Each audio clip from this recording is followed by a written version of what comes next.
disappointment.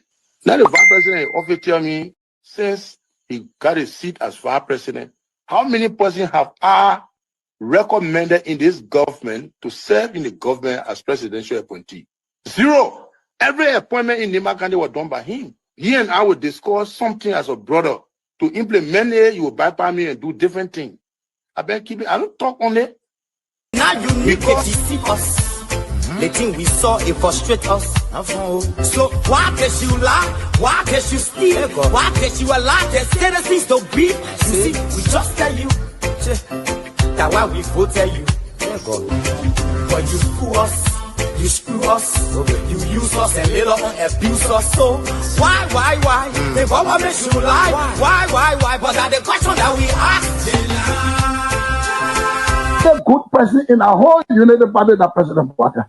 You want to say that again? The only person that appreciate good among all the United Party for that President Baka. The rest are ungrateful. The right, they use you and dumb you. But President Baka, if all of them were taking the President Baka and behaving the President Baka, United Party will have another chance in 2029. Just for now, they do not regard people that help them. I'm not. 3 of our soldiers were executed on this party ground. 2 at the back and 1 right at the headquarters. The man who shot and killed our people today is a darling boy in the Liberia National Police. They brought him back to shoot more guns. Get ready to shoot. Because we challenge the status quo appropriately. Inform them in the violence or any student because of their action. It will be the day the entire Brothers administration will cut down. We will massively violate the students in this country and will shut down the Brothers administration. They dare that happen. We have the capability to do so. And if they think this is the renovation project is a joke, let them try it. The fall of the Brothers administration begin with this. If they think they will tumble on any student in this country or at the university like Boy and Water with impunity, while our children saving opponents and lottery in the Western world, while we are subjected to actual poverty and bad living conditions here, and the thing will say. In the first 100 days, no car will get stuck on a major road in this country. And I mean it. You say you're a lie?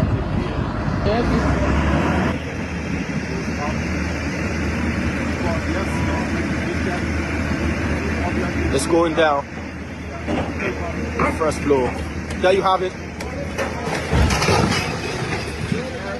That led to decades of war still run deep. But so too does the longing for reconciliation. A reconciliation defined not by political bargaining or by an artificial balance of power by tribe, region, religion, or ethnicity, but by the equality of opportunity and a better future for all Liberians. Boga can lie, the government, all the ministers in the government, they can lie.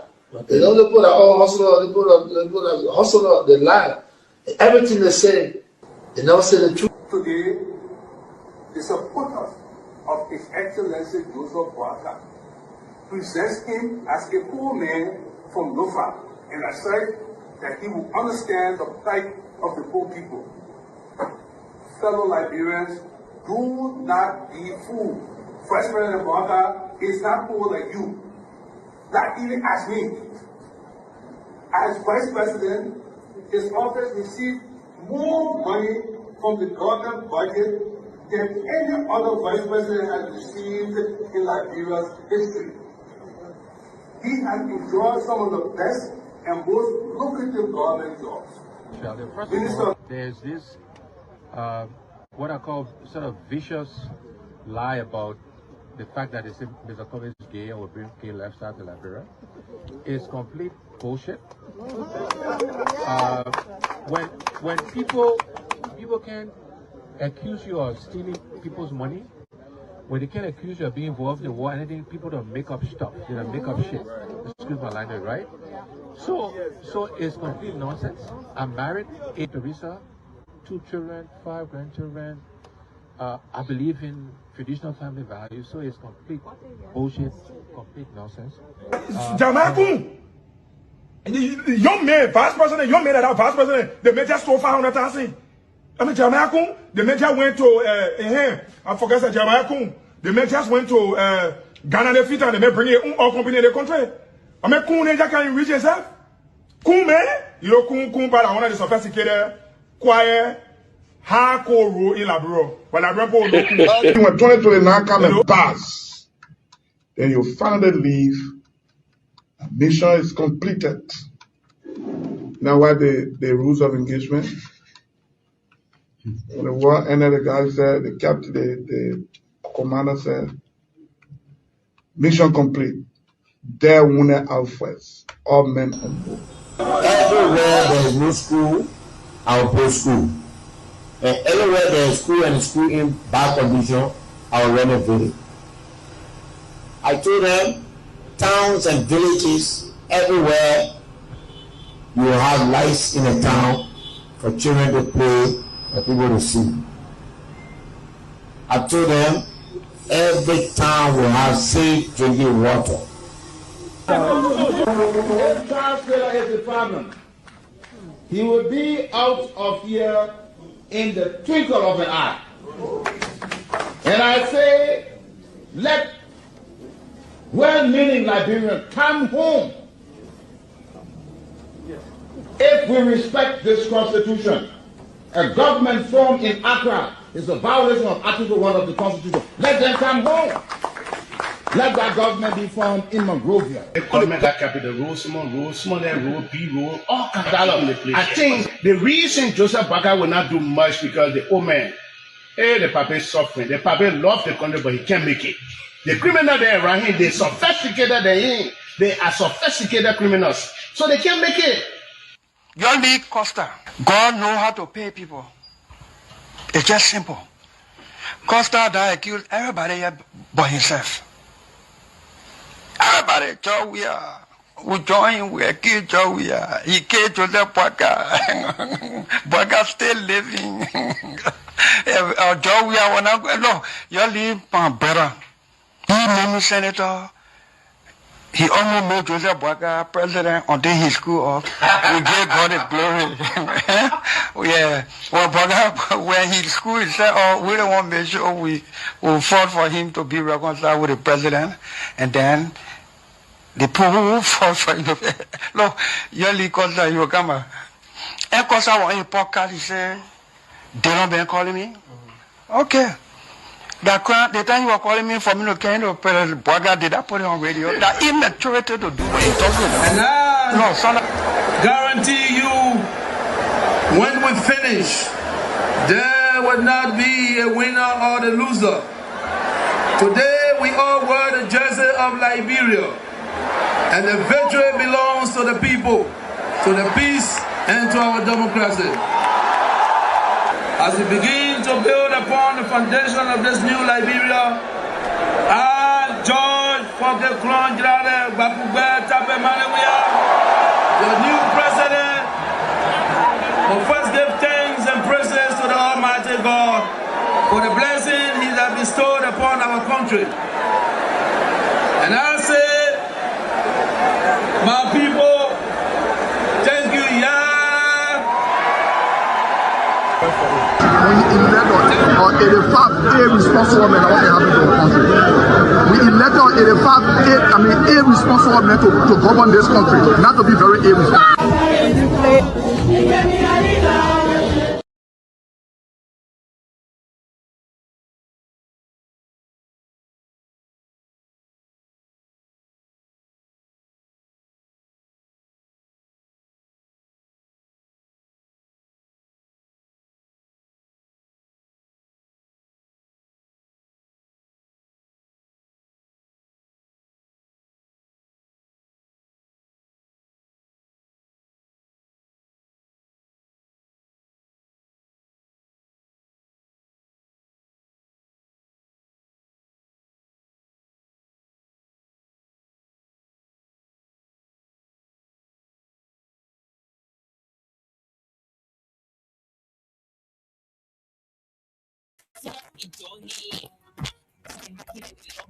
Hello, ladies and gentlemen. Batio, Bati. Batio, Bati. Gamwega. I am coming to you directly from South Florida with a new battle cry from the southeast. Batio, Bati. And then you go down to the central east, Grand Bassa. So Gamwega, man be man. Yeah. Gamoga, man be man. Wulimaga, money be man. Money makes the world go around. Go talk to the drug dealers and drug transporters in Liberia. Talk to police officers. Talk to the EPS. Talk to the NSA. Drug of that magnitude cannot come in the country without higher up. We said that and we will continue to say this. We are glad that finally the police chief have finally confessed what we have known all along, that there's no way drug of that magnitude will come in the country without high ups. Whether he does drip and drop, it means absolutely nothing. We are going to get to the bottom of this. Drip, drop means nothing. It is not going to help you. It is only going to entice and whet the appetite of those who are consumers of news. And for the closing argument, that is the peddler of factual news. This is your home. This is where you need to be. You have a voice. You can participate. We will allow you to do so. But we got some breaking news. A lot of it at that rate. Some, not so much of a breaking news because you have known it. We have said it over and over. That based on our intelligence and simple logic, there is no way drugs in tons will come to a nation of Liberia without somebody at the airport, somebody at the seaport, somebody ushering, escorting people into this.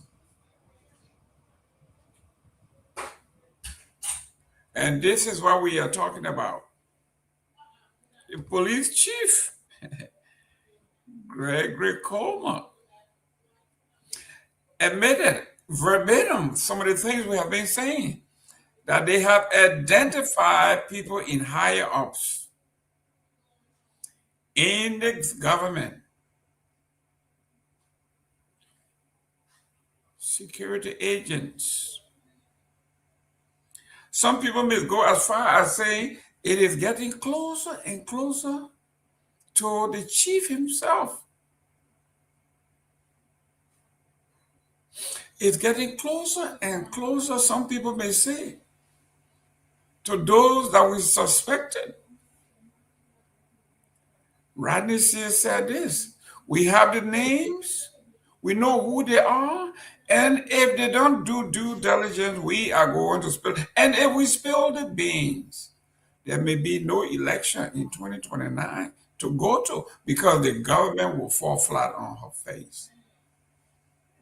And today, the police chief said people in higher authority, including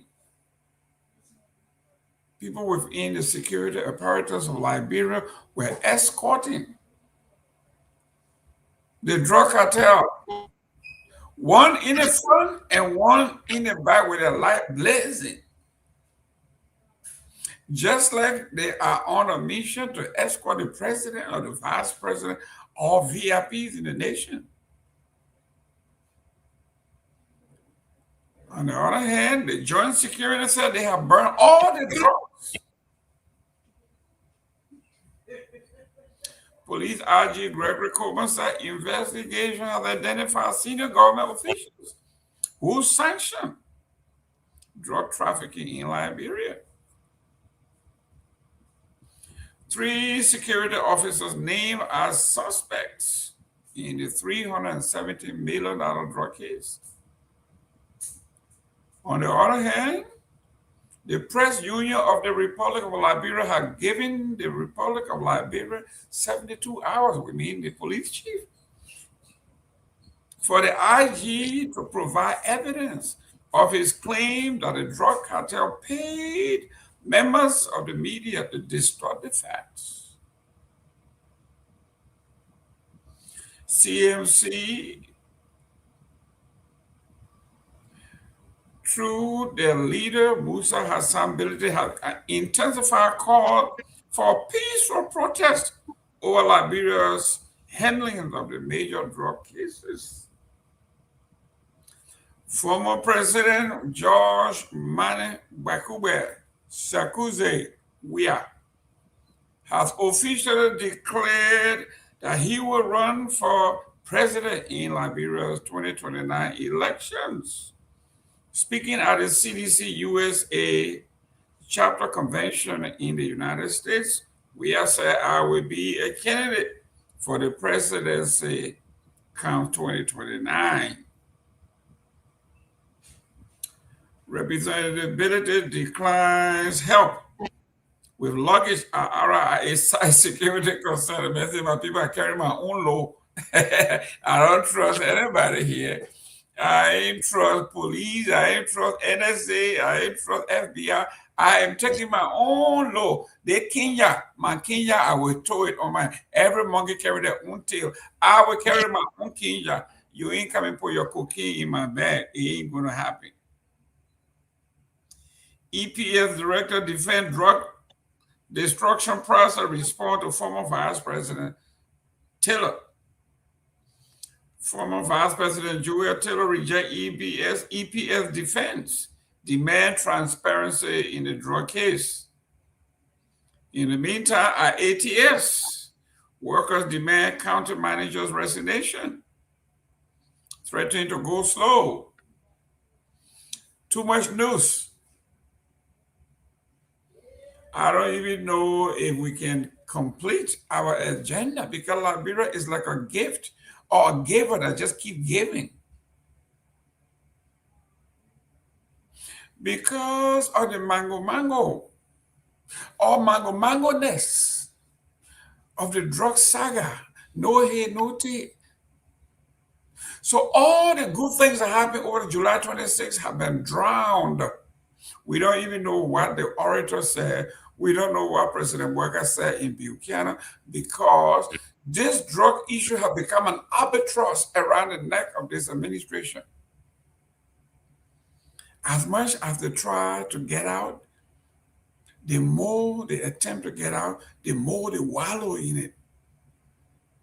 And we have made a commitment, which is a social contract, that we will bring you undiluted news. Whether you like them or not, we will report them. And you can opine on it. We talk our own, you talk your own. Then we're asking what's on your mind, but let us know where you are tuning in from, share the show, let us know where you're calling in or tuning in from so we can send a shout out. If today is your birthday, let us know. If today is your anniversary or special day in your life, let us know and we will send a shout out. This is your platform, the closing argument. Let me welcome Junkies Morris, 87.9 FM, Freedom FM. Welcome to the show. Thank you, Mr. Gayman, and good evening to you there in the diaspora and all of our panelists, including those that follow us via our Facebook stream and our YouTube channel. And also good evening to our many listeners here in Radio Land. This is the closing argument, and we are live on Freedom FM 87.9. My name is Junkies Morris, and welcome to the show. We are here until 11 o'clock. And welcome, Mr. Gayman, back to you. Yes. You know, when you go to a restaurant They got if you go, let's say when I'm in Liberia, I usually frequent the Boulevard Hotel.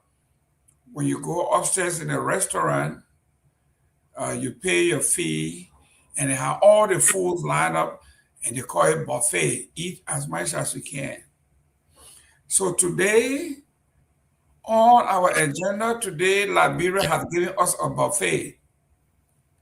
So, junkies,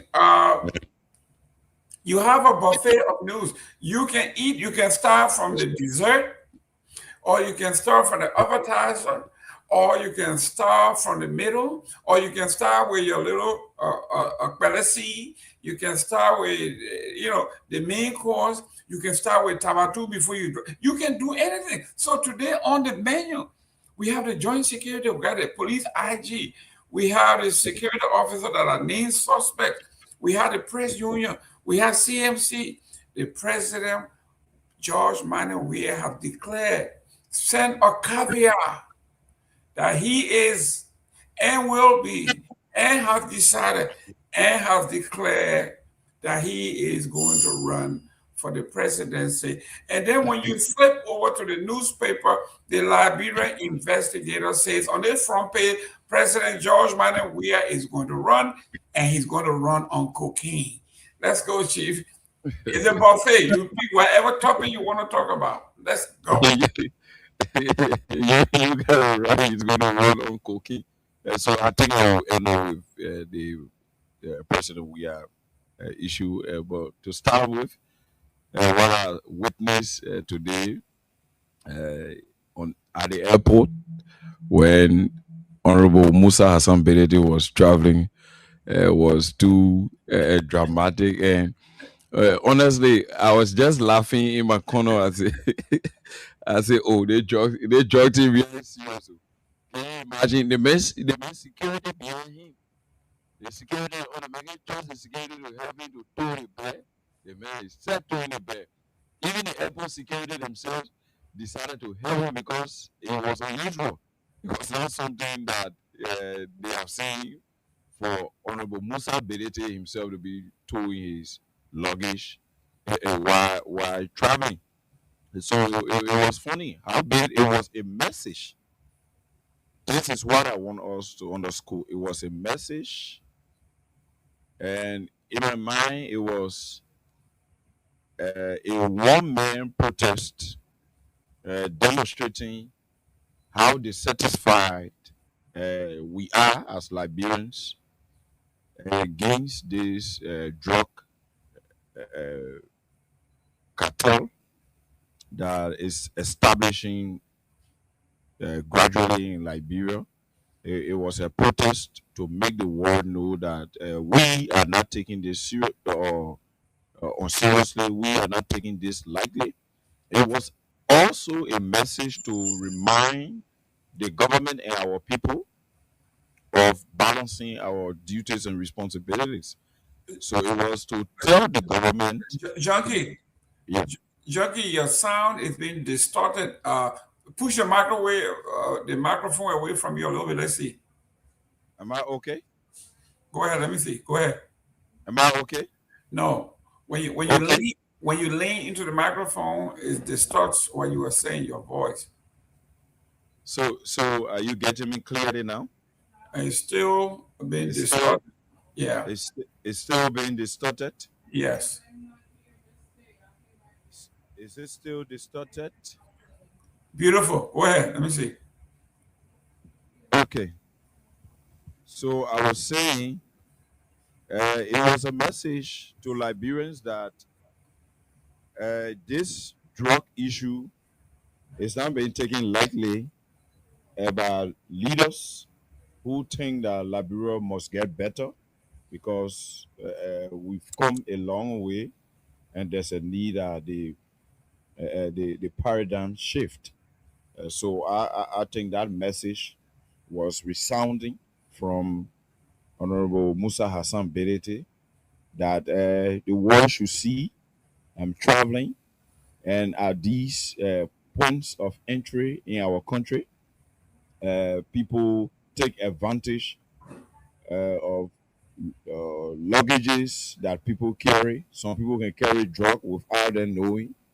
Some people, the package can just be given to them without proper detail, but based on closeness and friendship, they take the risks to carry those materials from one end to another. So I think he was sending a message that we too, as citizens, we have to understand that we got to be careful who we mingle with, because nobody saw this coming. Nobody saw about 10 tons of drug being transited through Liberia.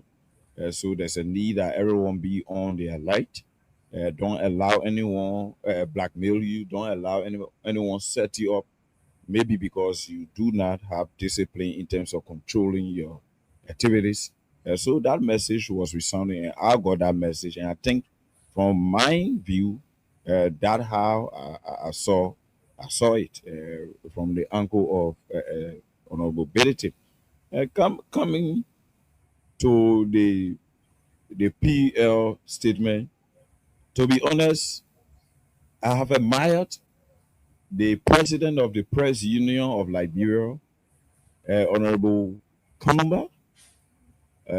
He had made indelible mark since becoming president of the Press Union of Liberia. But this one, I want to give him A+ on this. It was timely, Mr. Gayman. First, it was timely. Second, it was appropriate. Third, it was an effective leadership show of force from the president of Liberia. And fifth, I think it was a caveat to the government, particularly the security apparatus, that this particular situation that had overrun your reasoning and intelligence, even to thwart the thinking of the people, is not easy now, should not be shifted. The blame should not be shifted on a particular portion of the society that is providing the checks and balance. You should not shift your responsibility on the press union, by and large, journalists in the country and even outside of the country that are linked to Liberia. No, all we are doing is to dig out the facts, and that's the role of us journalists. We are not fighting. We have never been involved with expressing reckless verbiages against authority. All we are calling for, transparency and accountability. Those who are involved should account. Just like a Zoko will steal from Waterside and account for his stealing by being remanded at a local police cell and subsequently taken to South Beach based on the gravity of the crime. That's how it should apply in this case, because no one is above the law. This is the singular call that is being made by almost all journalists within country and even outside, even on our platform here, the closing argument. So if the police RG will not be in a position to give clarity to the public as to why the investigation have not concluded and burning is taking place so soon and so in a hurry, even though hurry bus traffic, but that is being ignored, and we've not gotten a clue yet. People are just being picked up. Some people who have been arrested, in fact, have been freed, even though the drug law of our country provides for that crime to be non-bailable. So we have not gotten any logical conclusion to this matter, and you are rushing in to burn drug that we do not have international observers and forensic investigators on ground to authenticate the the truth behind what you are burning, whether it's flour or powder, or whether it is the same cocaine or the methamphetamine you are burning, or fentanyl. So all of those needed to be broken down piece by piece to the public, because we in leadership should understand the society we are leading. You have to do that, not to be insinuating, not to be indicting yourself indirectly and saying that you want to twat the discussion and thinking that you can extinguish the voices that are high on this issue for Liberia to have rest by switching the attention of the public on journalists, that journalists are being paid their pocket peddlers, and they place their stomachs in a wheelbarrow. Because of that, they who should be people with integrity and neutrality are dealing with drug cartels. It's funny. It's funny, and it's just sorrowful that when you are drowning, when leaf is floating over the water, you won't run to grab that leaf, but there's no way, and there's no way out now. Is what the police RG is experiencing. The police RG will have to clarify to the public the allegation of receiving kickbacks, the allegation of receiving bribes. The police RG, the police authority, will have to clarify to the public as to why those who were disrobed and are under investigation at the level of the police are under such investigation, and why they were at that authority and they were involved with those things that they were involved with. The police will have to give clarity to the public, not to be discussing what is not supposed to be discussed, what is not even in the mind of any Liberian. Even a least thinking person will not reason with you by or involving the media in the shitty deals and dirty activities that you guys are covering up. So I want to say to the president of the PUL, you've done well. You are a great man, and I think under your leadership we are protected, and we will join you to make sure that we call on these people, that they provide proper leadership for us, because as citizens and as journalists, we in the fourth estate, it is our responsibility to educate and inform our people. So we owe nobody apology. So we as journalists, let us take fear out of this process and fight for country. When we do this, only posterity will judge us fairly. We will not be doing this for Junkies Morris to become president, or for Jerome Gayman to become president. No, we are doing this to make Liberia a better place, a civilized environment that will be stable and peaceful, where we can come and develop and prosper. So that's the essence of we journalists over and over calling for international independent investigators to take over this case, so that we have an understanding as to where we are and where we are headed with this drug issue. Coming to, I will just close on the USA CDC convention that former President Weah attended. It's not surprising to me, because Mr. Weah, as an individual, since I started knowing him and following him, there's one thing that I try to copy from him, even though I can be like him. And that is what I am also inculcating into my children, humility. And because of that, I think that's why he have already declared to come back to lead the people. If it is left with Weah, Mr. Weah, he doesn't want to be president.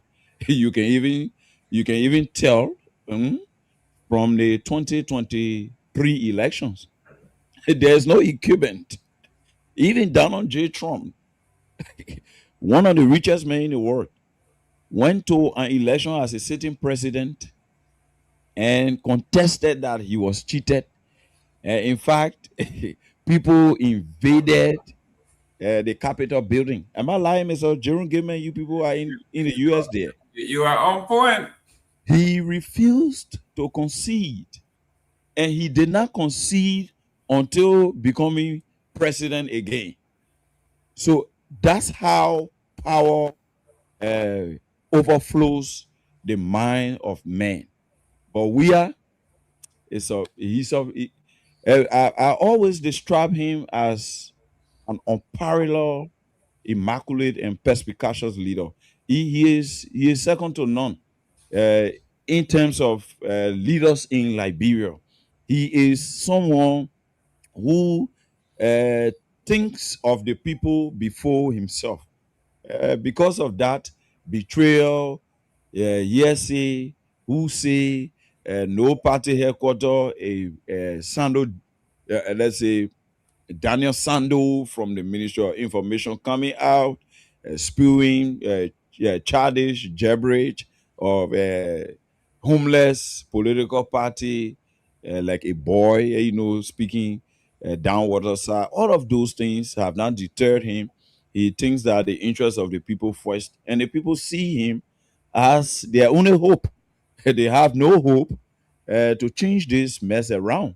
They have no hope to alleviate and annihilate the cartel and make sure that the cartel is obliterated from the sovereign integrity of our borders. So, Mr. Weah, to me, he's coming back to the political landscape is going to be a very huge tension moving forward politically, not in terms of violence and chaos. It will be a very huge tension because I think now he had already started coming out, and there are a lot more to be said in terms of how he performs his political agenda and his party's manifesto for 2029 elections. Well, ladies and gentlemen, thank you very much. Let me go back to Junkie. Let him take a breath.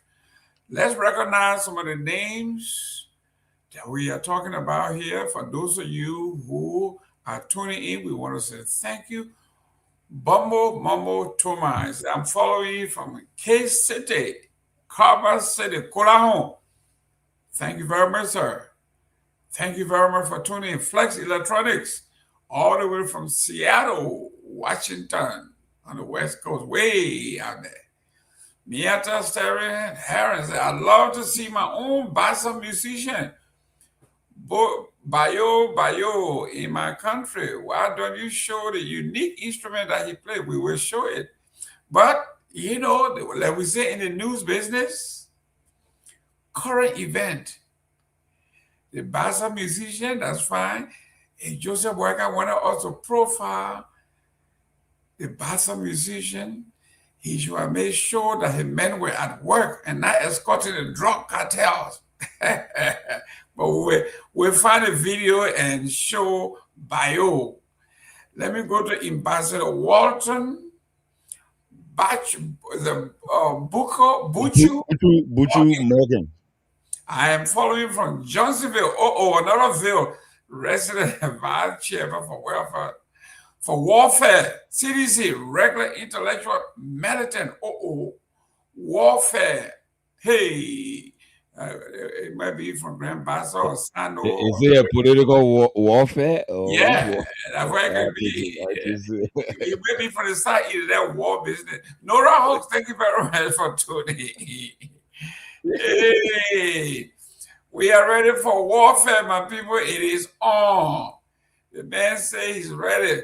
Jan Maboro, thank you very much. As usual, she's a lawyer, listener, supporter, intellectual, well-informed lady, and she has tuned in today. Augustine T. Musa Aguirin, okay? Yeah, I know you're in Liberia somewhere. You scared to tell her where you're tuning in from before the cartel can catch you? No, man, they're not after everybody. You are a free man. Ain't no cartel coming for you. Only those guys who are working with the cartel gotta be afraid. For regular Liberia like you and myself, Martin Willis said, I'm falling for South Korea. Thank you very much. South Korea, way out there. Ma Tonier's son, I am falling live from Brewerville. Oh, there goes another veil. Thanks very much, young man, for tuning in. Nancy Myean, congratulations. Thank you very much. Emmett Harmon, Kai City. Hey, everybody tuning in today. J. Freak Norman Jr. Good evening, closing argument. You tell where you got Vinicius Bar. You don't even have to tell me where you're tuning from. I know you're from New Town because you're a book man. All the people from New Town, they eat book just like Kanya. Just like Kanya. So you eat book. Yes. Emmanuel Bro, good evening, guys. I'm watching from Minnesota, Minneapolis. Thank you very much. Frank Jabo Jr., I'm watching you from McGibby County. Unification City. Aha, you see, other people talk about unification and you're over there burning drug. Man, you're leave our people alone, your drug business. Katie, 63PK, I'm joining from the UK. The British have arrived, but we are not a Commonwealth of the British. We are the United States. We ran away from y'all. We didn't want to be no subject of anybody. T-Max, Zuckerberg, hey, breaking. Media institutions should take note. The cocaine Mexico government planning to shut down few radio stations because they are exposing the failed government. Radio stations are Freedom FM, Spoon FM, King FM, Blaze FM, Voice FM, Banner FM. The heat is on. The heat is too much. Hey, that's Sam Jackson will say, and so it goes. If you can't stand the heat, stay far away from the kitchen. In fact, you started this fire. So you got to warm your leg, sit right by the heat, and get burned bit by bit, piece by piece, small, the Liberian say. So President Weah has declared that he's coming back. Musa Belete have done the smartest thing. He said, you know what? Security or not, I won't trust the security because it is the security that have been transporting drug, escorting drug, doing everything. So I am my own caretaker. I will take my own luggages. No police, no security. Order your hand inside. So you are not going to embarrass me as an opposition. This government is not going to put something in my bag. I'll be arrested in New York and they say, you see, we told you the opposition has something to do with this. So he took upon himself and said, not this time, no security escort, no security carrying my bag. I am going to keep my bag by me. Thank you very much. And Musa Belete, that was a brilliant move. You are getting very, very news savvy. That is great. That is great. Public relations, money couldn't even buy that. Then we go to the IG. The IG has always done this. In a $19 million case, they had names that they couldn't reveal and discuss because the suspect, the subject may abscond, may leave the country. Today, we don't know who owns the $19 million drugs, how they got into the country, who owns it, who brought it in. Zero. Up to now, zero. And subsequently, we have the $300 million drug. They are going after the underbrush. These small grasses that they want to go after. They are not going after the trees. But for your information, IG, we have no interest in the grasses you are mowing. Our eyes are on the trees, the oak trees. We are interested in the tree, the oak tree, not just regular tree, the oak and the mahogany, the sequoia. Those are the trees that we are interested in, and they are right in Monrovia. Like you said, they are higher ups in the government, and you notice that you know them. So if you know them, why you don't want to? Let us know who these people are. Let me welcome Johnny. Chief Johnny, the son from Lofa. He speaks Mandi, he speaks Kisi, a little bit of Kisi, he speaks Loma fluently, and he speaks Bassa, he speaks English. I don't even, this man here is just like the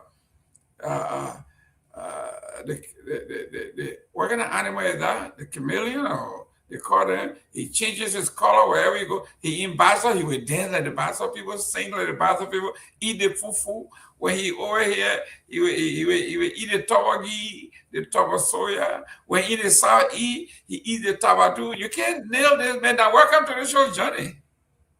Yeah, thank you, Mr. Gilman and Junkies. I've been out for a few days now, maybe about 2 or 3 weeks. You know, I'm happy to be on the show today with you and Junkies, and I hope the other guys will join us. And let me say thank you for keeping the fire burning, keeping the touch on, talking about this issue of drug.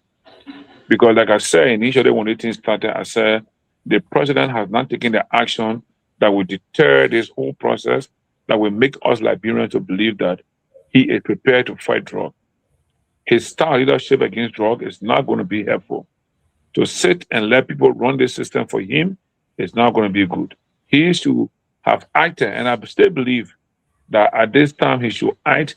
And my recommendation to him is to make sure that all the top security guys are suspended, they are deprived of leaving the country, and the new team of expert security personnel, even Liberians that are in the diaspora anywhere, are hired and brought in to conduct a forensic audit and a forensic investigation into this drug matter.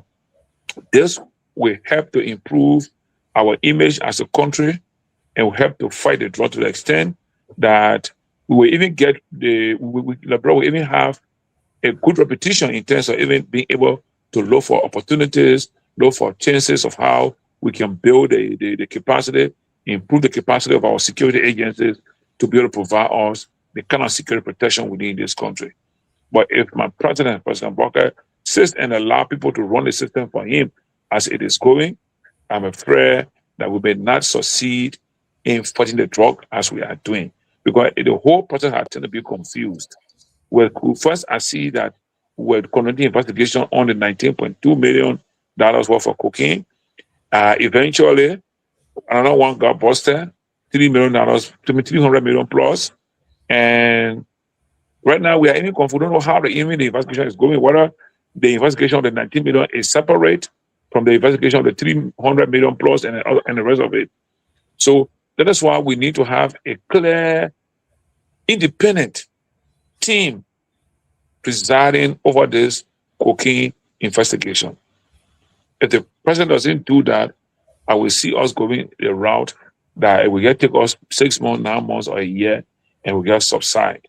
But I want to appreciate the closing argument team and all those media outlets that are making it their duty every morning, every afternoon, every evening to talk about this drug issue, because it is a serious matter for me.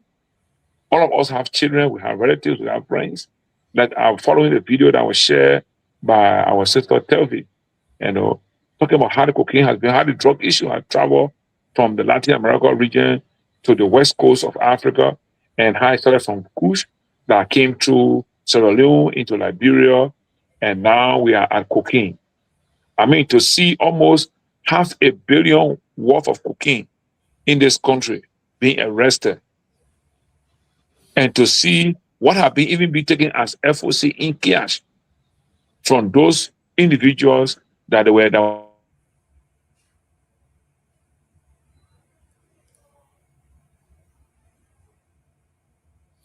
Well, ladies and gentlemen, we are having internet problem in Monrovia. Johnny is stuck. There you go. You're back. Yeah, I'm back. So, I mean, my issue on cooking will always be that we want to have a transparent and accountable leadership over the cooking issue. If other than that, I'm afraid we may not get the kind of result that we anticipate from our government. And if we don't get it,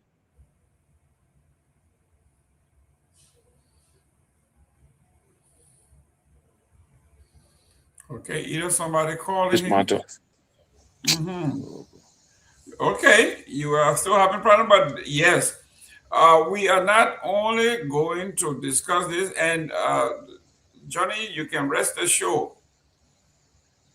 whether the government wants to drop this or not, we are not going to. So they can drop it all they want because it's a hot cake. Nobody can handle it. It's in a hand, a hot potato. They will drop it, but they will pick it up again because we will not let it to fall.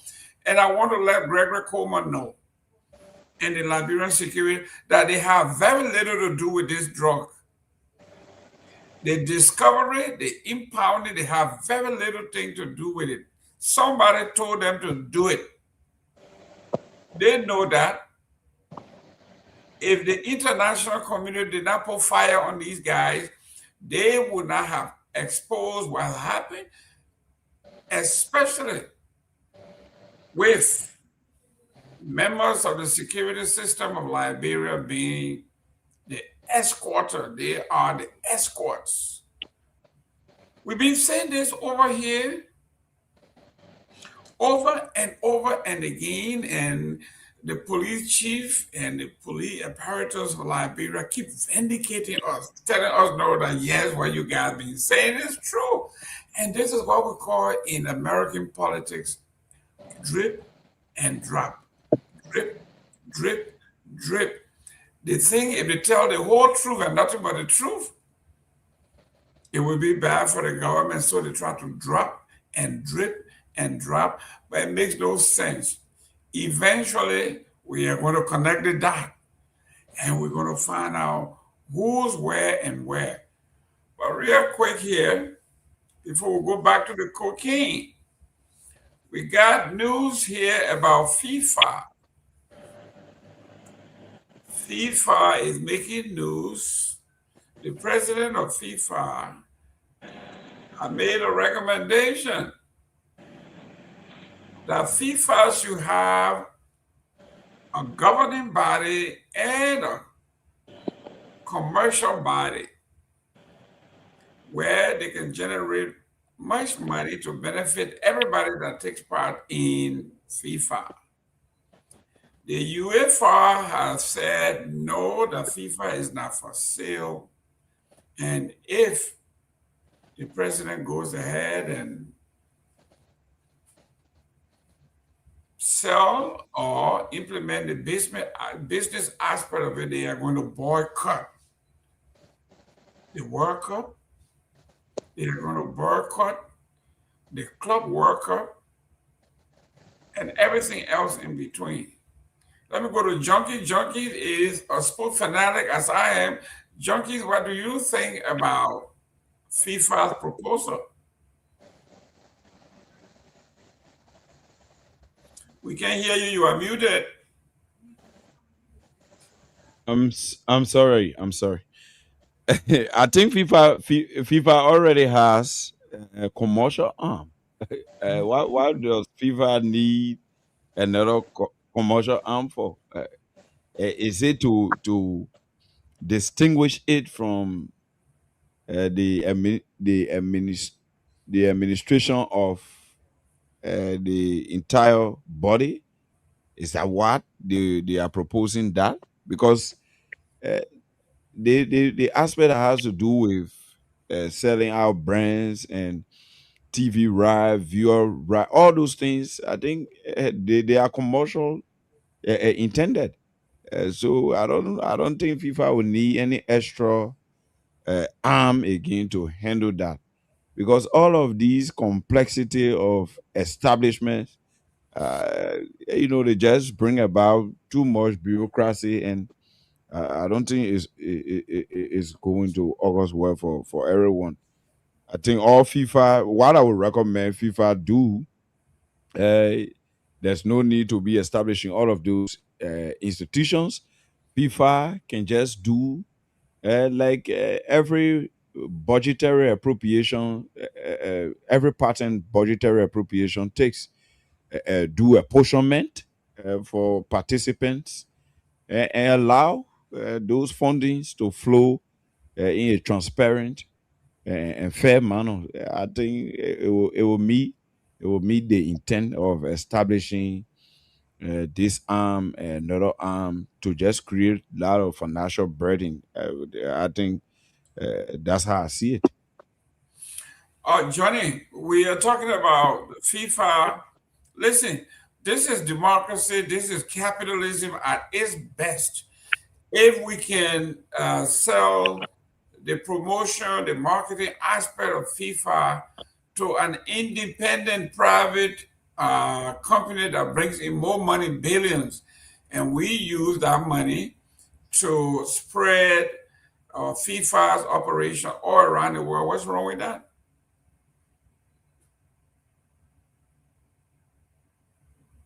Okay, Johnny is frozen, but let me go back to Junkies. Junkies, what's wrong with that? If we want to monetize what we are doing, what's wrong with that? But FIFA, that's why I said FIFA had already monetized the process. FIFA, in fact, you even provided that information to the public, that it was projected that an Argentina France meet at the grand finale, FIFA would have generated approximately 4.9 billion. So I think FIFA is a brand already. In my mind, those pocket and communal establishment are just for money eating. For me, that's how I see it. But FIFA has all of the structures that provide for revenue generation, and FIFA have all of what it takes to manage finances.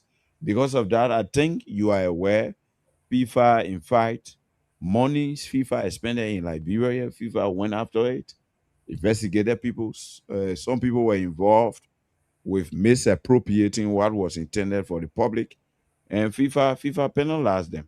So don't you think FIFA already have a structure that is governance oriented? In my mind, that structure is okay. Just expanding it is like, a huge government with small responsibility and just wastefully spending on recurring expenditure. I'm looking at the recurring expenditure aspect that will consume finances instead of those finances being apportioned to be spread out to smaller countries like us that are unable to even build a single mini stadium for almost 50 years now. So that's how I see it, Mr. Gayman. Johnny, are you okay? Johnny might be in Foya. He's having some terrible problem with his.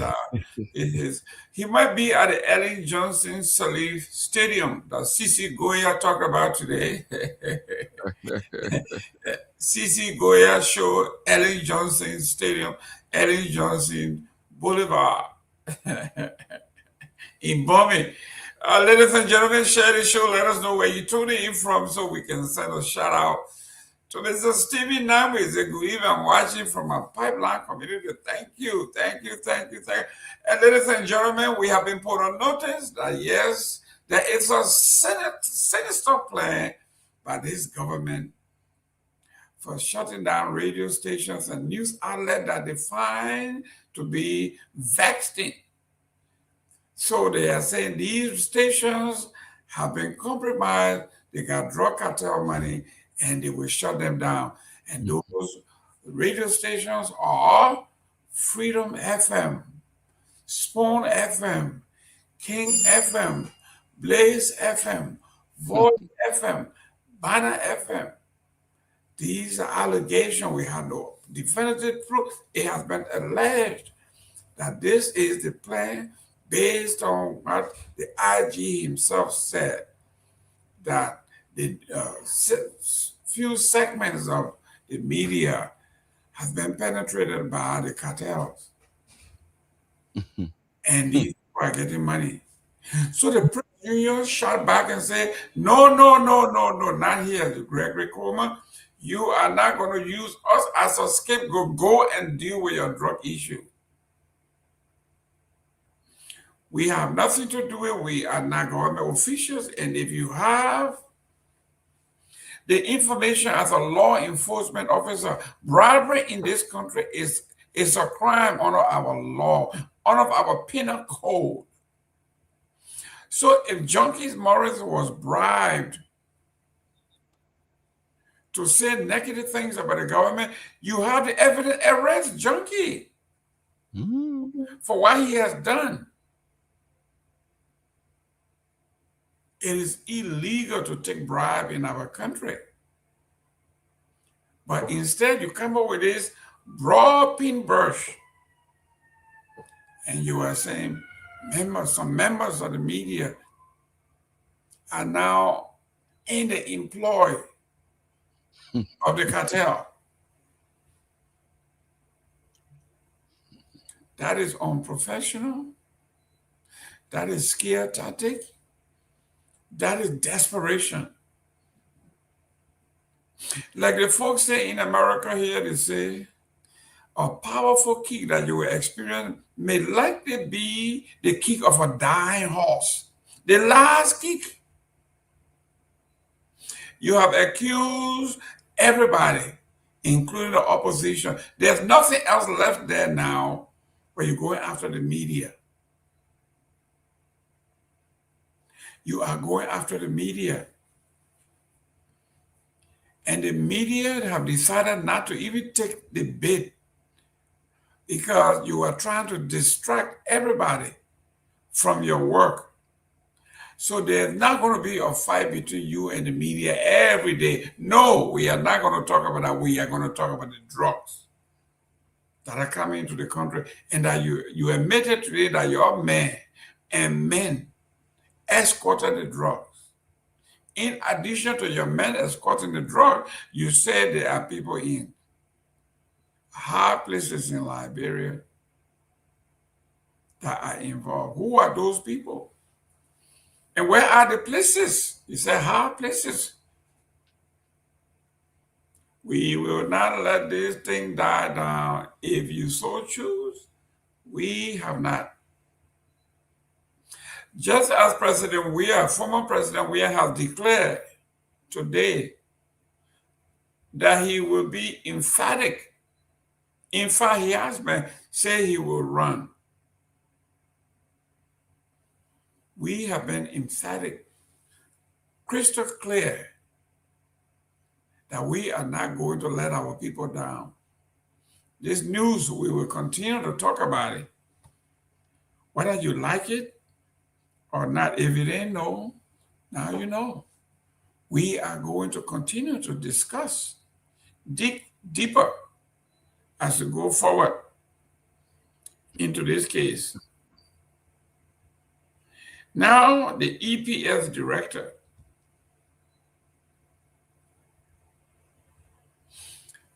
has decided to burn something he referred to as the drugs. Without the media, without international community involvement to testify that what was burned was not flour from the Bassa Flour Mill Company.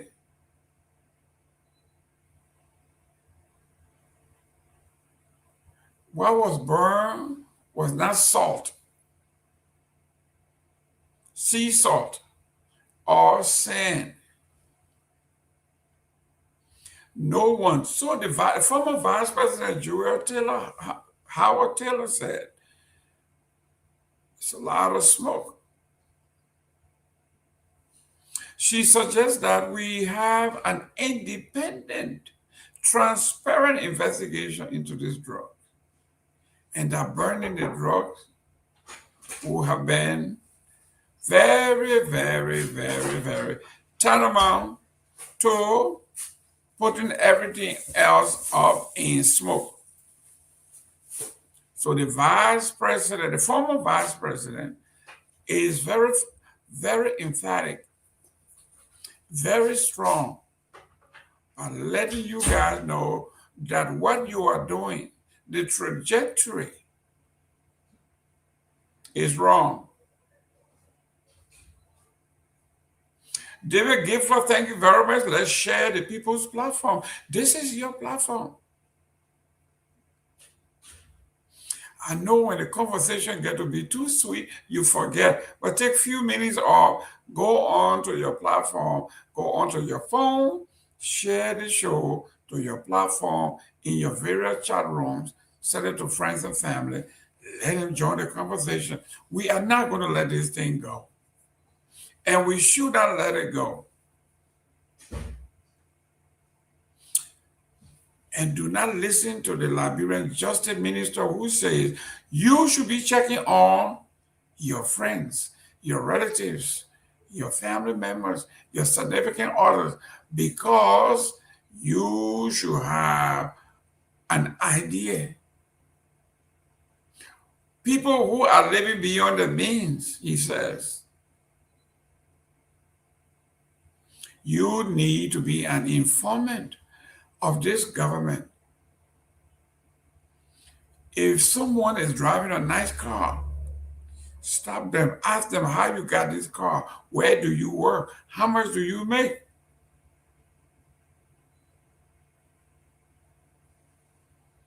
It is a pity.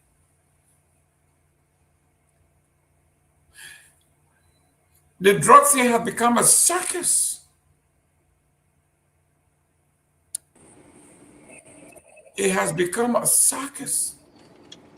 And the clowns are running all over the place. Everybody, in fact, the Bassa devil, the Gio devil, the Va devil, the Mandingo devil, the Loma devil, they all just dancing now. We are just dancing.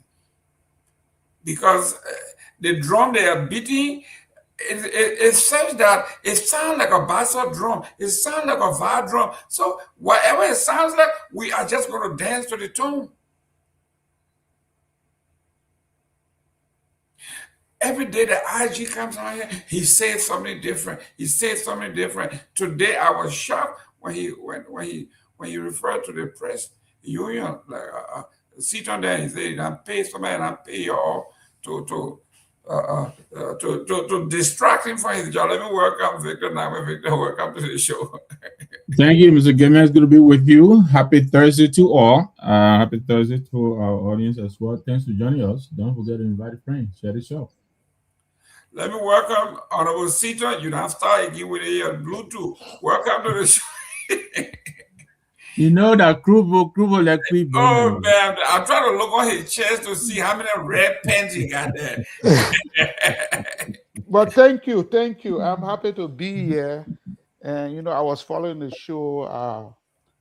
The statement, and I think I posted in our chat room, the statement by the police RG attacking the press as colluding with the cartel is unfortunate.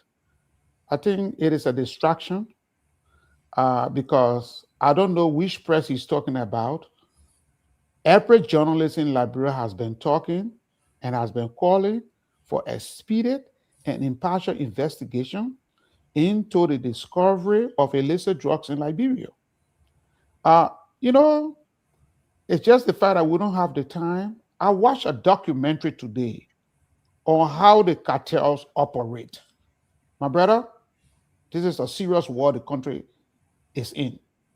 And if we don't have men of integrity, if we don't have men that have balls, my brother, our country will eventually become a narco state and will be a serious transit point for drugs that go into Europe. This is a billions and billions of dollars worth of trade that is happening. The people are using submarines to transport drugs from Central America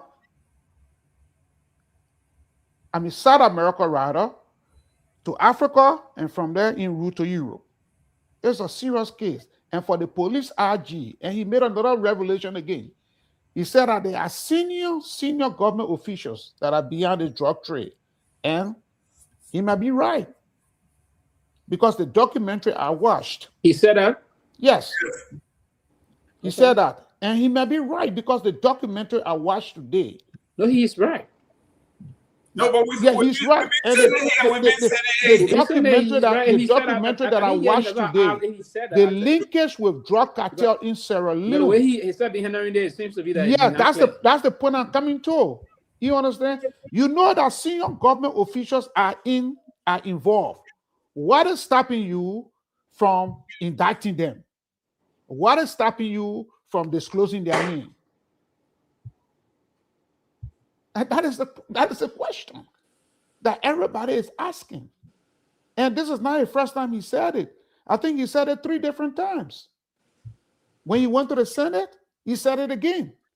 But now then the question is, what is stopping the police RG, the Minister of Justice, and the Minister of Justice also said today they are men with integrity in Liberia. I agree with him.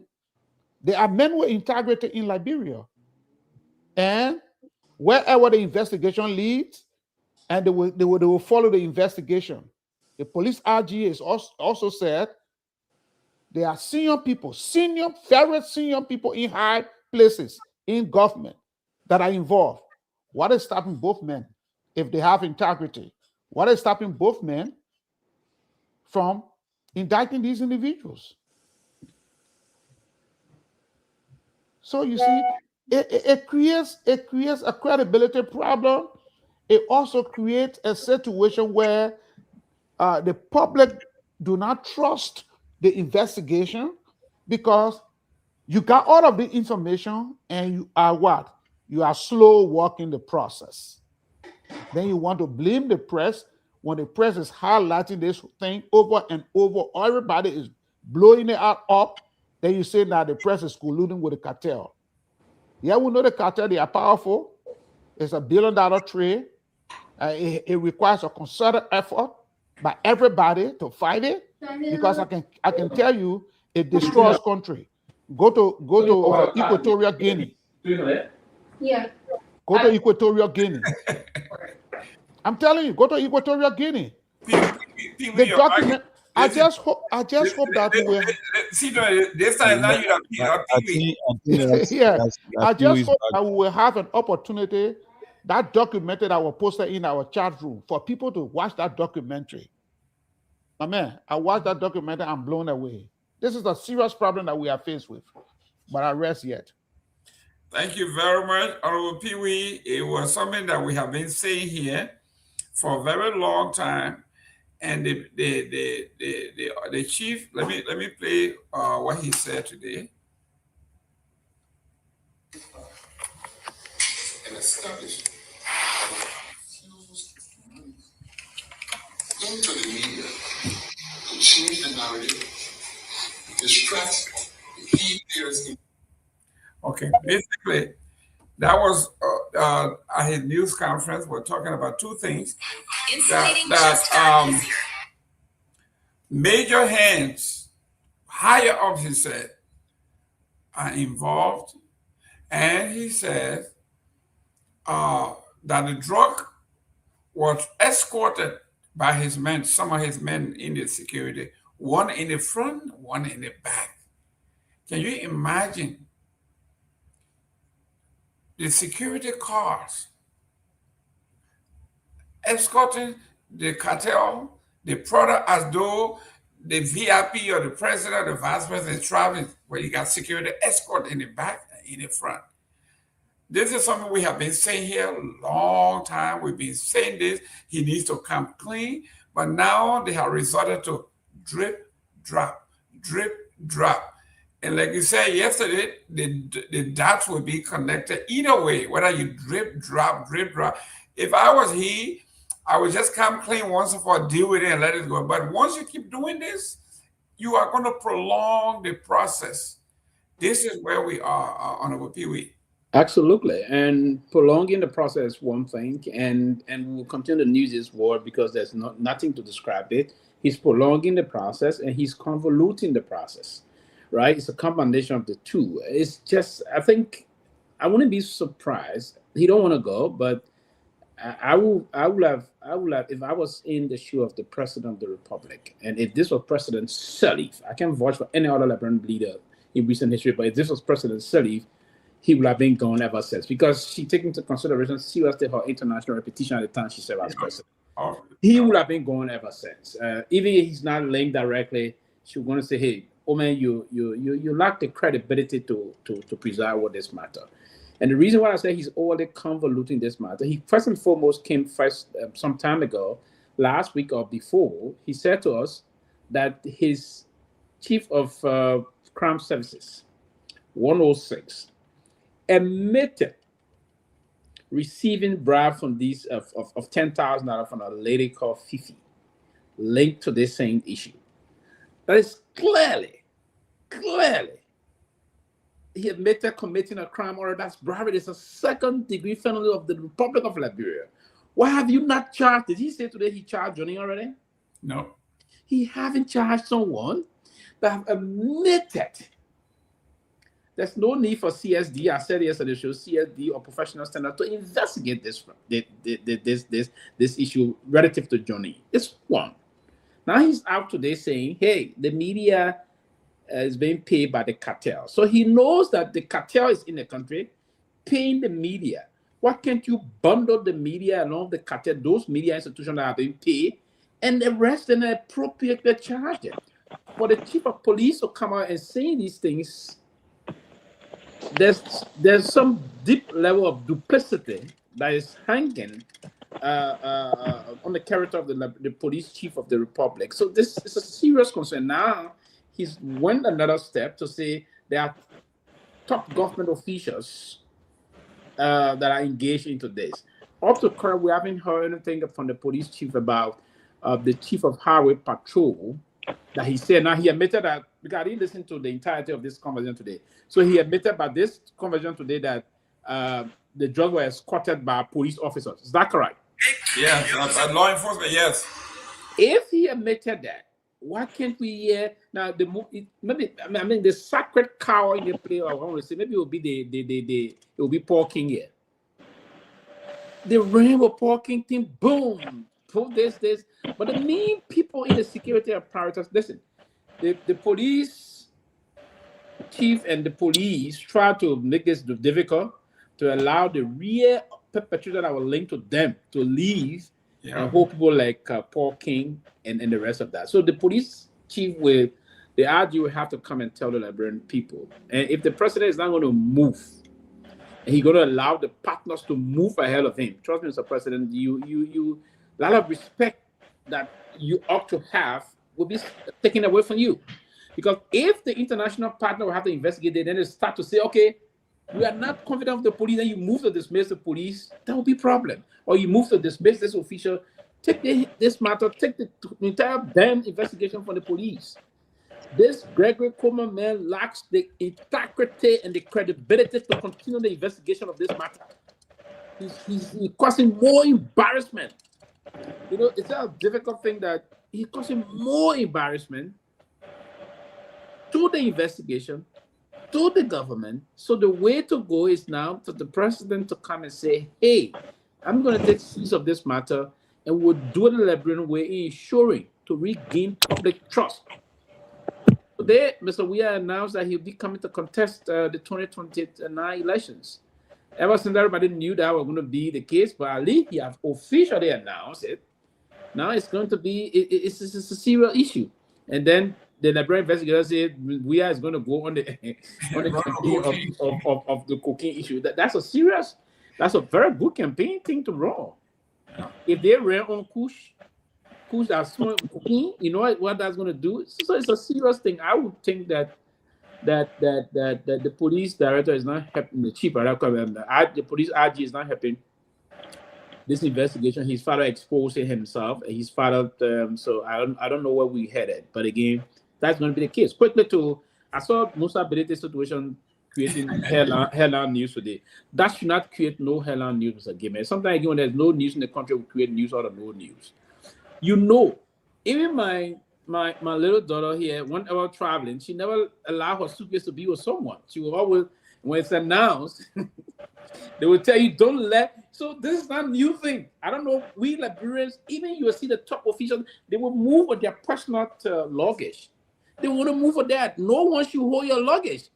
So, I mean, Mr. Benedict, they're doing the needful, but it's nothing that we say, there's nothing that, probably because of the drug situation in Liberia, that's the reason why the people say, when you're traveling, they announce it to all the airports. Don't take any bag, don't let someone to, don't give a bag to nobody. Don't do that. But you see, we love the too much big show thing in Liberia. So everybody want to be traveling. Oh, you want somebody? Oh, geez, me hold the bed. No, don't do it. I learned that ever since I started doing international travel for years now. Nobody. I'm not, even with you and myself, Gayman traveling together, I don't leave my bag. Let's Gayman people look after me. No. If I'm going to the bathroom, I will quote. That's what they call carry on. And I move along with it. So, I mean, it just, but I see them making around. They shouldn't make no round because everybody be traveling should hold your own luggages to be with you, particularly those carry on. The one you checking in, that's how they will take it and check it in. Carry on. What the hell you want to get your bed to someone to hold for you? It doesn't make sense anyway. Well, in one of our sociology classes, they taught you this thing called Ding and Zig. It's a German word for moment in time. If you are a politician, you have to have and know your Ding and Zig.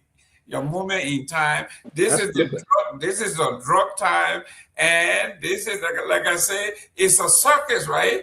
Everybody's coming, and Musa Benedict played it to the core today, and he brought it to the forefront. As comical as it was today, it went to the heart of what we are talking about. This man, every politician coming with their security, the president did, the president, and he told them, nope, definitely not a security from the airport, not the NSA, not the EPS, none of that. Nobody touching my bag. I'm carrying it myself. And it was so comical, but it went to the core. Let me welcome Tomalin George before I go to Victor. Welcome to the show, Chief.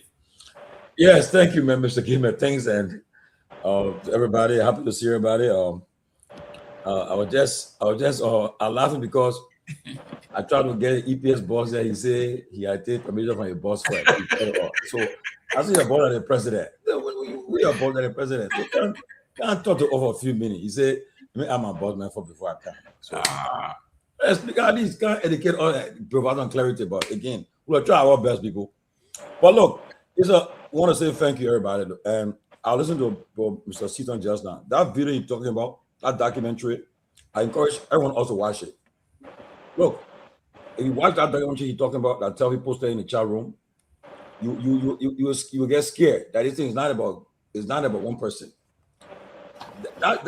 And that particular drug, the drug stuff we're talking about, it have led to over 9 coup d'etat, successful coup d'etat in Africa.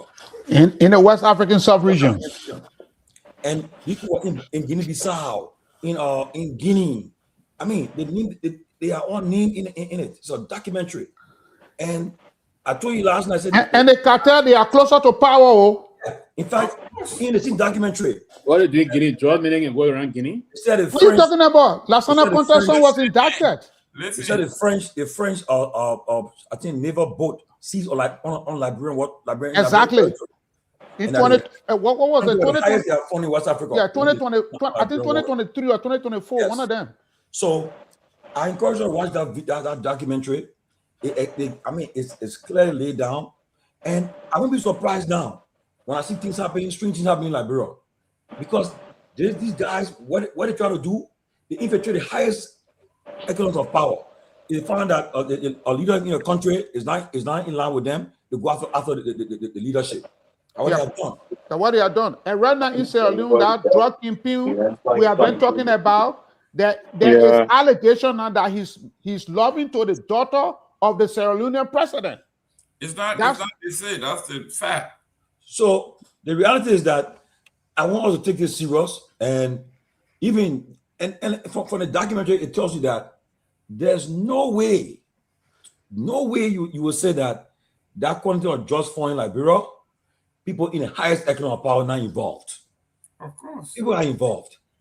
It's impossible to have that quantity of drugs seized in Liberia where it was done by laymen, people on the ballot. No.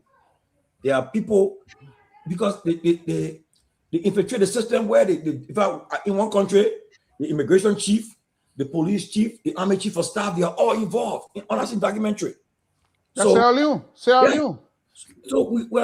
if one of the guys, Antonio, they have a $5 million bounty on him, the American government.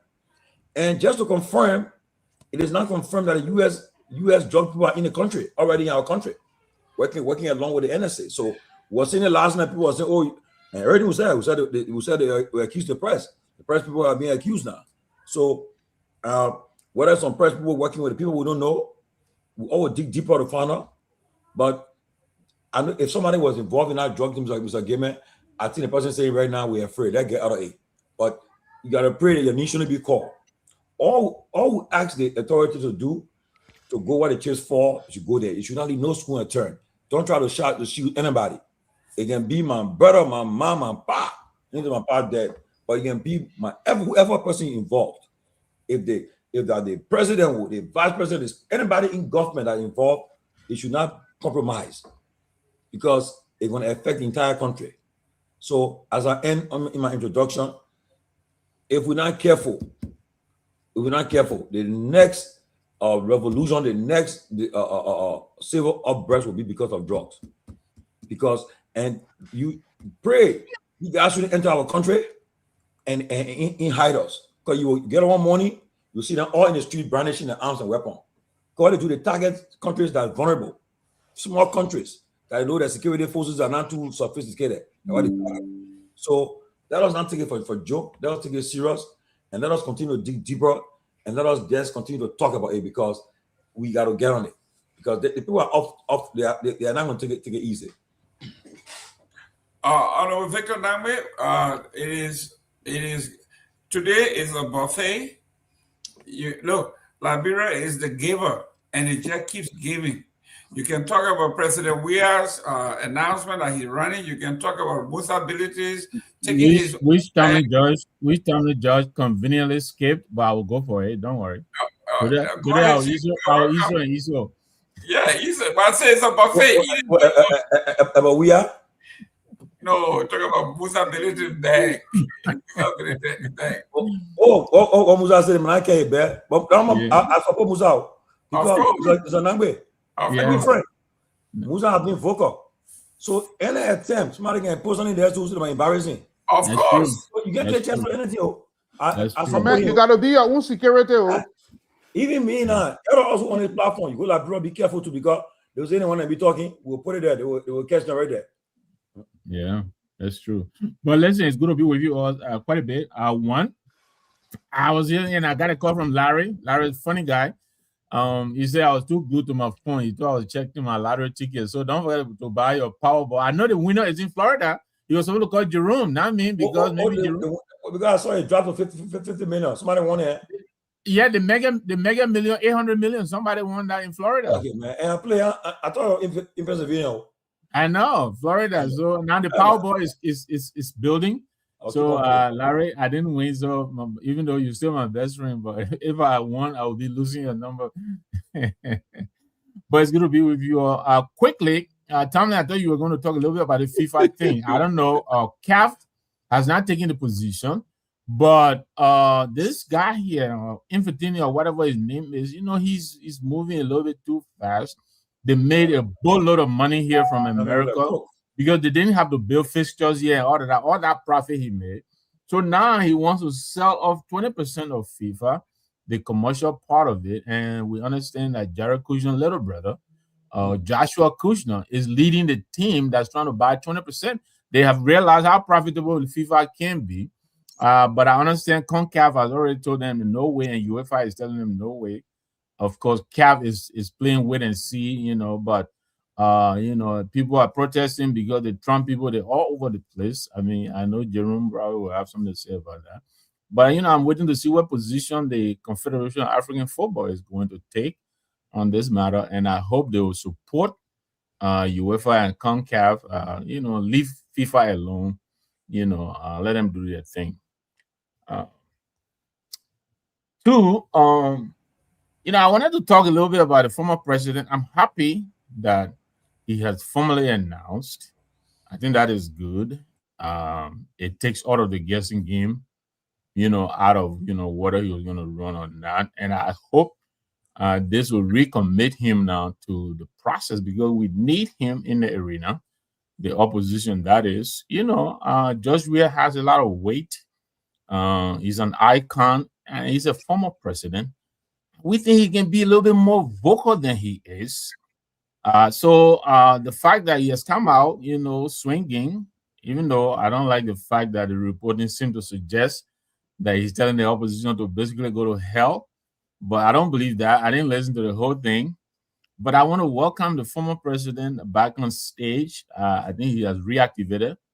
So I think that's a good thing for the opposition. So we'll need him. I don't know yet. I might just pop into Philadelphia over the weekend. Some guys were, trying to see if we could get, send us ticket to go. I will see. But I'm happy that he's doing that. The CMC political leader is coming. So I think he's going to Providence also. I'm not sure. But I doubt whether he will be in Philly. But still, some of us, I don't think and my wife, we're not going to, I don't think we're going to Providence. So we may likely go to Philly. So I'd like to welcome, What happened in Providence? Nathan's daughter is having a graduation. Nathan Bia. And Nathan, member of CMC? Does he have to be? I asked a question. No. Because I saw him with snow on the feet on. Yeah, no, Chief. But Nathan is an opinion leader from Nimba. Besides, he's my cousin-in-law. He's my wife's cousin. So we were going to go. Now Musa Ability is close to Nathan. He recently, when we launched our chapter in Nigeria, he was the installing officer for that occasion. So, he's a good friend of the CMCs. We're not, embarrassed to say we want to recruit him, and we hope we do. He's an opinion leader of Nimba. He's a great son of Nimba, and he's a politician here in the States. He's a you think we are announcement today put little fear in the CMC? Maybe you think so? No, if anything, I think he has re-energized us to get out in the field. Honestly, we didn't think the former president was going to run. All the indications we were getting. But I told you guys that he was going to put it in his speech. I said last week, I said he'll be part of his speech. You did. Information, you gotta know that the SNS is contesting. But too many the inquiries say in particular that he's going to contest, or yes, CDC is ready to move. He said he's running. He said he will be a candidate. He said he will be a candidate. Okay. Johnny, you don't understand nothing. The SNS is running. This guy. But that's good, my man. It's good for me. I mean, it will help us. It's a very good thing in the, within the those that are not in power. I have to say opposition, but it will be good for everybody because, yeah, I mean, once Mr. Weah comes, nothing was starting SNS is running. No, but you know what? When I heard what FIFA was trying to, FIFA is in a position to make a lot of money. When I heard what they're trying to do, the first person I thought of was President Weah, and I said to myself, it's going to be, it's going to be $20 billion. Exactly. So and the guys, I believe the whole thing is due to his association recent time with Trump. There have been a lot of things coming. I don't know whether they're doing so many brought idea to him. They saw the kind of money. So they're going to be raising around $20 billion for the next World Cup. Imagine. So his players, I think, and that's why when you say you want to what Africa would say, the Confederation of African Football, I don't trust them. They are in this guy's pocket. He controls them. Yeah, this guy has taken over FIFA. They guys only. The challenge will come from UEFA will challenge it. Yeah. And other federation may challenge it. But I think eventually what he's trying to introduce, he may likely just win the show. Now, because his plan is to give out of the $20 billion, his plan is to give each federation $40 million. Yeah. And you're gonna give it evenly. Hold on now. Out of $20 billion. Yes. You give each federation $40 million. $40 million, which is we have a membership of it's just a peanuts. Listen, no. The 40 million that he's giving there is to help them prepare. I mean, and this is what he's planning to do is that he been like that to see Mr. Nagbe, because out of the 255, the poorest country will run for this big time. Right. Because each for instance, you're giving Liberia and that might give you the vote. You're giving Liberia FA $40 million. You think they will vote against? So CAF will support him, and the CAF membership is big. About almost 55 countries, right? Right. He may eventually get it, even if the opposition coming from Europa and other areas. So that's his calculation. And I would just doing some analysis. I read a scholarly article on it today from one guy. I read it from the Rotterdam News. But don't discount CONCACAF though. I understand they did not open a boycott like UEFA, but they have decided they have rejected the bid. And you know, CONCACAF includes what? The Caribbean countries, including North and South American countries. Mexico, Brazil, all of these countries, I think they're in the CONCACAF region. Yes, but mind you, some of them diplomatically will twist their arms. Okay. Mexico eventually play in. You know, they our man say Brazil here, right? Right. He's going to behind the scene. Going to do something. He's going to do some things behind the scene. So, but his brother is in law then leading the bid now. Exactly. Joshua Kushner, he's leading the bid. So all of what they're going to do, FIFA are going to be getting $20 billion. And imagine what Kushner late brother they're going to get now. Yeah. So I'm trying to contact them. I say I won't be why you wasting your time? We're getting the Trump card. That's all they need, the Trump card. But what I was thinking right at Tomalin, I mean, the former president occupied the whole office with FIFA. I mean, with this kind of money, I thought he'd be. I really thought you're going to get more busy with FIFA now. You know, and forget about it. The former president wrote the guy with FIFA is there. Is he fine when a major tax coming, like when Walker will come in here to go and do some of these things? They got time. It's seasonal, right? So, I mean, on the basis of reducing racism and the rest of that, that's his role they got. Now, with this other new rule, you need people more or less that will want move to this to get that kind of thing that will give it to. I mean, the no, but what I was thinking, right? I think his office would have even been more energized with the Egypt and the cross arm thing. You understand what I'm saying? I think Egypt has filed an official complaint, if I'm not mistaken. So I thought the former president's office, which is handling racism, would have even gotten much busier. Because now, he can be, but Mr. Nagbe, all these things is about one own talent and your innovation you bring to bear with this kind of things. FIFA, as a powerful and one of the most richest private organization on earth, if not, if FIFA is giving you kind of tax, you have to be innovative to make more money. Trust me, I don't think Mr. President if you were to draw some agenda or plan to go to FIFA and say, well, I need this $50 million to exactly. He will get those money. Then exactly. He can create other means for other people to benefit. Thank you very much. Working on these kind of things, you need to be innovative to get that. And Sylvester, you are saying it correctly. Yeah. Okay. President, we have a lot of leverage. You can make a lot of money let me say something, Jerome. I think. You want some of my time, you gotta give me some tip now. I stay on the floor. Okay. Johnny, go ahead. I'm just joking. You're trying, man. You know, I'm trying to get internet business. Yeah. So I think the problem I see, the opportunity I see here, if it is confirmed that the Excellency former President George Weah will be coming off for the election, it was announced today. I can imagine. I can imagine. Okay, yeah. I got it clear. Okay, I can imagine already what is happening right now before tomorrow morning in some people's camp.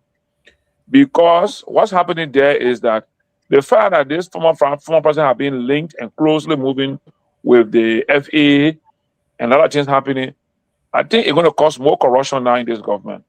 Because they need more money. Because I'm clear, I'm thinking that the former president is likely to going to get some benefits, some financial benefit. And those guys want to make sure that they fight him financially. So we should expect to see that we'll soon start seeing the national cover getting depleted in anticipation of fighting back. That's my assumption. No, It will be a serious fight here. If you really, if the president we are really comes back to contest, it will be a real fight. Thank you, guys. Listen, let's go to the line real quick. We got 20 minutes here. Wait. All right, while we're taking the call, while you're announcing the number, I think our friend Kehleboe wrote something. I hope I will have time to talk about. He has come out outright to say the whole draw money is about campaign money. So we're going to run 2029. You people are looking for campaign money. Absolutely. Junkies Morris, Freedom FM. Let's go to the line. Okay, we are on Freedom FM live, and this is the closing argument. Our panelists tonight, Chief Sin Tomalin, Nyenwolo, George the First, Minister Sylvester Pewee is here, Jackson T.S. Sinton, Honorable J. Victor Nagbe is here providing wisdom.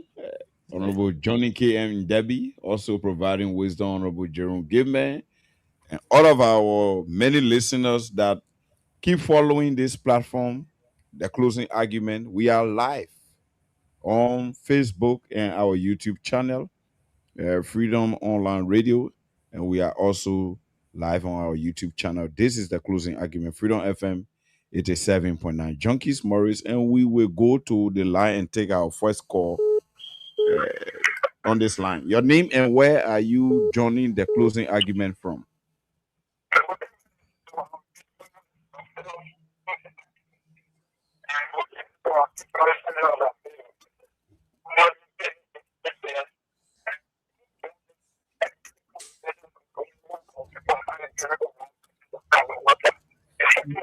We are not getting him. Are you getting him now? No. You can call us back. We will leave you there. We'll leave you there and go to the...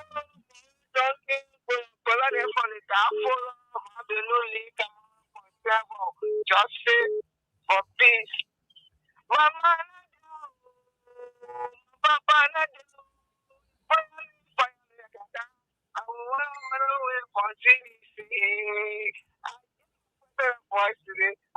Bless all of you like in our series. President for 2029. Long life, long life, long life. That was Ma Benu from West Point, and we'll leave her there and go back to line 1 to take this call. Your name and where are you joining the closing argument from? Thank you for having me. My name is Victor P. Tabo, Commodore New Sergeant Plea. I do join you from Patrick Factory to be precise. That weekend. Go ahead.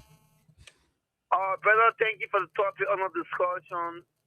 What I have to say, in the entire Republic of Liberia, can be competitive to George Manor. He is the argon and he is the God sent.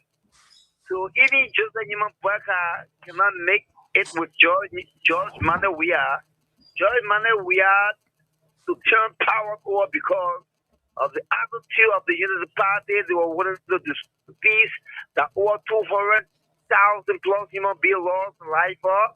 And George Manor, we are found it necessary to turn power over. That does not mean that Joseph Nyeman is more powerful than George Manor we are. And also to the issue with Musa Benedict, everything he said is 100% correct. We will not be in our country and we see government officials who we expect to be those that will fight the wickedness and the ill in society. They're dead or woke others supporting the actions by supporting our children to drugs. We will say no to them, and whatever protest that will come up for to stand up for our right as a Liberian, we will send out, and Musa Benedict is 100% correct. Thank you for the show. May God bless Mama Liberia and save our state. And you guys still have a good and God working night. Bye. Thank you. We leave you there and go to this other call on line 3 to take this caller. Hello? Hello? Hello? Sir? You are welcome. This is a closing argument. We are live on Freedom FM 87.9. Go ahead and have your seat. Speaking with Pastor Jerome Gayman from the Chicken Sofa to I want to applaud you people for bringing this sensitive or discussion to listen at the people input. But my own position here is that if all of these things that is being said to the viewers or radio station by involving of government implicated within this block Seleke, then I think that the entire government needs to be removed by the people will. Because the people are the one that has the constitutional power. So the people have that power to remove such government.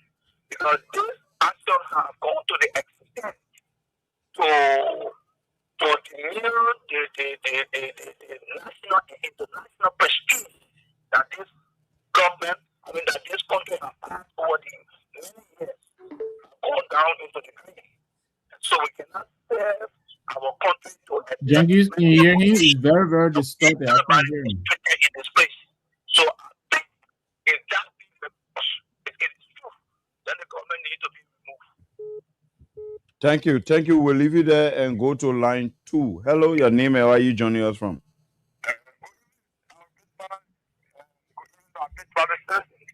I want to say thanks to people for always provide fascinating information to the Liberian people. My name is Rufus.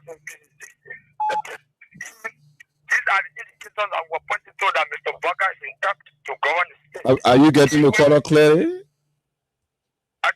No, we are not getting him clearly. Yeah, you getting him clearly now? Honorable Sito? Well, go ahead. Go ahead. Let's Let's see. So, all of our panelists that are on this program, no, still not getting him. we were talking to the Liberian people. Those are the indicators that were pointed to that Mr. Baka is incapacitated to govern the state. So today,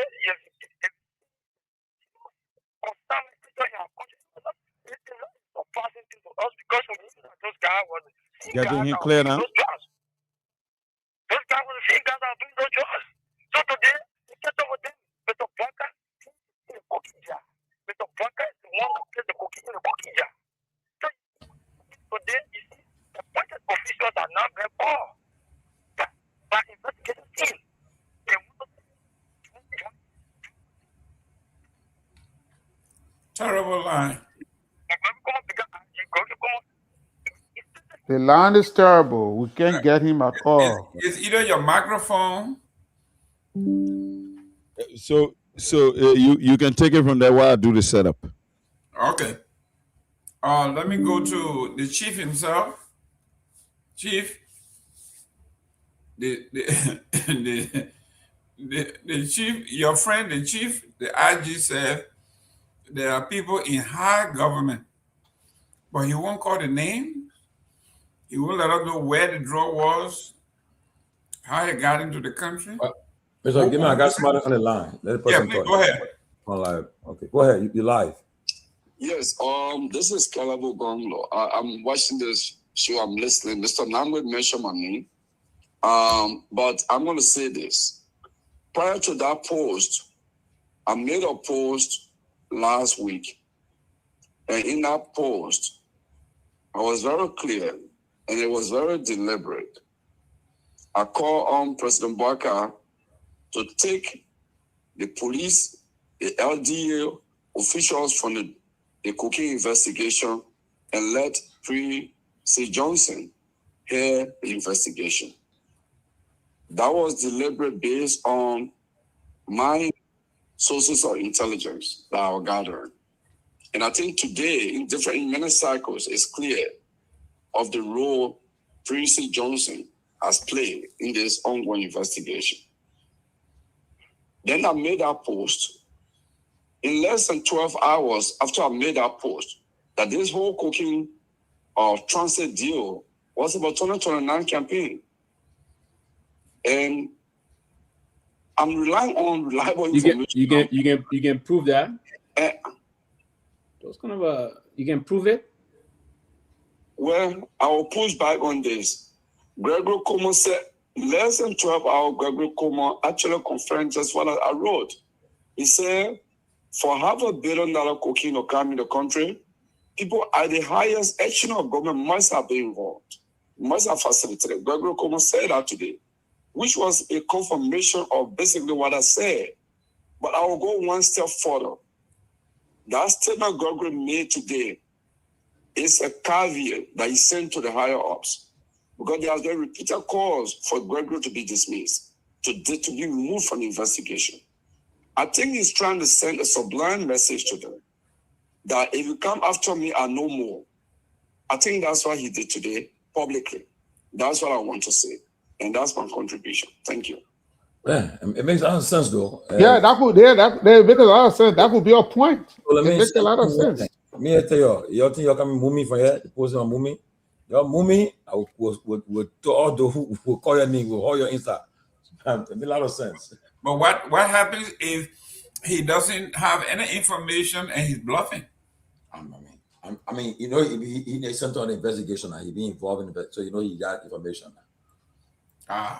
Well, ladies and gentlemen, let me welcome Ibrahim Toure. Mr. Toure, welcome to the show. And what do you say about the IG admission today that yes, not only was the government employees, security employees were involved, but involved at the highest level of the government?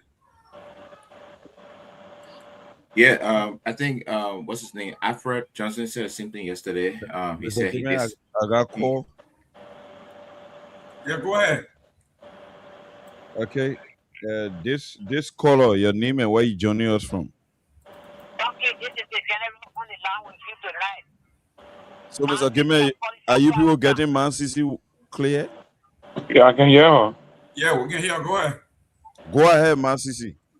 Thank you. The message to Mr. Gayman and his team in the diaspora, affecting the diaspora. Although they are in the diaspora for their population here, for the population, their country. When the man lead up their lawyer in the process, when my brother just left the last step, and when this man said, get a good more said, that is in the message, that if you try to push her down, I will call thee and the knee will blow on. I know you're in a government that making this job. Who was saying those things? They said,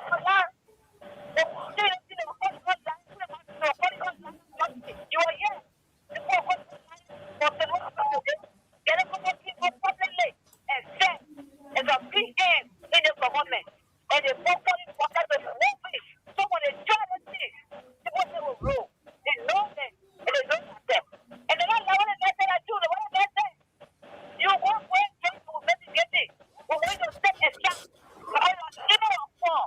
You said we are going to what they don't better what me. So all the stuff they done, what's going on? What happened to our country? Our country on a far in it to the other wall. You won't wait just and then you get somebody say you don't wear flower. You see what's joking here? You see the big flower with people?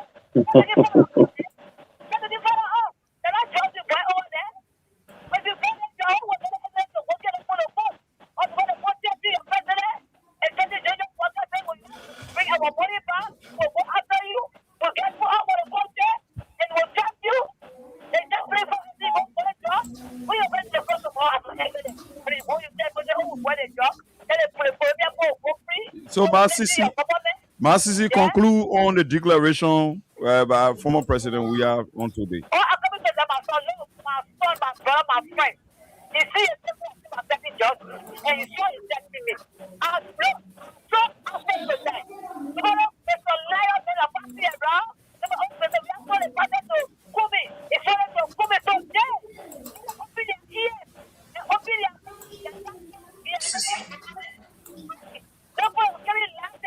We have thank you. Thank you for taking Kumi out. Yes, I will be on the ballot.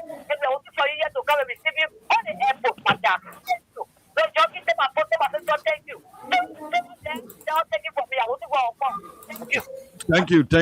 Yeah, that was Mancisi from Clarendon, and this is the closing argument. Because of time, Mr. Gayman, I think we will call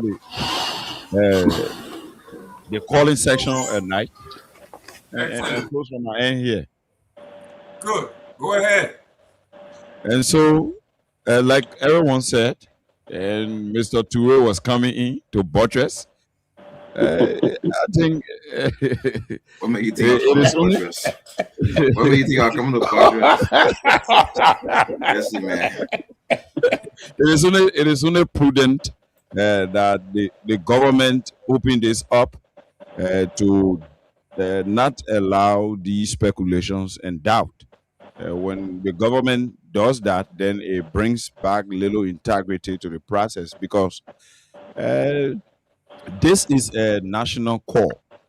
The students, the marketeers, the politicians, the clerics, everyone from every facet of the society is concerned with this matter, and making sure that this matter is brought to an end logically. So the government authority will need to be meticulous in how they bring out information, because everyone is keen and listening and attention to this particular process. So information coming out from there should be well taught.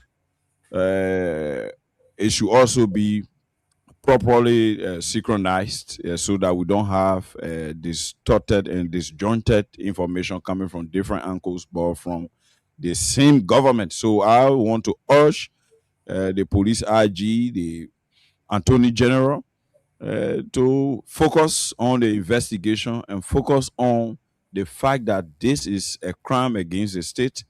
Individuals who are calling a nationalistic call, calling for this particular cartel to be dismantled, should not be enemies of the state, should not be targeted, and should not be intimidated to keep quiet, because we are the voices that will allow the people to have peace.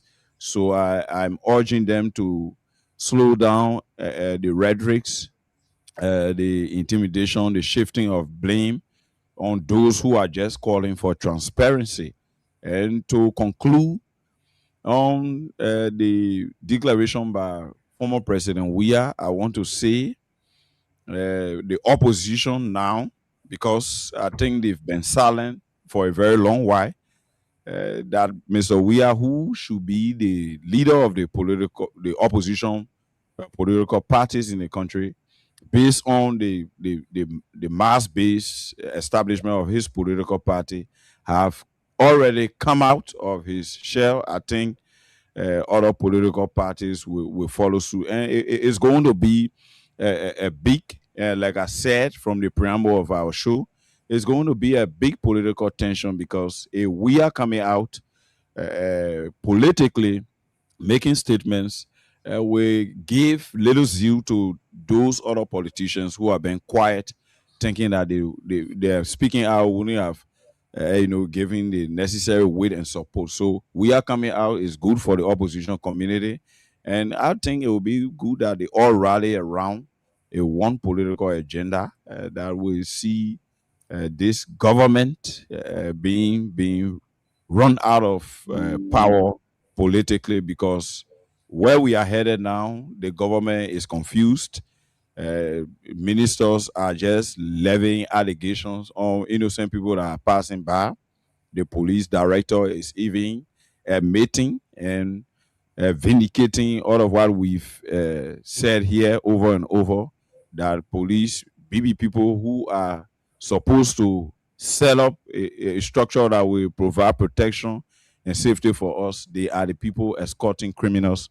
And all of these things, there can be no justification to all of these admissions. So I'm urging all Liberians to remain peaceful, and let us keep our lips on discussing this drug issue, because it is a national call, and I want you to be reminded, those guys, the cartel and the cabal, they wish to extinguish this national call to eradicate and obliterate the cartel. So you Liberians will have to be brave enough and stand the tension, because there is time for everything. Today too will pass and there will be tomorrow. Thank you. Good night to every one of you, our panelists there in the diaspora, our many followers who follow us on our Facebook platforms, our different Facebook platforms, the closing argument, Freedom FM 87.9, and our YouTube channel.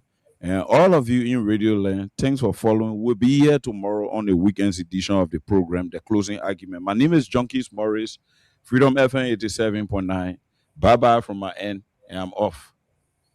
Thank you very much for our family from Freedom FM. You are free to go. You are free to walk the streets of Monrovia. Okay. Yeah, we go. It says here, Ature. It says here, it is the first time the state has accused officers of moving the narcotics themselves rather than interfering with the investigation after the fact. And it puts the police at the center of the trafficking operation they are themselves investigating. We have the police chief said we have identified key state actors who play a role in transporting, escorting, and movement of the narcotic substance from the landing site to the holding ground using police vehicle as escort, one in the front, one in the back. Coleman told or said at the Ministry of Information's regular press briefing. He named the chief of highway patrol, Waddell Kehleboe, and the chief of major crime, Anthony Blade, both of whom have been detained at the police headquarters, and he said would be turned over to the court the same day for prosecution. A deputy commander at Roberts International Airport for the Liberian Drug Enforcement Agency has also been identified as a key actor, Coleman said, and the other actors remain under investigation. Your take on what we are reading, what we are hearing? I think whatever way to do this thing, I think is something that we have to. We don't let people come here and pacify our emotions at any point in time they want to. Garguah was the same guy who came in and said Johnny Dean was involved into attempted bribery. And under every under the Liberia Constitution, the act of bribery, and even the attempt thereof is a crime, right? Your police officer can, per law, if it's ethical, can pretty much arrest you for attempting to bribe him, right? And according to that, he received $10,000. According to Coleman, the guy received $10,000, and so on and so forth. To now, the guy has not been charged for nothing. Even we're not saying, oh, you brought drugs in, right? Just the fact that, okay, you're charged by taking bribe. He has not been charged with that, right? It's the same Garguah Gongloe coming today telling you that government officials are, part of key government officials have been identified and investigations still going on.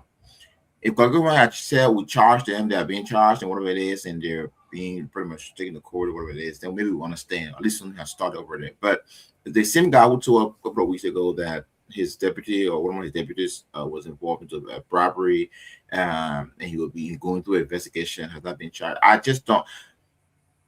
don't want us to take away the. It's very inevitable that yes, somebody will infer that a person from the government was a part of it, right? It was a part of it. Not key government officials. Not there's a. I don't. There might be. I'm doing something.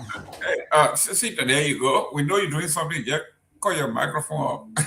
Yeah, there might be key. People that are acting. Are there people who those people are acting under? Because the guy at the airport, they were assigned there. For example, the DA guy from the airport, the chief of inspector of police. These guys were. It's just easy to infer that they were contacted to have transported these drugs.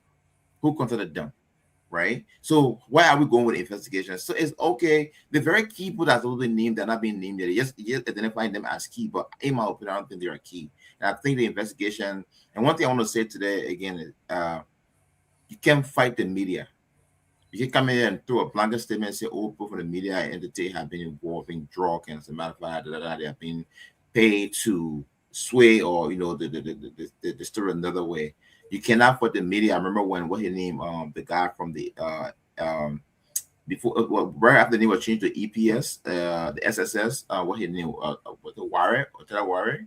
When he came, he said something about the media. You know, They let Othello Warren. Yeah, I was saying that like bro, at the time I was working at Sky from at the time. He said, "Oh, y'all got your gun, oh, you got your pinball guy, Gun, yeah, right." And he pretty much brought that to the enemy. That went against him aggressively. Today, before he died, he left that job, right? Because of the prep round, everybody came, called and said, "No, you don't do this, right?" So you have to be careful how you come for the media, because you turn a blanket statement on everybody who may not even be involved in that. Now, if you have done an investigation like you alleged, or like you regularly said, you've done an investigation, then come up with the media interviews that are doing that and call that person out. You come to run as the media, so now probably could be that media, or for example, Spoke will be that media, Sky could be that media. You know what I mean? So I think he has to be very careful how he thread. It goes back to communication, or proper relations. Saint College should be speaking to these things. Very good. Should take emotions out of it, and people that even speak, then do research. We live in a digital world now. You can write certain things. You know, there are a lot of things. A lot of information is right to your hands. So I don't believe it's not a win. It's like you already like in America said, duh. We know that's not news. That the men say, "Oh, the cat better, no, the dog better." Man, it's not a news. When the man bite the dog, the news. It's the news. You know what I mean? So this is not news. We've already been thinking that way. Bring us a breaking news.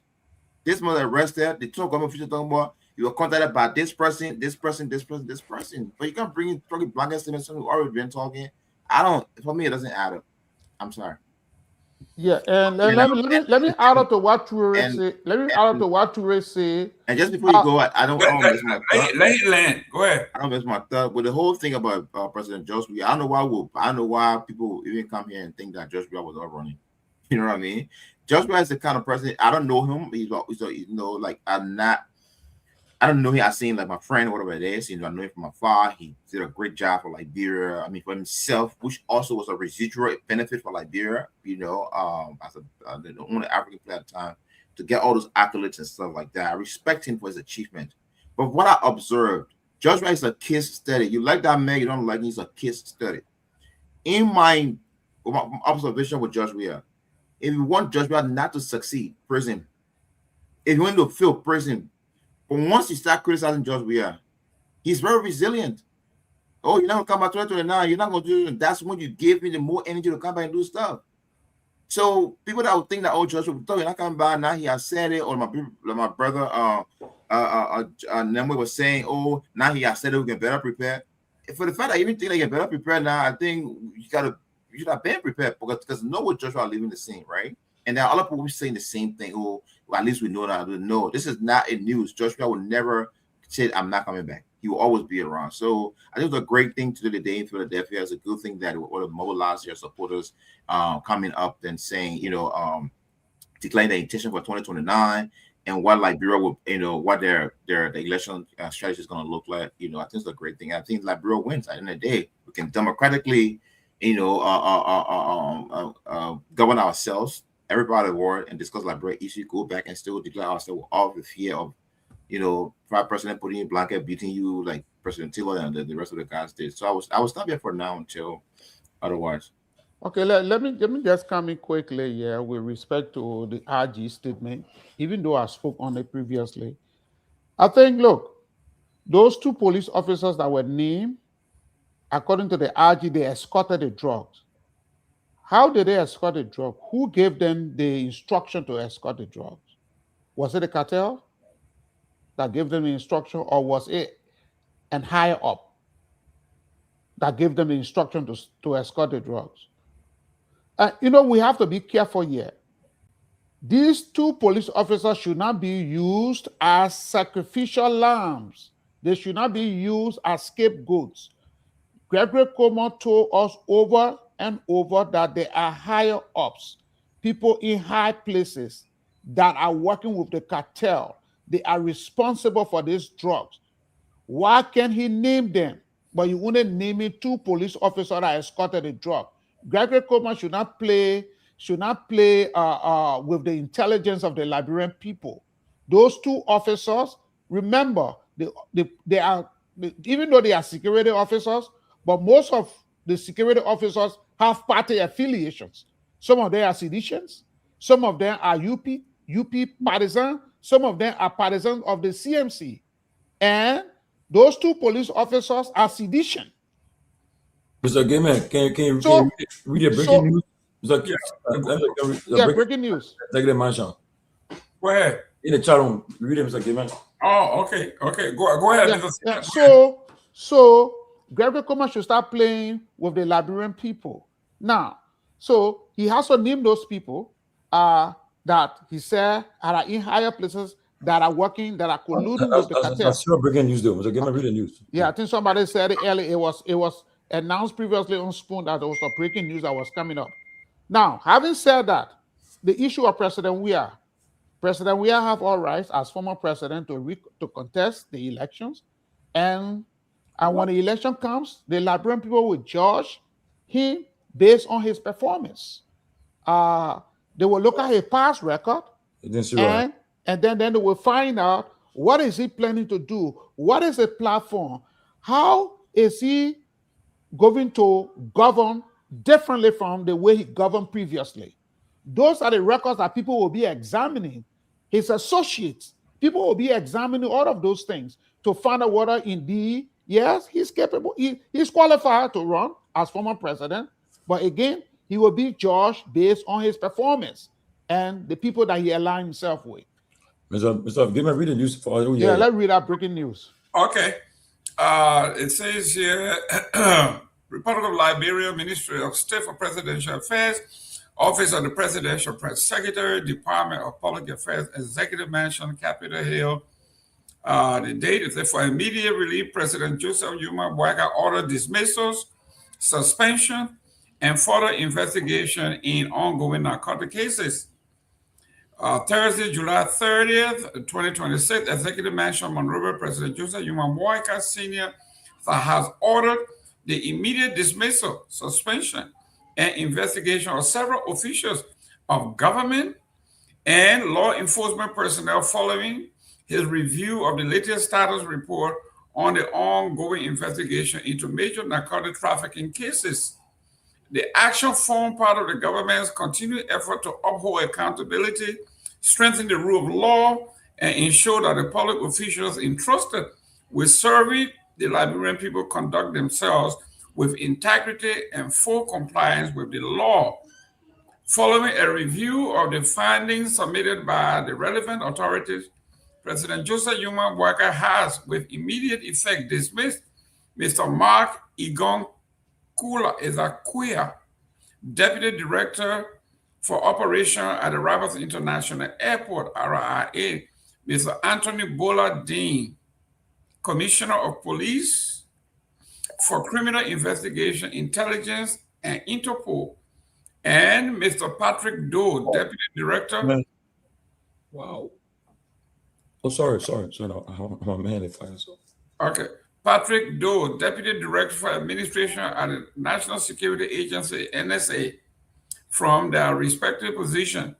The President has further recalled Mr. Patrick Kamusu 702, who has been seconded to the Liberian Drug Enforcement Agency, LDA, from that assignment, suspended without pay, and directed that he be placed under investigation. Signed, the Minister of State for Presidential Affairs. Wow. That's not all. That's not all. That's not all. Okay. No, it's not all. It's not all. When you go to the, let me just read. Additionally, okay, go ahead. President Boyka has ordered the immediate dismissal of all government employees and law enforcement officers indicted in connection with the seizure of 198 plates of processed cocaine at the Rabat International Airport and the confiscation of 3,971 plates of cocaine from the premises of 2 foreign nationals. Those dismissed are Mohamed O. Bohwa, Director of Security National, Rabat International Airport, Moses Jala, Deputy Commander, Liberia Drug Enforcement Agency, Rabat International Airport. The president has also ordered the dismissal of 2 officers of the Liberia National Police who are said to have used official government vehicles to facilitate the transportation of a narcotic consignment from Vincent Town along the Bomi Highway to the vicinity of Megat Mart in Tinkers Village, Peaceville. They are Anthony Tibley, Waddell Debiakwabo. The president has also directed the immediate dismissal of the following individuals and ordered that they be forwarded to the Ministry of Justice for prosecution in accordance with the law. Jamar W. Jala, agent, National Security Agency. Christine L. Nyanti, agent, National Security Agency. C.C. Nelson, Procurement Director, Ministry of Gender, Children, and Social Protection. Abednego Jr., agent, National Security Agency. President, okay, then somebody else can continue with the reading now. Yes, President Parker said these actions demonstrate. I can go with it. I can go. Yeah, go continue. Listen, guys. I don't think we should just stop there. For me, these are not a new one a year. No, that's not fair. For no, me, the government is trying. Listen, these are not name. All the people that dismiss, these are not people the president. Are low-level people. No. You're not being fair. You're not being fair. And no. Because I'm very frank here. The deputy at NSA is a top position. All No. Is he a senior government official? No. But Johnny Dean. Listen, if other people want to agree, I don't know nobody for not agreeing. Yeah, but at least. But what I'm saying, with my understanding of the bureaucracy, Johnny Dean was not appointed by the president. I agree, but at least. Why should the president dismiss him? At least we're seeing some action right now. Why didn't the police director dismiss Johnny Dean ever since? Right. At least we're seeing some action right now. No. At least we don't want to hear no. At least. You're not giving credit when it's due, man. So when I came on the show the first day we were talking. I told y'all, just because the president is quiet doesn't mean he's not leading. But all what happens is when you're quiet, you're not leading. When you're quiet, you're not. No. And in this context, in this context, when you acquire in this context, this has to do with criminal charges. It's not just dismissing from the job. You linger? It's not lingering. You want facts, man. This is law enforcement. How long you think you get facts? What facts do you need when a man says the police? You did not fight to dismiss Johnny more than 2 weeks, almost 2 weeks ago. Johnny Dean? Yes. No, there's a lapse that we're talking about here, right? No. But answer that question. You did not fight again? If I never fight to dismiss Johnny Dean. To dismiss Johnny Dean. Presidents do comprehensive review and make decisions. Oh, come on. Okay, that's what leaders do. They do comprehensive review and they make decisions. You don't expect them to say, "Okay, no, I don't need to dismiss now. Let's do this. Let's do that." No, but Mr. Toure, yes, Mr. Toure, yes, the point. You'll be disappointed to know that there are some very powerful hands in the police behind. No, I'm not disappointed. To be honest, I would not be. Here's the thing. Remember the RG before this press release came up said there are senior level government officials. Right. Senior. Okay. Level government officials that are beyond the cartel, that are colluding with the cartel. Okay. Then the president, they issue a press release and they dismiss all lower level officials. Okay. So the reason why the senior level officials that he made mention of, right? You need overwhelming evidence to indict these people. Until you have those evidence to be overwhelming, that the juror would not overturn, you can still keep them under the investigation chain, and the ones that are being confirmed and that dismiss them. It's easy as that. You can just go and say, "Oh yeah," because the man has been, he's believed to be involved. You don't have evidence that a juror would look at, or a district attorney or attorney general look at and say, let indict him, just go indict the man. No, these are criminal cases we're investigating here. This is not just about saying, "I don't want my government no more," so go on the other side. No, they will dismiss you with charges. And that's what's happening. So I think it's a good thing that the government has started on this path. All it tells us is that these guys will be investigated, right? The ones that have been dismissed will be investigated. Who put them in? Who connected them to this crime? the name will come up subsequently. But like I told us earlier this week, I said, listen, just because the president has not spoken on this thing does not necessarily mean he's not leading. You're giving time. When there'll be a compiled report, then this report now can be things that we can use. You know what I mean? As a president, this one is conclusive. I will make my decision on this. But you don't make decision in bits and pieces like that. That was my argument, and he just proved it today. But listen, okay. There are two questions here that we have to address. One is the police IG said this thing was definitely sanctioned by the state actors at the very, very senior level of this government. That's what he said. Okay. Then he said the drug was escorted by 2 police cars, one in the front, one in the back. Mm-hmm. But then who was in the middle? The drug was in the middle. Yeah, but that's what we are saying. Who was in the middle of the escort? Okay. The drug cartel, right? So why don't you identify the guy that was in the back, the guys that were in the front? So why aren't you identifying the guy that is in the middle? Okay. So it's possible that person in the middle is a person of interest, right? Hold on now, right? Hold on, right? You need overwhelming evidence, right, to say, oh yes, this is why I'm indicting this guy is going to stick. What I'm saying in a nutshell is that the government has done this. Let's commend them for this which they've done, right? Because your logic makes a lot of sense. Yes, it was in the back, in the middle. That means once you know the start and end, you got then everything that's it was in between is in you to know. So that's you're right. But when you want to indict people, I think it's just good that you have overwhelming evidence to indict them because you want this thing to stick. You just don't want to indict somebody that only person beat the child. For example, we got former Minister Samuel Tuah today. Now we got a controversial case where the jury I got to let him free. Now you come and say, oh, they were foul play.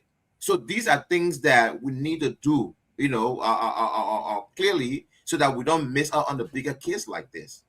But let me answer this question because we had a security expert here yesterday where he said it's not every case that you need like a search warrant or arrest warrant because the case is so obvious that you can do arrest and charges on the spot.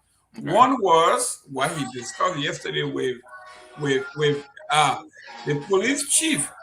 The top law investigator in the country said that my assistant accepted bribe of $10,000, admitted accepting $10,000.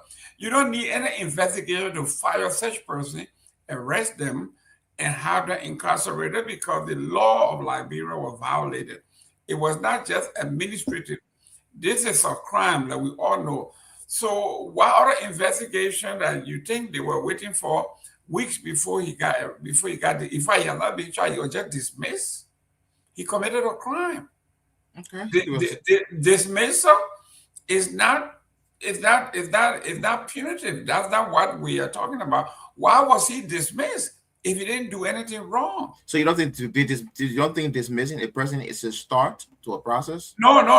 You got to charge the person, find them guilty before you dismiss them. So what would be the charge? If the man is not guilty, how can you dismiss what would be the charge you're charging him now?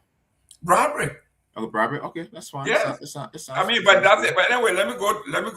Victor, the president have taken some action.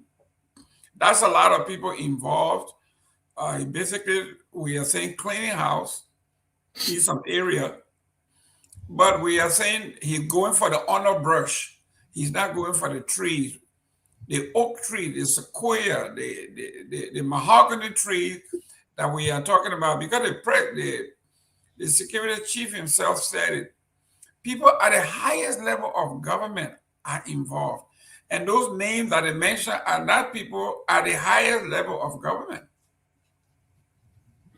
No, I agree with you. I think we have all expressed concern over the drip-drop manner in which this is being handled. But that aside, I'd like to read what the CMC just released.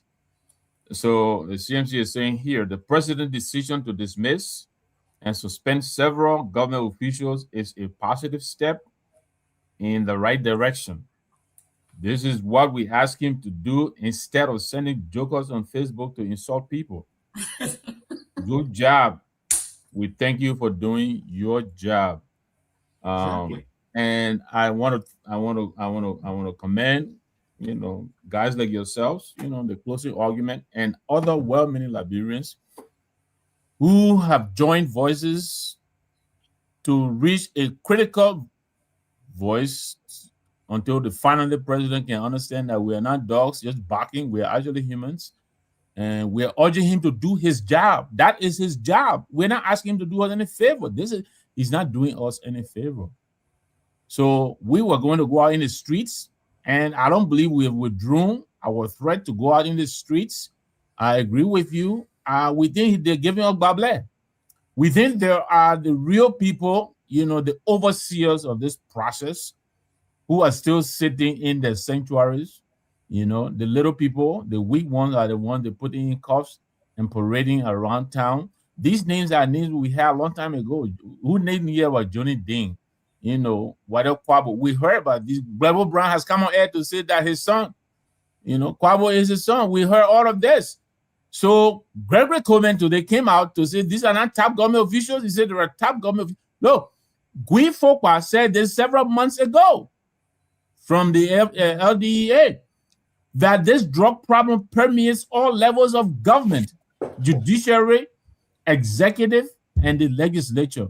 We know that, and we're not going to let go. We are going to demand the pound of flesh that commensurate with this action. These people are trying to make our country into a pariah state. All of us will suffer. All of us will suffer, and that's why we're not going to sit and let it happen. I mean, we're suffering as it is. Our young peoples, we're losing most of our young people to this carnage, But we commend the president on this action, but it's not enough. We think he can do more, and he should do more. Yeah, Tomalin George, we have been saying this here. If the international community had left this to the devices of Liberia, just imagine the amount of people that are involved, right? State security, and the NSA is involved, the police is involved. There will be no other way that anybody here will convince me that this drug thing will have been discovered, it will have been dealt with in this manner without the pressure from people like you all, the international community, and the heat that is on from the State Department.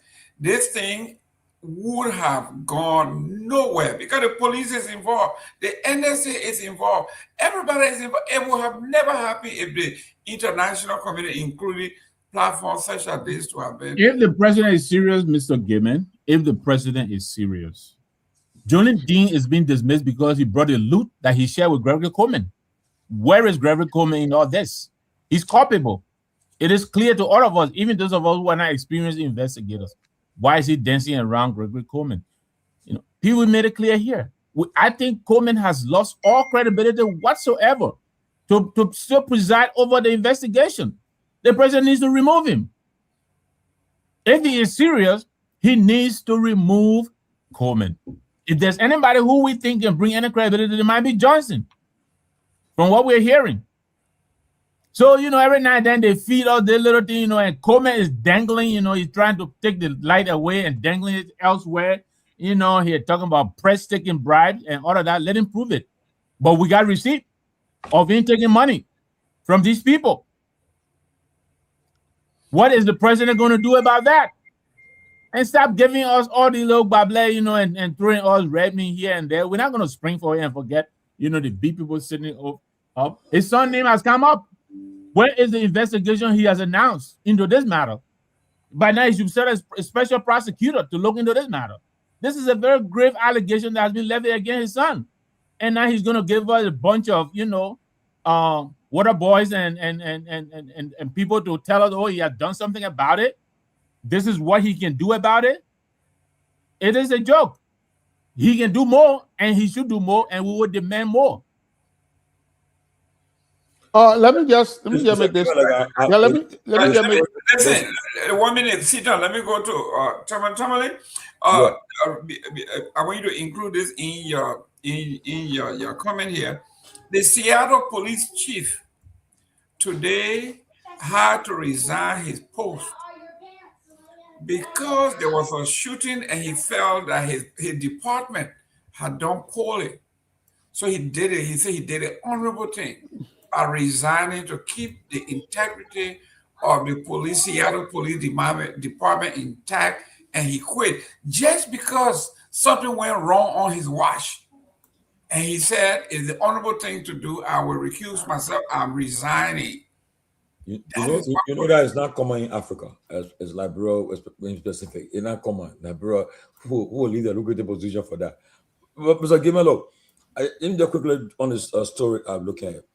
You say that the operation back to 2024 when a Serbian national identified as Sardine Seleke, along with two men, Michael Tom and Tom of allegedly flew an aircraft into Liberia with the help of Edison Brown and Mohammed Alpha Ba.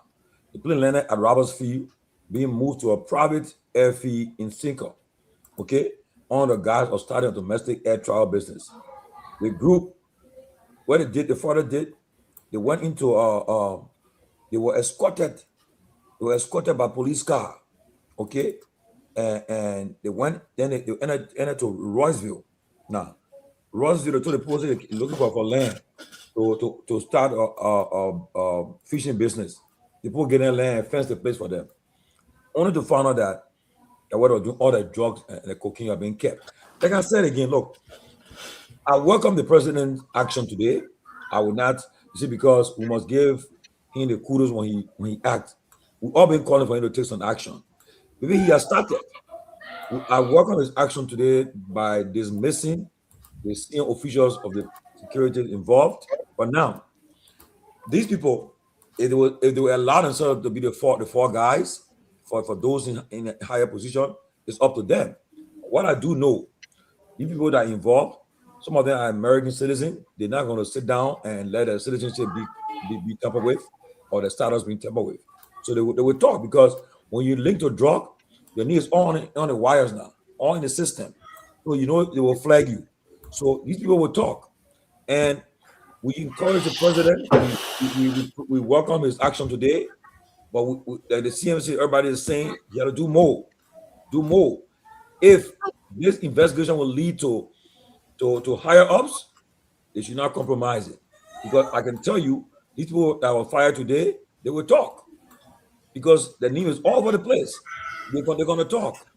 But if they allow themselves to, well, okay, take the fall, we'll mango the case, and you guys will get free, yet and still, that scar will still be on them.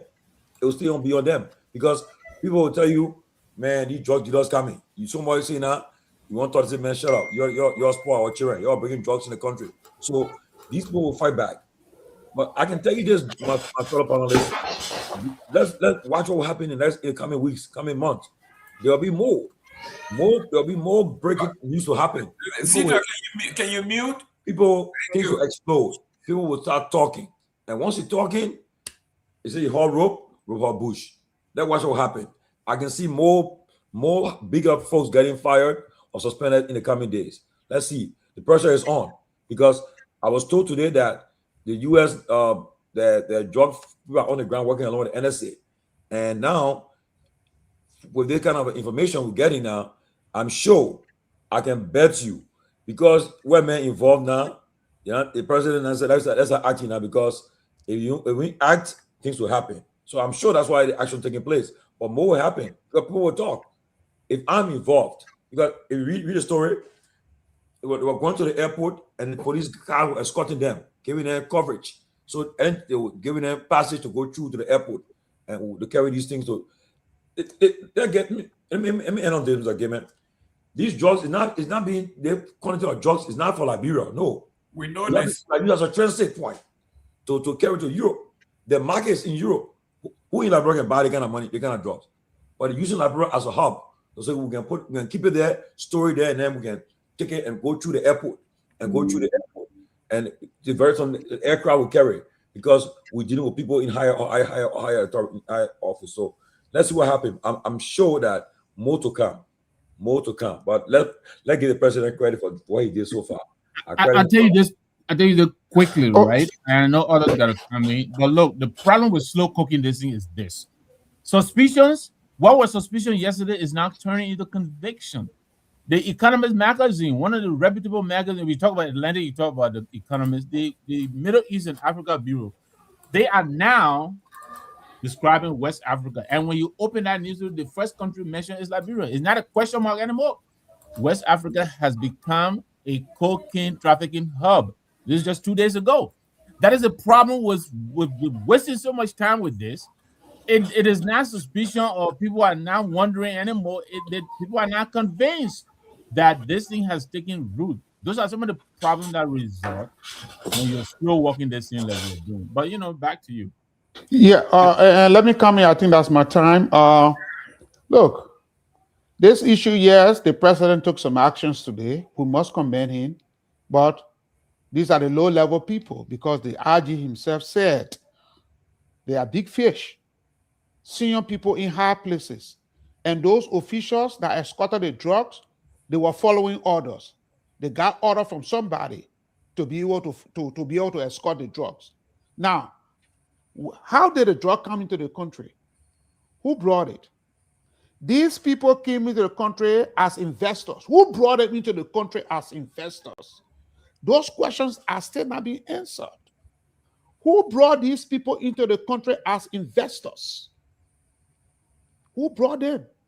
Who gave them the paper for them to operate in Liberia? Who gave them the necessary documentation for them to operate in Liberia under the guise that they are having a fishing company? None of those questions have been answered. But yet instead, we have been told that people in higher places are linked and are colluding with the cartel. We have to be serious here. If this government is serious, the government has to conduct an independent, impartial, credible investigation. Wherever the chip falls, let them go there. Those higher ups that they are shooting, they need to bring them up. And Mr. George, I will regularly appeal to you. This documentary here, if we can put it on our on the closing argument website, I would love that. And the title of the documentation, this documentation on the drug trafficking, is a drug trafficking in Africa, presidential villas. What this article, this documentary is saying, most of the cartel that operate in West Africa, they are closer to power. They are closer to power.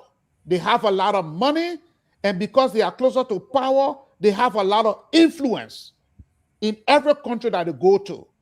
So we shouldn't say and try to sugarcoat this.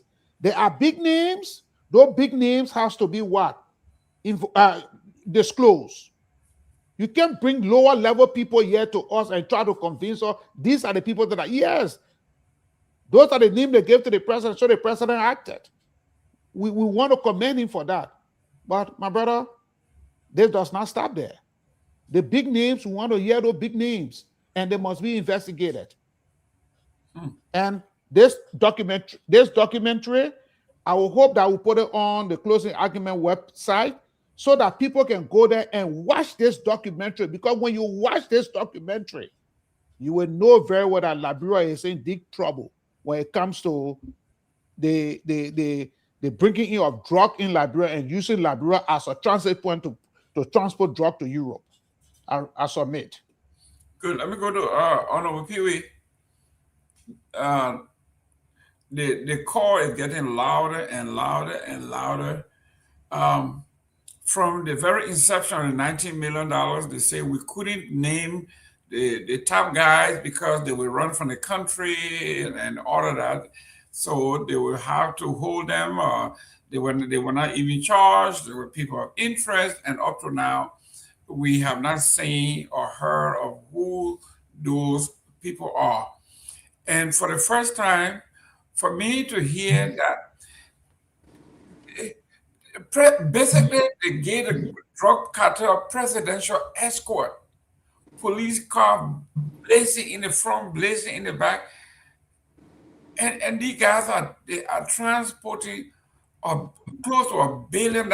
If you listen to the cartel, he says, as far as they are concerned, they brought into the country 10 tons of cocaine. That's what they say, 10 tons. And 10 tons is what? A ton is 2,000 pounds. You multiply 2,000 by 10. That's 20,000 pounds of cocaine. That's a lot of cocaine. I want to believe the cartel because in this country, when they are carrying those big machines, right? Pewee, those big machines, when they put it on they call it wallow, they will have one car, security car in the front, one in the back with a yellow, making sure that nobody comes close. That's exactly what we are talking about here with massive tons of drug on the truck, and they have presidential escort to escort these people. Somebody, I don't think Pewee can just tell a guy in the police, oh, go get a police escort and take me home with light. Somebody has to authorize this. It has to come from somewhere. And that's one of the reasons why I express myself. And sometimes we all individually we have our reasons why we give our opinion, but we want to do the best to set the standard. For me, from my perspective, to set the standard as to how I look at things, as to how things unfold in the bureaucracy. And the reason why I didn't comment this decision just now was that I thought it's just to play mockery of the people of Liberia. To see far lower ranking officials for the presidency to be coming over, release, dismissing far lower ranking officials that those individuals that are heading those institutions should have done ever since. Meaning the president should have known that there's some sinister thing unfolding behind the scene, that people trying to cover up in certain areas, like the police. And you said it.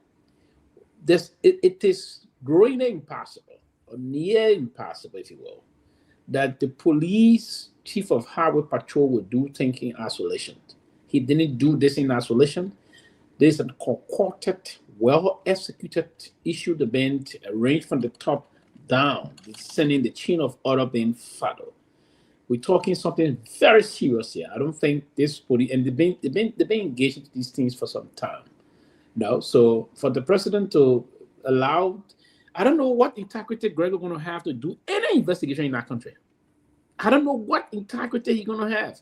It's just embarrassing that he's going to allow himself to be somewhere that now the media comes, and the unfortunate thing is that the statement made against the media today, the PEL came over a very powerful statement. That's correct.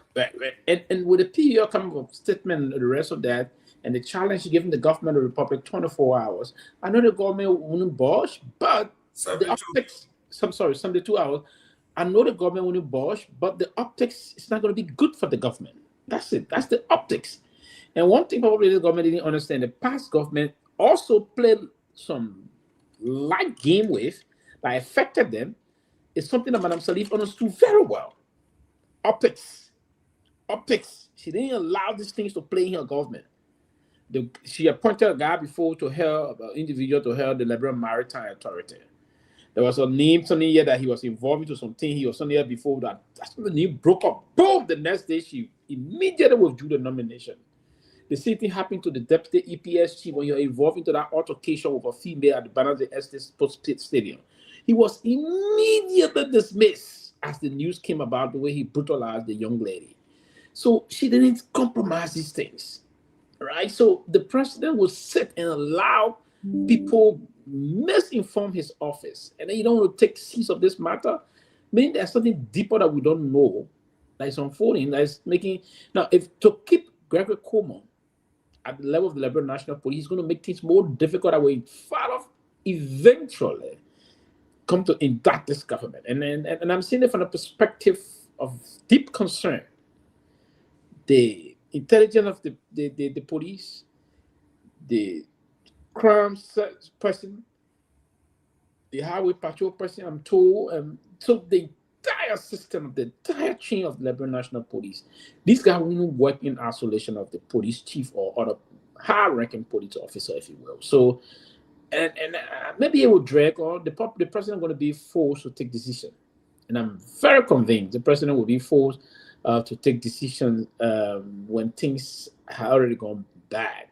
And it will be little late on the part of the president. So the police, highway patrol, imagine you're using government resources, taxpayer money to put fuel in those police vehicles, and you are escorting dangerous substances that got the proclivity of undermining the national security of the country, that will expose Liberian to danger and, on your own, without no directive. And all those things. And it been persistently happening.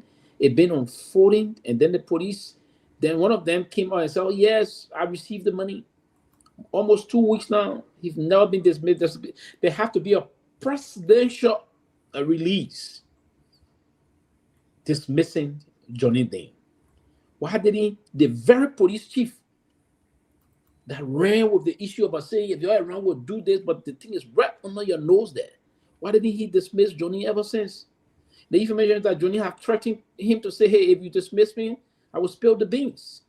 So he's going to keep, so now that the president have dismissed Johnny, or presidential order instructing Johnny be dismissed, are they going to charge Johnny tomorrow morning to court and send him to South Beach, pending him? Because I think the charges against him probably will be, it's beatable.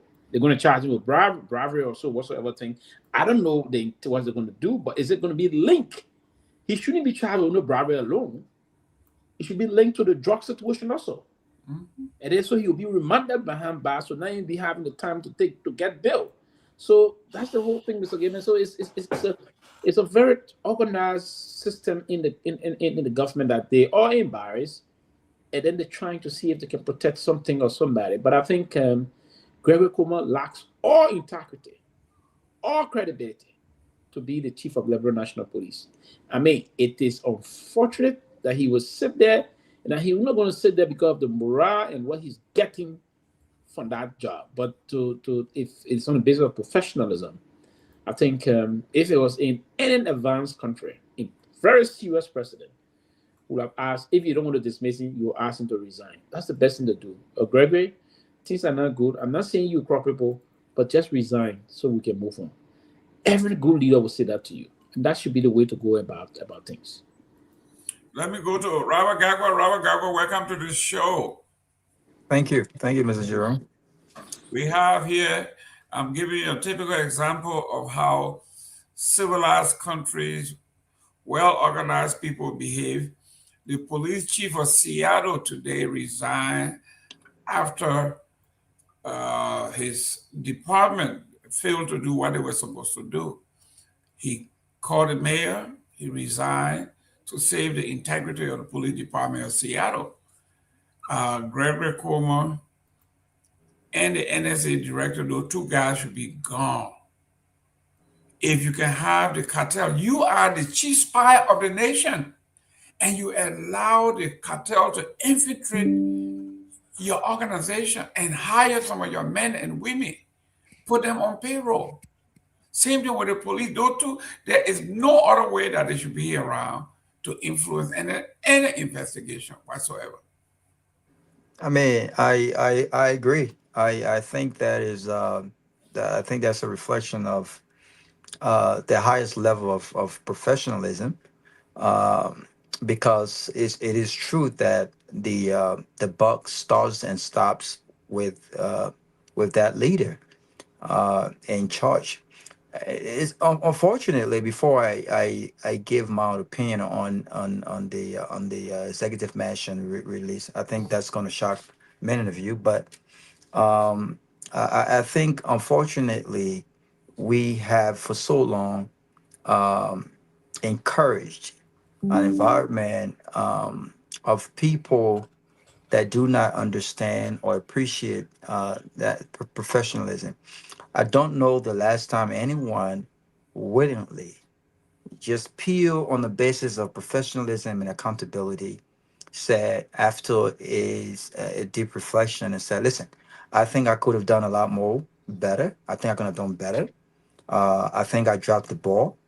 And even if I'm not directly involved, I think the fact that there are people around me that have proved to be compromised or culpable in this drug case, and given how serious this is, and just my level of patriotism to my country, and that I don't want to be a distraction, that I will resign, and so that the focus can be on the fight against this drug. You won't see that, and you know the reason why you won't see that. You won't see that because for many of these guys that are in government, sees government as their only path to either claiming the ladder or earning what they earn, which is not much. But there are other means of becoming rich overnight, and we've seen these things happen across the board in our government. It's not unique to just the Barker administration. And so when you make the comparison, Mr. Jerome, with the police chief and things, unfortunately, I don't want to burst your bubble, but you won't see that coming from Gregor Coleman. If Gregor Coleman resigns, what's next for him? What does he do next? He's going to come back to the U.S. and get a security job. I don't think he's not going to get some. I don't know. I don't want to talk down on the guy, but what becomes of him next? The next administration, if it's not Unity Party, they're not going to hire him. How does he feed his family, right? And so I don't know his professional background and where he's worked in serious institution that I will say this guy will resign. If I went to Liberia and something like this happened, I can resign. I'm open. I'll open myself to an investigation, but I can still return or go elsewhere and get a pretty good job, right? And so you won't see these guys doing that because we don't have professionals in these areas. I would agree with Sylvester that the dismissal should not have come from the president of Liberia. But the president of Liberia is the most powerful president in the world from our perspective, because the president is one way or the other involved in every single thing, right? And then we talk about strengthening our governance system. The president don't necessarily have to dismiss, didn't have to dismiss John and Dan. The president did not appoint John and Dan. The appointment and recommendation came from the IG. And so to Sylvester's point, why did it take days, knowing what the IG knew, to immediately dismiss this individual and charge him or let the investigation proceed, and eventually, like everyone else, probably name him as a suspect or whatever the case is? Why does the executive mansion, why do we have to wait for the president of the Republic of Liberia to suspend or fire individuals that did not necessarily report to him? It tells you that those that he has entrusted in these strategically key positions of leadership has not exhibited what it takes to lead. And so the question to the president then is, when are you going to look at those leaders? I don't care much about the deputies. The fact that your deputy is involved at the level, and these guys are involved at the level that they are involved, speaks to the lack of leadership from the director, from the bosses.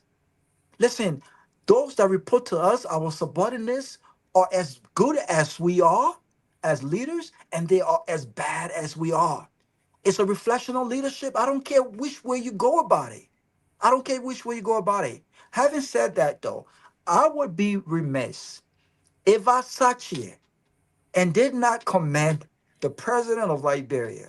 As much as we criticize him, and as much as I personally criticize him for not doing too much, and then whatever he does, for doing it too slow. This dismissal was too slow. This dismissal should have been done a long time ago. A lot of things are too slow. But come on, ladies and gentlemen. I commend Joseph Boakai in this case for having the courage to dismiss these individuals. But I will challenge the president. Don't just dismiss these people. Go back to the drawing board and ask yourself, how did we get here?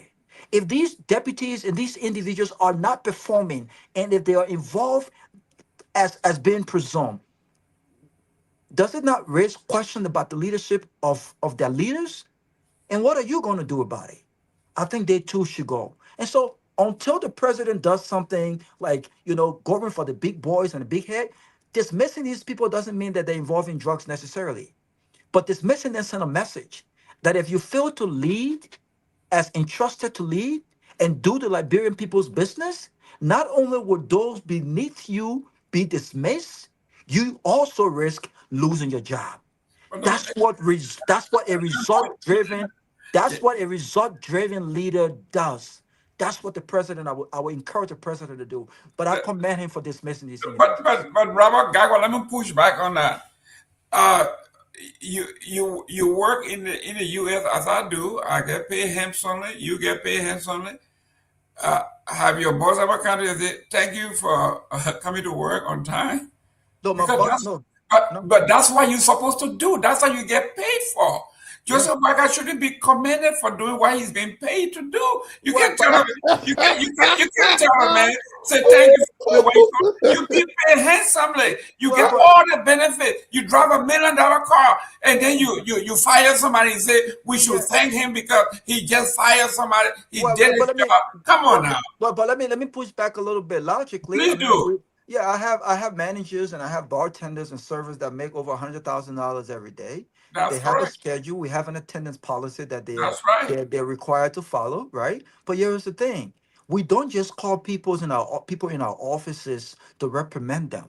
We don't call people in our offices to tell them what they're not doing right, even though they're supposed to do it, even though it's their jobs to do it. But as leaders, we're not just managers. As leaders, we also tell people what they are doing right and to encourage them to do more. This is the reason why recognition at your job, at the corporate level, these are the reasons why recognition are important. These are the reasons why endorsements are important, right? No one told me to go to work, dedicate myself to ensuring that I create a culture of respect, mutual respect, a culture that drives customer service. No one, this is my job. It's based on it's on the basis that I did the interview and I got the job. But guess what? No one told the GHLA to need me as one of his bright leaders. It was done based on the results, based on my work performance. So what I am saying is very simple. Yes, it is the president's job to do the right thing. Yes, it is the president's job to act swiftly. Yes, it's the president's job to do what is required of him. But it's the president's job to do all of these things. We criticize him if he don't do it. And I think it's just fair to say, Mr. President, we commend you and we'll encourage you to do more. And so that's all I'm doing. I'm not commending the president for doing his job. I'm commending the president for doing something right, but I'm encouraging him to go a step further, fire the bosses, not just the deputies. Mr. Sia, please say, Mr. Gayman, don't you give a praise to your employees for doing the great things? But I tell you what, I have, as we speak, I have a performance review at the end of every employee's tenure, right? When the end year review we have, it is about 15 pages here. We check everything that employees have met. And at the end of the day, you get graded now. 1, 2, 3, 4, 5 at a different level. That's how you get your raises. If you are at level 1, you'll be lucky if you get a quarter raise. The highest you can go is level 5, but we expect you to be at level 5. That means you have met all of those things. The aggregate, we don't give praises because daily we say, okay, thank you for coming to work today. No. At the end of the period, we do an aggregate.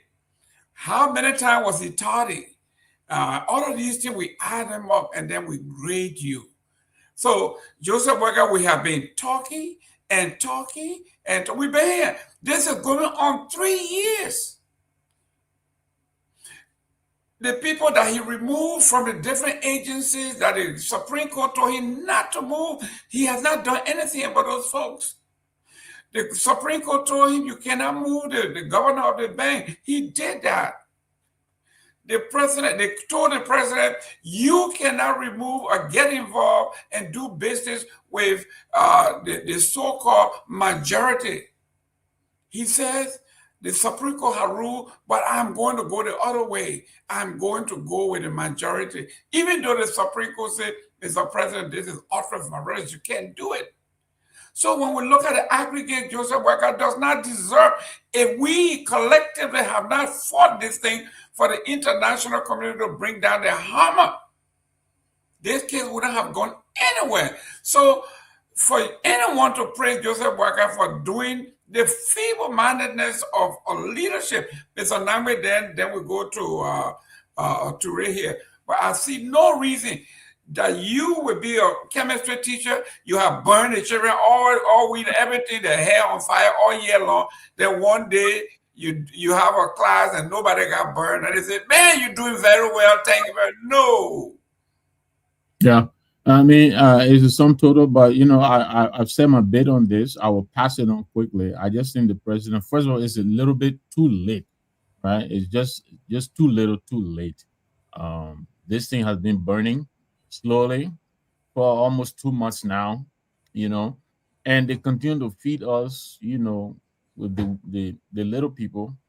The president needs to do more, and we demand more. Let me go to Toure. Listen, guys, I have to give a shout out to Toure, not only Toure, but he's the host of Straight Talk Liberia. Straight Talk Liberia.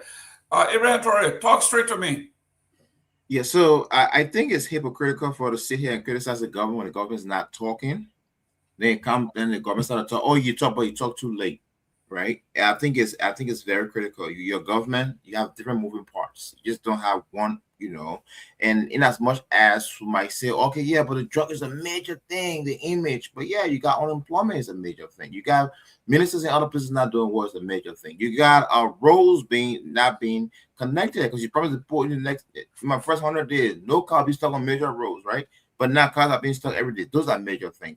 It's very hypocritical and disingenuous of us to come and sit here and just think that, you know, yeah, he did it, but you know, it was late. It's not fair because it's like, if it was late, then let's talk about 2 days now, because anything to talk 2 days after we're still talking, then we too late too, right? And we're dragging, right? So let's put the glory to where the glory is. Wait, explain that. What more could we do besides talking? What do you think we here can do about this situation? Exactly. So you don't understand his position. You have never been a president before, right? You don't understand his position, so you don't know what most leaders. But I've seen other presidents. He's not the only president I've seen. I've seen how other presidents have dealt with other situations. Okay, where?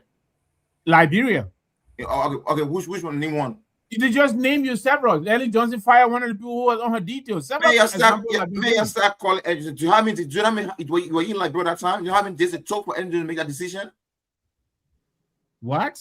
Do you know how many days it took for her to make that decision? Yes, not very long. Not as long as it's not very long to you. Not very long, subjective. So my point is, we can't come here and say, "Oh, well, the government not doing well." We criticize. Then the government does not move on our time. We have entrusted them with power. That power comes with certain things to do at a certain time. So for the fact that they got this drug thing, we can make the argument, Mr. President, you've done this. Yes, thank you. But we need something better. We need more to be done because. But that's just what I just said. That's exactly what I said. And fine. That's exactly what I said. I didn't just say that. I read a TMC statement. Sir, they say all the ugly animal go water, but I'm saying to the small bucket. I didn't call your name. I just said something. You jumping on it, right? My point I'm making is. You spoke to what I spoke to. You said what I said was hypocritical. To say the government I never said no. You see, take yourself all the thing, Mr. CMC. I said to you, I said, and you spoke exactly to what I spoke. I said it becomes hypocritical. The other night you said the government is talking, and I said to you, no, the president is not leading on this. I don't know why Mr. Gayman will allow you. So you bring that back. You're saying now we're saying the president doesn't talk. Now he's talking. I don't know why Mr. hypocritical because we're not appreciated. And what you're saying is the president could do more. It would be a good thing. It will exercise more understanding when our colleagues are speaking, so we don't think they're coming for us personally. Okay, it would be a good thing like that. I said we should not sit here and become hypocritical when the government doing certain thing. I didn't say you were being hypocritical. I have to include myself in that. So I didn't say you. I was saying, hey, we should not be hypocritical because one time we want this, and the other time we don't want this. So for the fact the government has done this, the government is not on our individual time. Because that fast is subjective. Some investigations take weeks, sometimes I take months, disagree with you. The government is on our time. We are paying the salary. They are on our time. They're not on their time. There's something called representation. No, sir. The government works for us. You need to get it straight. I think you're misunderstanding the whole thing. Maybe we have. They work for us, and they are on our time. They have a responsibility we probably to tell have us different understanding of government. Which is going to affect all of us. Sir, we probably have direct understanding of government. Government comes from representation. Once you have selected a man to go, he goes to represent in your interest, but he's not on your time. I said right now, they don't represent my interest. What they're doing right now does not in any way represent my interest. They're working against my interest. Okay, fine. That could be another argument, but that says on your time. No, they are. They're working against my interest. When you get a certain position, I hate the fact that you guys will cut me off, and I respect you guys on the panel. When you talk, I keep quiet. It's very disingenuous. Yeah, let him land. Go ahead. Right? My point I'm trying to make is this. We should be careful not to come on this platform and we'll sound hypocritical, because we cannot want something to be done and it gets done. They'll say, oh no, it was late. Can we suggest to the leaders to say, well, you know what? We prefer it to be done this is the time, whatever it is, fine, but just missing the whole thing. Oh yeah, it was late. As a matter of fact, they put our arrest there. Then it mean people when they post it there, still ongoing investigation.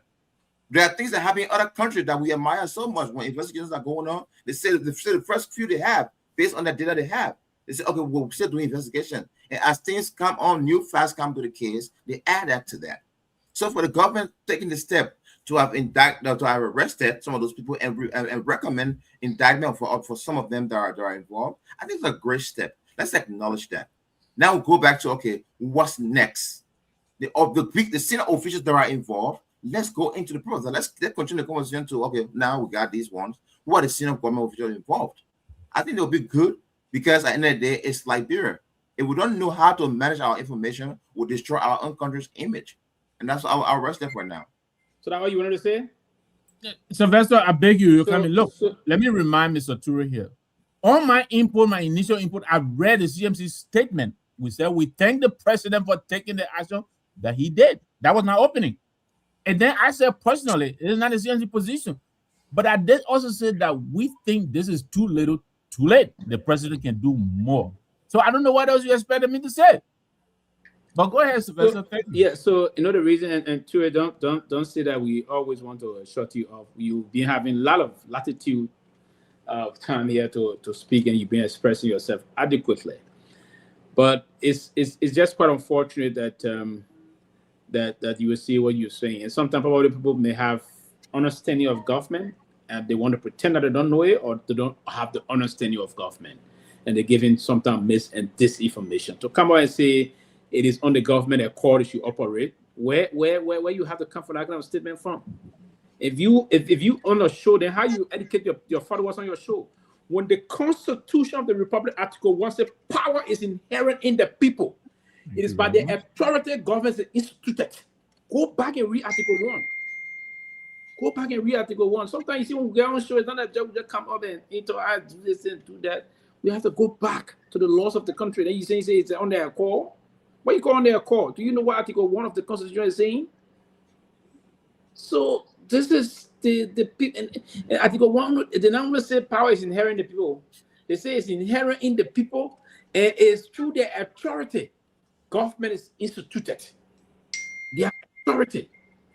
I just wanted to remind you on that. All this also going here, coming here saying the same. So now it's good to research before coming on this kind of a show to say things. Don't just say, we all got, and it is understandable that folks will take position sometimes not on the basis of the substance, but on the basis of they want to have support base of certain institution. And the war is over. We need to gravitate from that level now and begin to, even if you want to support political institutions, you have to do it from the backdrop of reasonable justification. Yes. So they don't have the president don't have that latitude of time. The people give the time to you, and they expect their feelings. You move as per their grievances and the rest of those things. So don't come and say it is. Oh, they have to do it in accordance with their time. No, that's not the way the government operate. And if it's on the basis of the Constitution, the basis it didn't call for that. We are operating a constitutional democracy. And it is a constitutional democracy is by the way of the people. The way of the people.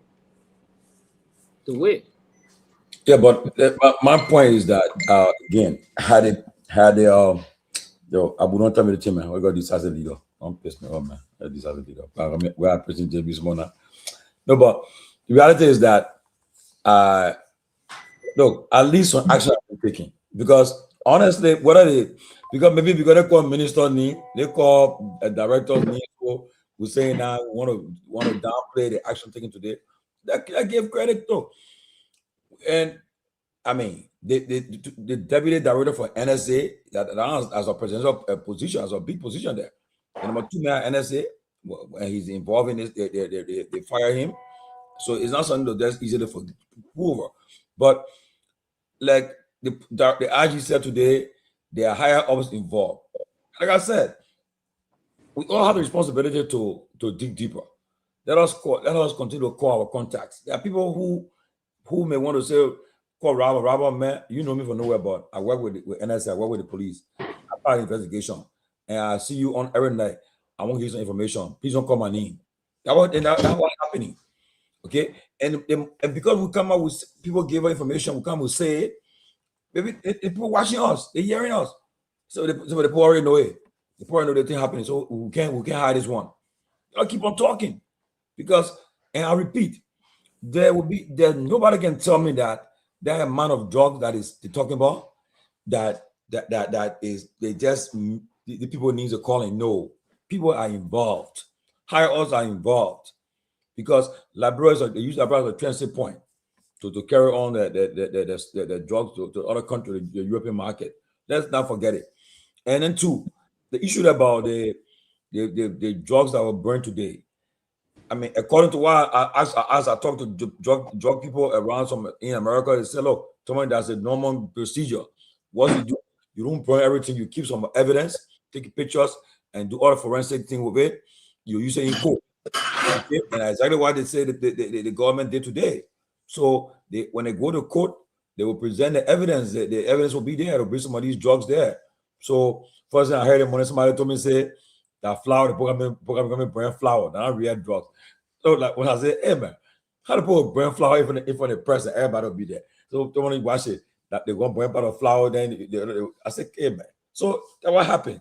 But my man, somebody told me say if you see somebody fall down from getting high, then the red in the burn. So yeah, is this somebody say burn flour? I said, hey man.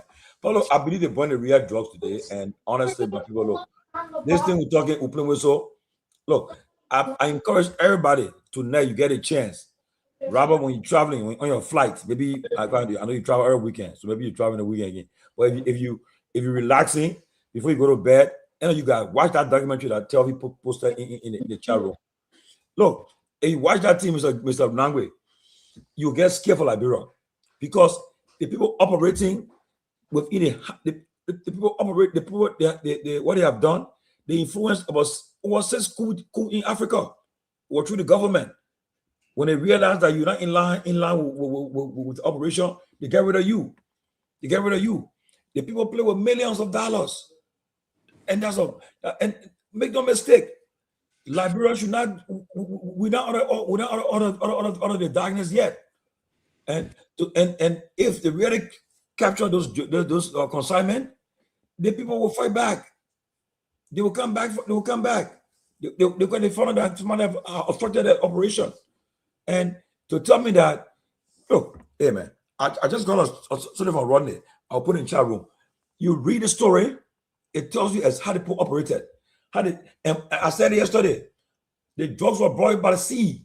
They came through the sea. It came through the seaport. I mean, through by the sea.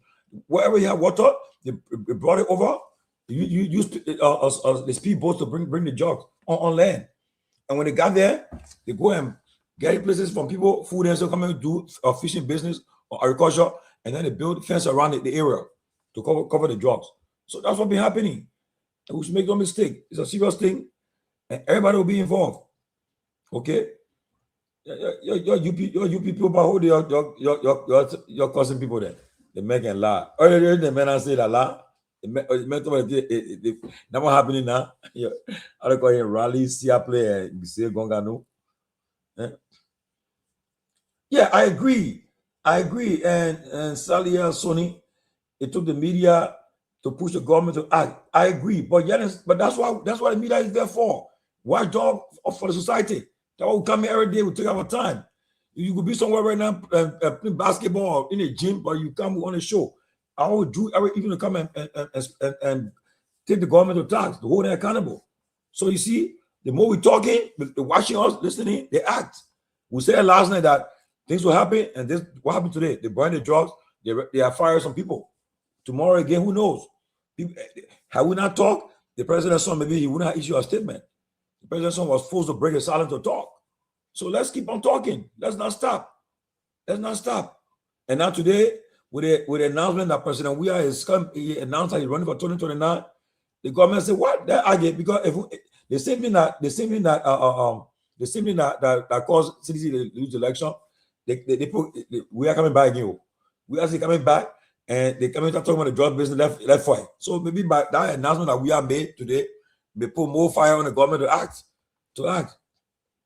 And so let us not take it for granted. Let us not overlook things that are happening. It's a serious thing, and so because this drug issue is it's not really the drugs that the people talking about that they play on our population now. They want to use our country as a transit. The cheapy ones, the one that the guy that want to get, they can give the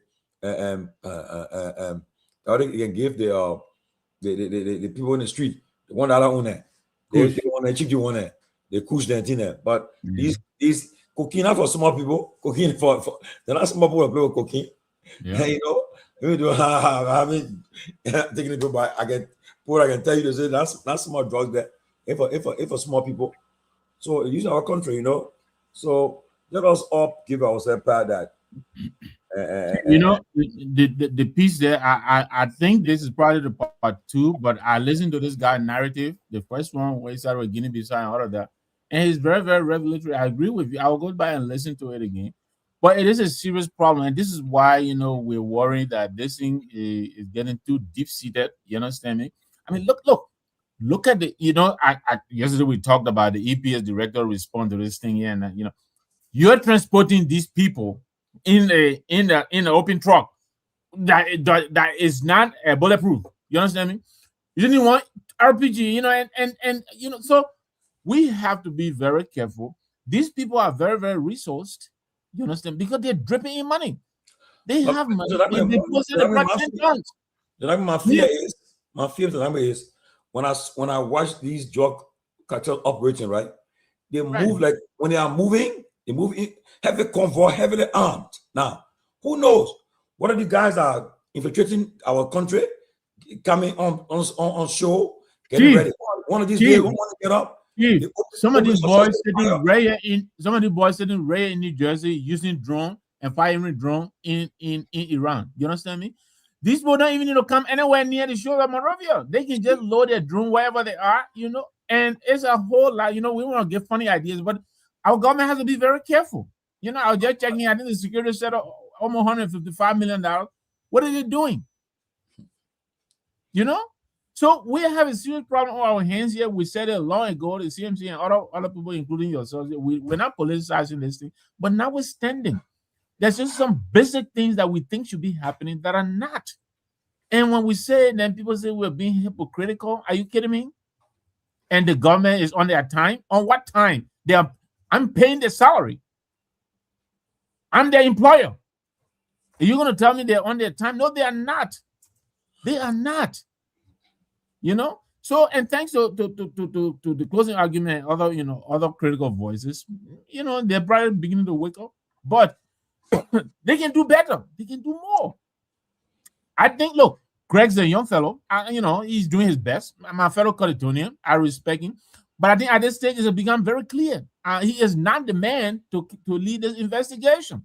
And the president needs to face up to that. He has to, or else. You know, but, you know, back to you, Chief. Apparently, I didn't know we're closing. All the other guys have left, so the JU and I. So let me let you go. You know. Well, yeah, I mean, I won't play. I don't know what the boy. I won't play some of the stuff for today. Okay. Well, you know, congratulations. The Chief said he's coming. I had some conversation with some of your partisans. I will not say their name. I know they're watching. So, you know, we have some nice things to say. Look, it is good. I'm getting no party right now. Okay, you keep saying that to yourself. You know, but I can tell you, I can tell you this, Tomalin. Yeah. A George Weah in the opposition group community is a good thing. You understand me? And for some of the reasons I enumerated earlier, he has a bigger, probably the biggest opposition microphone in the country. You understand me? Yeah, we're doing our part. The CMC, Busa Ability is doing his part. I appreciate it and I respect what he's doing. But when you add Josh Weah and Cummings and even you and all of these people, then you're building up to the critical mass that will make this government. This government is getting away with murder, with a lot, and only because we have not galvanized that support that is necessary. So I'm happy that the former president is coming back in the arena. I'm excited about that. We'll see how it goes. Well, by the way, Cummings will be here on Tuesday. He'll be our guest, so we'll be our guest here, and we look forward to maybe Tila will finally come watch us because I haven't seen him. Tila watching, but Tila watch on YouTube, so now, you know. I know you're watching. I just let her get on her nerves. But let me let you go, Chief. Have a good night. Hopefully, I will be together again tomorrow. Okay, let me just play some of this stuff while I'm here before I play. All right. Bye.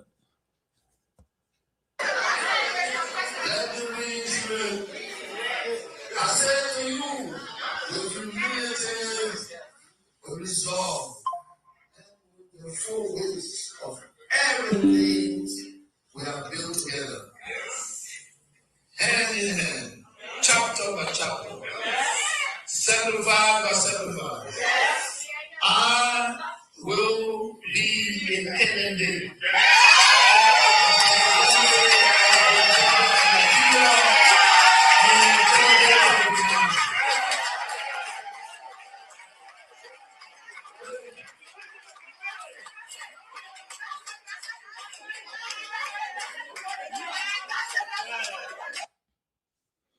Yes, that's the former president declaring his intention to run 2029 for the presidency of Liberia on the CDC ticket. At least everybody know that he's running now, so let's see what happens next. And next one is the Justice Minister. If you think your country got nobody will tackle it, there's a sad day for you. And this investigation will show you there will be no stone unturned. Nobody, if the evidence leads to you, you'll be investigated. Just ask your patient to give the investigation focus, give them your support. So the investigation takes years. Justice Minister said no stone will be left unturned. They will go after everybody. Let's see what happens. But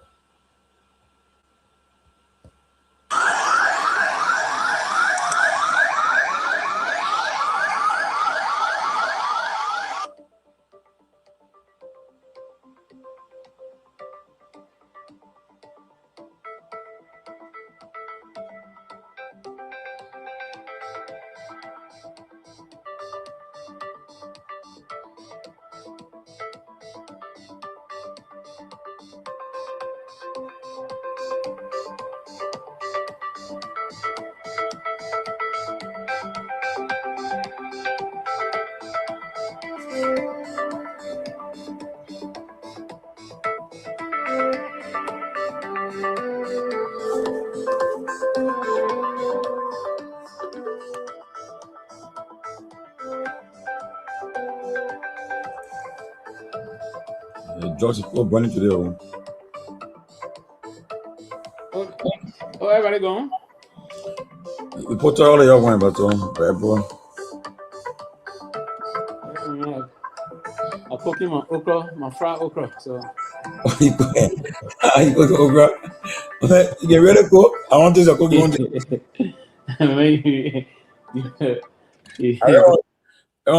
cook. For me, I can cook, but I don't call it soup. I cook. My soup, I don't know how to cook it. A flour sauce. And you learn that thing.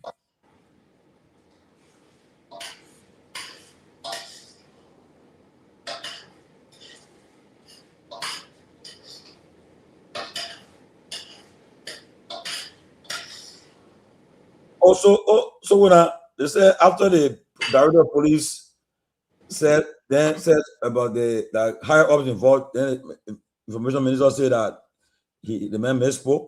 Oh, is it the man misspoke? After Gregory said that higher ups involved, they said then Jerome said Gregory was talking about the past government officials. You're not talking about Gregory. I think he said, I think I got it here.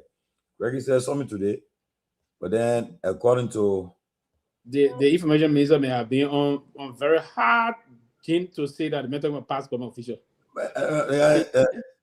Greg breaking news, then you can say that. He said what? He said that I mean, may have been very drunk to not know what he was. That's what Greg said. Let me see. Okay, what Greg said. The man's talking about the current thing unfolding this government, talking about past government official, and I'm nonsensical thing. Investigation is ongoing, compromising. Leading institutions will definitely do the same, but trust me, every last one of you here has got a heart in chest beating. Those who are involved, they know themselves. They know themselves. If they're not you, now you are talking. The people who are taking it, they know themselves. And they're listening right now. No, they're listening. They know themselves. Stand. You're not helping the people. You're destroying this country equally. The disinformation just to throw on this investigation. So what do you want? What do you want? You're crying that the government not doing enough to deal with the drug situation. This was happening. At the same time, you have an ulterior motive. It is sad.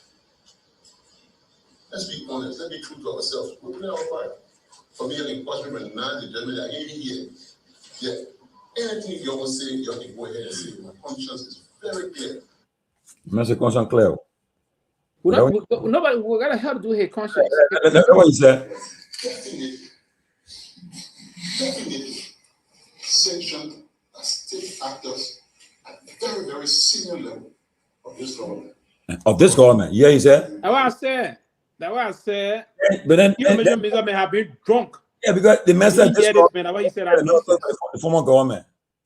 The information minister can go drink and can't respond to reaction and everything. So that the problem I was seeing the weekend. He'll be on side at the funeral. Yeah, probably he was drunk. He didn't I said, you can't do this, man. The police director is educated, man, no better. The man said, highest official of this government. And you said you're talking about the past government. Probably the next thing to do to counter him is to just repeatedly play here, and then he will say again. He will say no. The main voice was. I'll play. I was going to the man said when you said the right thing. Man, you don't do the kind of stuff. Sometimes if you are a government spokesperson, the best thing to do is to just shut the hell off if you don't understand something. If you know you can't, it's not everything you're going to react to. Yeah. Then it push you into a position to be a reactionary kind of a toothless bulldog. Right, and that's what the senator from Kidman said. It's the same thing. You don't have an information minister that prepared to channel government strategic communication, so you'll be reacting to things to the extent that so now you get the public confused as to what is unfolding. It's just quite unfortunate, man. I'm sad about what's happening, man. I pray that those involved, that in her investigation. Yeah, I come in. Yeah, we'll have to do that. Tomorrow I want to go to the CDC program. I want to go see what's going on there. And maybe Saturday, but I got funeral Saturday, but I'll go there tomorrow night and see them. And then Saturday, after the funeral, me and my pop there after the funeral. I don't know. I'll have a chance. Let me go see what happened with CDC program. And though I'm not active member again. What's that? I'm not active member of CDC again. I've been active for years. I don't know. I've been active for years. But how to call Jim Marlboro? You so be in Pennsylvania. You are strong citizen. Why you not at the CDC convention? I want to see you there. I don't care how someone can there. I don't care. I can be scared of travel there. Why you be scared of travel? This man won't get in. He'll be ready and say. But get Kevin. Kevin's nobody need Kevin, bro. Nobody, he shouldn't worry and start that kind of thing. But Kevin's what Kevin change nothing? What are we attacking for? Come on, man. Anybody will get to what I want to do that for? Nobody want to attack her. So I tell you, you can't convince Kehleboe, bro, right now. You can't convince. No, me tell you, one time we're in, bro, ask Ben. Yeah, so, maybe he'll not go there because he needs to go there with security BBI and then Kevin, bro, nonsense there. I don't know what about putting the security for people that kept there, other thing there, but you will go. Nobody will need it. No one will harm me there, particularly the time. One day we're going, me and Ben, the man joined the car also, we're going. So he said, "Oh, gentlemen, no security." Ben said, "Let go, man." So no, I won't go back. But the driver said, "Go, no security, man." I've been on yes, son. Hey, you going to get Paris security. So for during election, for the guy they saw Kev, happiness God, and they said, "What?" They said, "Man, we rescue the country." Kev get security guard. He said, "Gentlemen, we can rescue the country." Kev got security. Why gets Kev security? For what? Why? Oh, my man, have you friend now? My man. Why? Who harm me? My man. Everybody know Kev was torn in the opposition flesh. Well, we will not go on in the bro. We attack other people. We live there. We have no security. What Kev trying to do anything to anybody to say? What Kev will say to bring anything? No. You think, for instance, right? You that's opposite job. We are. Yeah, but depending on how you conduct yourself, what you say. Yeah, you hit it, but you don't do it the way Kev can do it. It was just already done to get Kev security. It was just already done, and you saw when minister said they had to rescue, right? All the things were just to bring things. More critical in the bureau. Nobody attacked them. Then I Kev, come on. It is okay. Kev heavily guarded. They said, "What?" Kev, but all of us were there. We flew to stay to the hotel. We're living in the very guest house. The houses we're living in, but Kev refused to. Because you stay at a hotel because security was strong there. I said, okay, Jen, I see you supporting the background. That's good. But I need you to come to the convention. By the way, I'll be in Minnesota, I think next weekend for my friend's mother's funeral. Calvin's mother's funeral. Yeah, I'm going to Minnesota for almost 3-4 years. Yeah, I'll be at my friend's mother's funeral. See, you better. No. When I'm going to Minnesota for almost 3 years now. 3-4 years now, sir. I'm going to Minnesota for long. Before I'm not election, sir. I'm not put up. After election, you say you're not in. No, I'm going to Minnesota here. To do what there? See that because my friend man died, I want to go in there for sale. I have been in frequently because of my old state, you know. Yeah, my people, but that reality, we got to be mindful. Let's pray. That's what happened next. So we got Roha Bush. So let's see what up. Those who they fired today, they arresting today, putting investigating. What are they talking?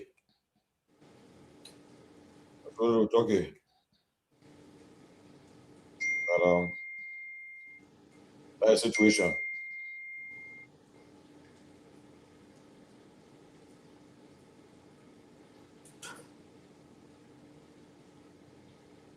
We got a rope on our bush. Huh? We got a rope on our bush. Oh yeah, man, we'll talk because if I'm part of a deal, Pewee. Yeah.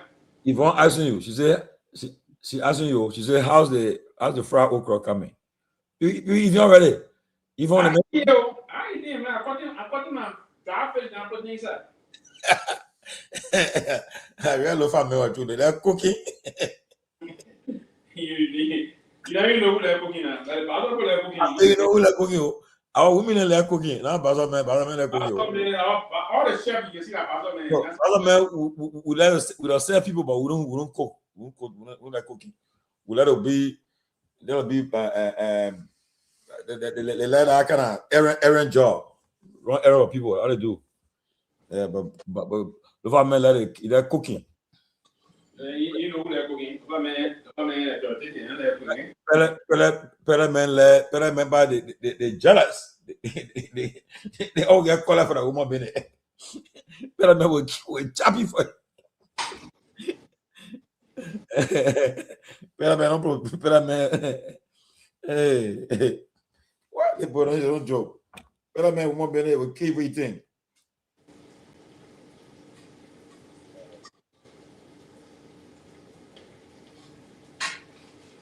Well, people, let me come call it a night because tomorrow Friday.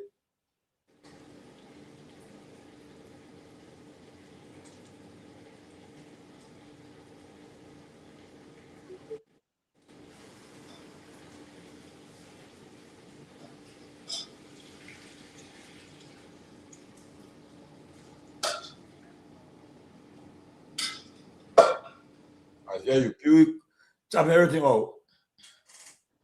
Huh? You chopping everything up. Oh. You say what? I hear you chopping everything. You chopping the dry fish.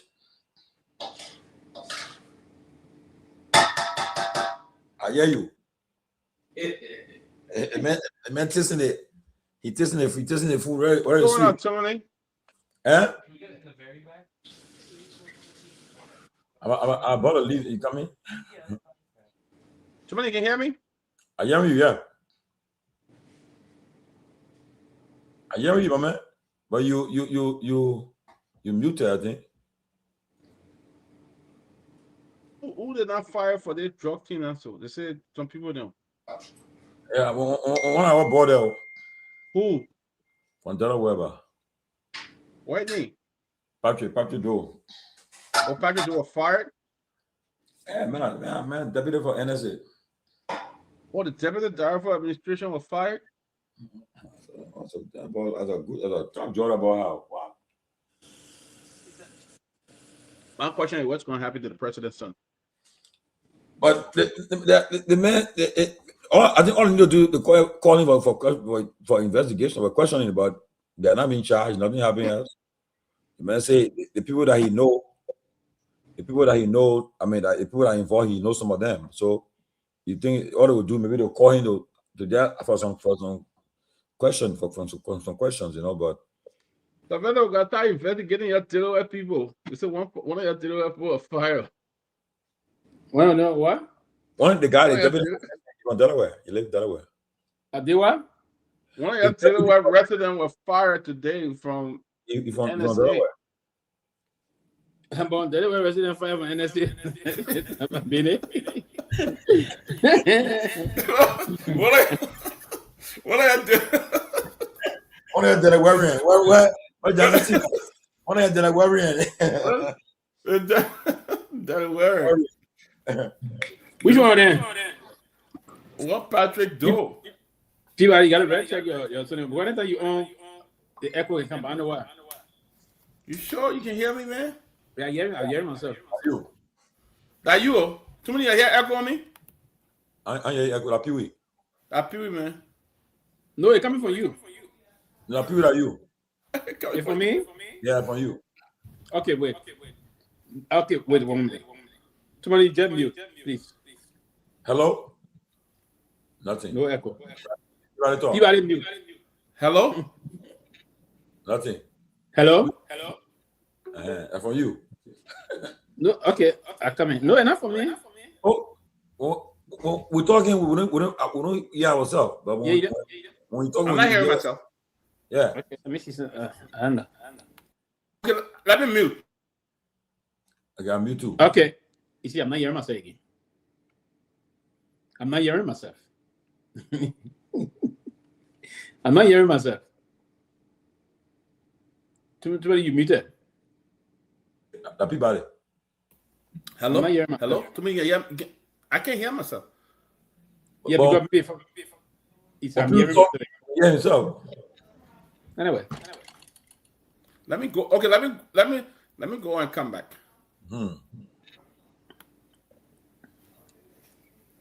The way I was saying, the way people give, the way people are happy before. Huh? I know what I want. So you happy the way before? No, all you want to say? So you happy the way before? I beg you, not. No. I will push you to say. I'll do a show. No. I'll do a show. Oh, but you're talking about I want to do that. Don't do that thing, man. I beg you, man. Peabody. You said something about Derry West happy Derry West before. Something happy again Derry West before. One of your Derry West person there, they said they defy you today. Oh, you said it. I said one of your Derry West person again. So I thought somebody. No, I said one of your Derry West resident was fired by President Barker in connection with the drugs issue. Okay. So. Somebody knows something. Why you left? No, the man. I'm a man, but I mean, I'm a man, but that you think want to talk, they don't bring that when you want to talk. No. I don't want you talking about. If you knew that, would make you talk about the one. Nope. I mean, I feel bad because I mean, I know. Okay, I know you'll be like a person, but the one you don't want me to talk about, I know you already. I'm not talking about it, but I know you. I know, yeah. So don't talk about big. That's that one. Yeah. But I talk about that we. No, don't do that, man. Like one thing. You know that place. Newport. Where? No, the message is something. It's okay. Hello? Brother, drop in the chat room. Don't do that, man. People don't do that thing, man. On you. I said I'm dropping in our chat room. I think I'm talking. Hello? Yeah. The person calling, the person like what you're talking. But Barry, your son play basketball today? No. I want to change the oil in my car. Man. Oh, I got to do my own tomorrow. Thank you for reminding me, sir. There's not oil. You go change oil. Almost $170. Team, I'm gonna put you know. Wow. So comment on the trucks. Call 678-438. Put them off. Yeah, but someone else recorded the number there after the show and all. Yeah, just what is it? I said, where you know me from? I said, I know you from the show. I said, what show? Well, I said, well, yeah. I'm coming in when they hear and say, but Tomalin, hello. That's in a ruffle. Yeah, the one you called, they'll be calling for different things. Yeah, there ain't no more there. Your call. Carl, let's talk about this drug issue. It's a serious matter within the Republic of Liberia. President Barker dismissed and suspend officials from NSA and the police as well. The national security sector of Liberia is in a complete chaos. The Patrick Doga was he was the deputy NSA boss, right? Yeah, number 2 man. Number 2 man. All the administration, you know, administration runs the whole place, right? All the mark come in your hand, all the allotment, all the budget for NSA, you control it. For true? Yeah. Someone got bored there. Maybe someone got bid for him. Someone who know how George the Jack is more. You come to America here, then you go be there. You guys there. Then you go be pushing drugs in the country. Hey, I'll go to jail. But is it man from Jordan, don't talk to man from that. Man from get value. What? But what are you think that's something public official you going to his family? He said that the level of coward that for me, I don't like. That family thing when the man damage, young people in that country getting damaged. I like where Wiki Chill say. He said the international partners are providing interceptors car ECC message to help with this drug trafficking investigation. The big fish will be identified and persecuted. I agree with you. WikiLeaf Chill. it's possible because it appears that the entire security system of Liberia right now is in a chaos. Because who do you depend on now to protect the country with the kind of dismissal and suspension that is going on, the bribe that they are receiving? I mean, you're talking about NSA, who should be the number one agency to intercept all the corruption and things that's going on, is the one now that is they all involved. You know, Senate D say yes. The man is a damn criminal. Yeah, I mean, I'm telling you, it's a serious stuff going on right now. You know, it's a serious stuff going on. It's like the whole security apparatus is in a disarray. Who do we look to? Who do the people of Liberia look to now for protection? When the security, who should be providing protection? Who should be NSA? Who should be providing intelligence and all of that? The whole department now is being dismantled. That's a serious issue. The only thing I would say quickly about is that I mean, we're just saying something that jokingly saying the thing. If Patrick is actually involved, the law should take hold. But I hope they shouldn't scapegoat them also. I agree. Yeah. I got a fresh call coming in from Benjamin Jonah, one of our former fans. They shouldn't scapegoat them. Oliver Jonah, thank you. You're on the closing argument, sir. Hey, what's up, man? Long time no see. We're good, sir. We're good. Yeah. So this is what I want to say. I am a little bit confused with when you come on the show, how the government is going about this whole thing. And here is my Benjamin concern. Jonah. When the IG comes out Benjamin today, Jonah, and he says there are big people in the government, that that statement alone he is indicting the entire government, and then the president comes and do this firing. So are these the people that the IG was referring to? So I mean, the problem is this man is way in the hierarchy of this what you call it. If he can make such a statement, if you know these people, then why are you guys just beating around as if there is nothing here and there? You know these people, call them out and stop wasting people's time here. Exactly. I just don't understand how Gregory is speaking from one side of his mouth and the government is also speaking from the other side of his mouth. I thought these people should be working in unison together as a team. Yeah. Is this the big name that Gregory was talking about here? Is that what you were talking about? Come on, man. You guys got to be serious. Exactly. No, they have to be serious. Yep. Because but Jonah, it will be either way. Maybe because people calling for Greg say Greg should get fired. So Greg sending a caveat to the government and say, look, yeah, I'm not doing anything, but people involved. So who knows? We know. Maybe some people say, oh, he might get fired. Let me let the people know that we got a case and people can also get in trouble too. I mean, that could be another way, but yeah. I just think too, in my opinion, that Gregory has been talking too much. For some reason, I think it's about time that he at least take a back seat. It is hard for him to really take a back seat with regards to his position, but at least let somebody else talk.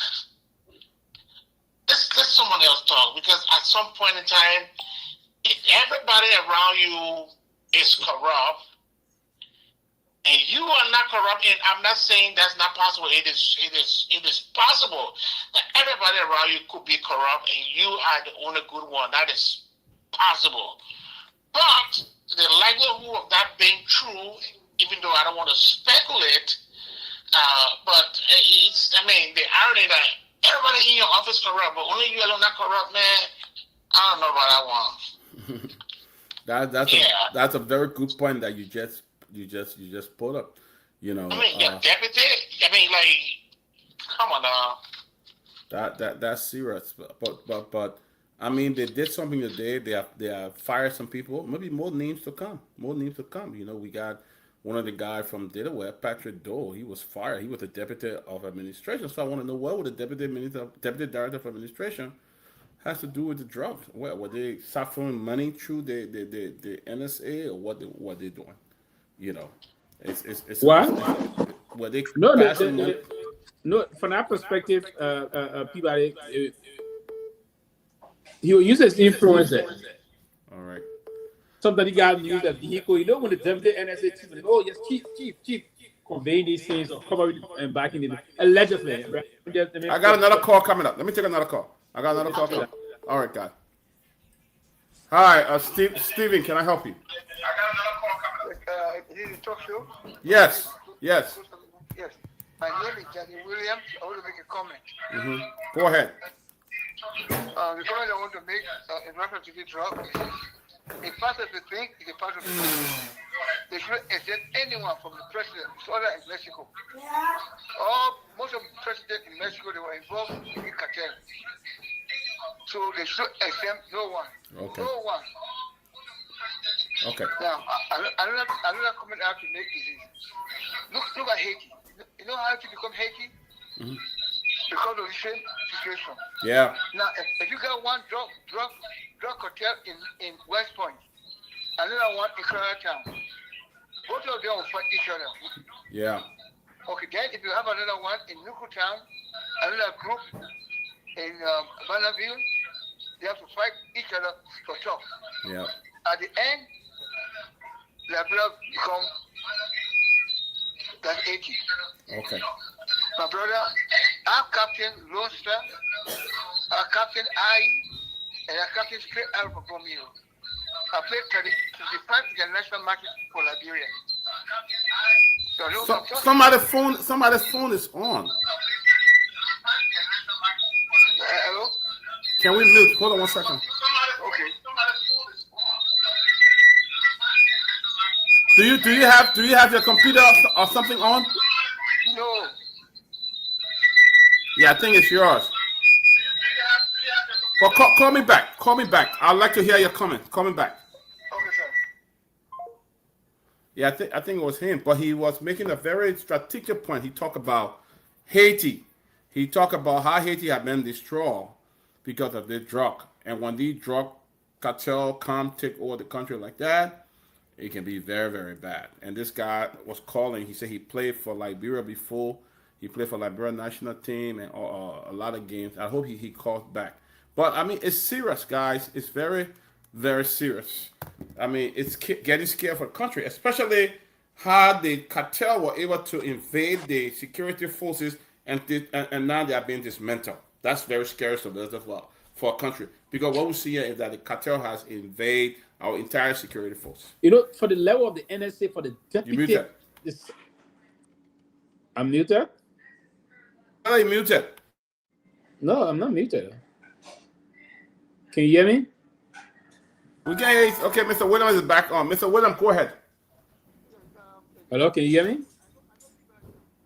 Yeah, go ahead. Yeah. Now, all what is going on today, the NSA should be the lead. Okay? I went for Campbell. I left Liberia to come to America to go to school. Instead of going to school, I left school. I joined the army to go to Vietnam to fight for America. My friend, you are left to come in. Okay? This border issue, one. NSA could be the leading factor.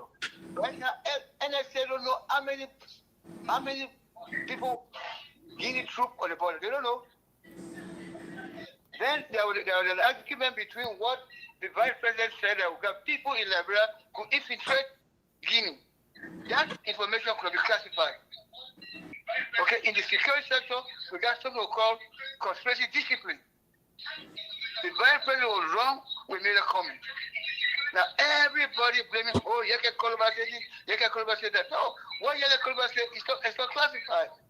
But what the vice president said is highly classified.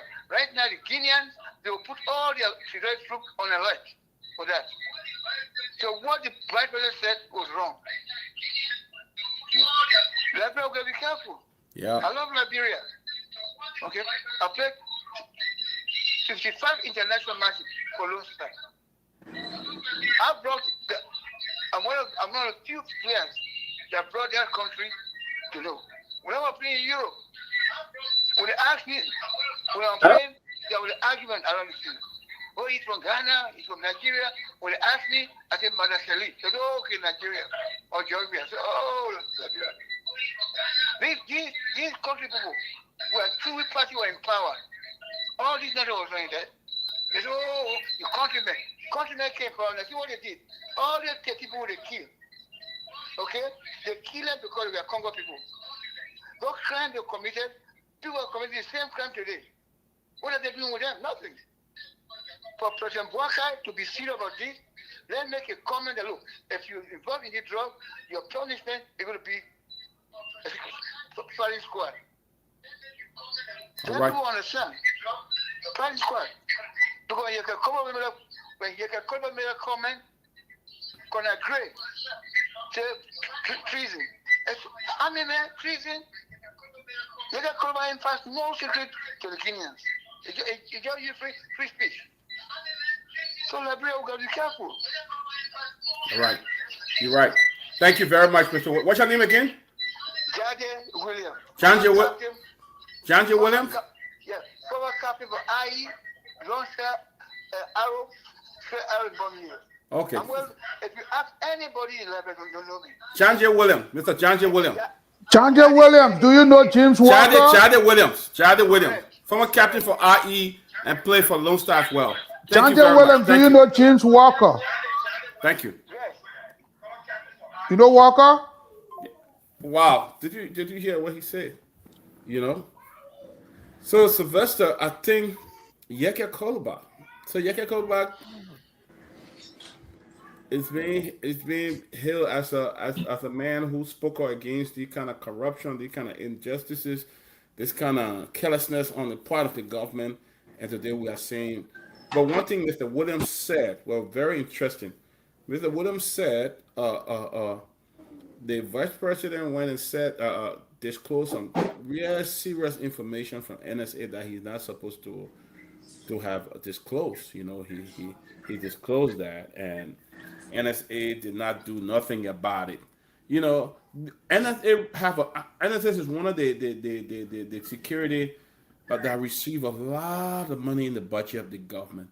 Why NSA did not why did they allow the whole NSA to be penetrated like this, Sylvester? That's why I'm scared of the whole national security agency was penetrated. You know, when people are invited, you're muted, Sylvester. But I don't know. I'm not muted. I don't know. Peabody, let me just say this. I'm in the background here. I'm listening. I'm muted myself. I don't know what happened. Peabody, let me just say this. I hear you. Can you hear me? I can hear you. Peabody, can you hear me? Got too many can hear, Sylvester? Yeah. Can you hear me? Yeah, I hear Sylvester. Sit down. Can you hear me? Can you hear me, Peabody? I'm not hearing anybody. I hear everybody. Okay. If I'm for you. Now, let me just say this. You gotta go and come back. You just came on the show, Peabody. There's a documentary that was posted in our chat room. That documentary. You gotta go on and come back. That documentary is worth watching. Go on and come back. Yeah, I watched it. That documentary, and people, if you have not watched that documentary, please watch it. But man, I don't think that's scanning, man. No, that is not scam. That boy gave credible information where he posted documentation from the U.S. government. That's not a scam. That's not a real thing, that's not a scam. That drugs made it the kudu happen in Guinea. Oh, because people want that drugs made kudu happen in Guinea. But they sponsor the coup. It has some relevance. The Guineans do you know that Lassana Conte's son, he died in 2000. Do you know that he was convicted for drug in Guinea? Who? Lassana Conte, his son. Do you know that he was convicted for Guinea? He died in 2020. Do you know that?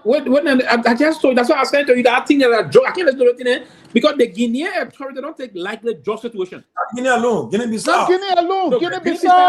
Guinea-Bissau being almost a near face ever since before. It's in documentary talk about Liberia, a French vessel. Talk about Liberia, a French vessel seized a huge quantity of cocaine off the coast of Liberia. But listen to me now. People can take in news putting it together. You're going by it. I got a guy. It's a documentary that you need to watch. I can't watch The it. same documentary, and we talk about it here. The same documentary talk about the cartel. When the French they government, they can infiltrate a country and they get closer to power. When the French government seized those drugs, it was not in secret; it was exposed. Yeah, but it is a documentary that is linking. It is a documentary that is linking the entire West Africa. I would already debunk and refute the statement for that, because all of the coup in West Africa are military oriented. Oh, yeah. Military just took over because Burkina Faso not because of drugs. Niger not because of drugs. Well, listen, do you know that a consignment of drugs? That's a facade. No, it's not a facade. Do you know that a consignment of drugs in a Boeing 747 landed in Mali several years back? A consignment of drugs, almost 11 tons. In a 747 landed on the desert in Mali. For who? And that drug, they were using Mali as a transit point. Then you see the difficulty. How do you use? You see again, you can let it pull. How do you use a transit point where you fly something there and you use your transit point? No, most of transit point can you bake? That's why if you watch the documentary, you will know that this is a sophisticated, network that we should not take lightly. I don't go by the kind of like even the video that's on. That video on a 2-person when I stand and record themselves. Number one, drugs cartel don't give town land to try. Oh, this and that. The 24-hour. I agree with that one. But not a documentary. That documentary is worth watching, and you can make your own independent judgment on it. That documentary ever since the minute start writing the brother, Jojo, we get you two this and that thing. We get you something too. Somebody started writing the brother did that thing. Then you call somebody.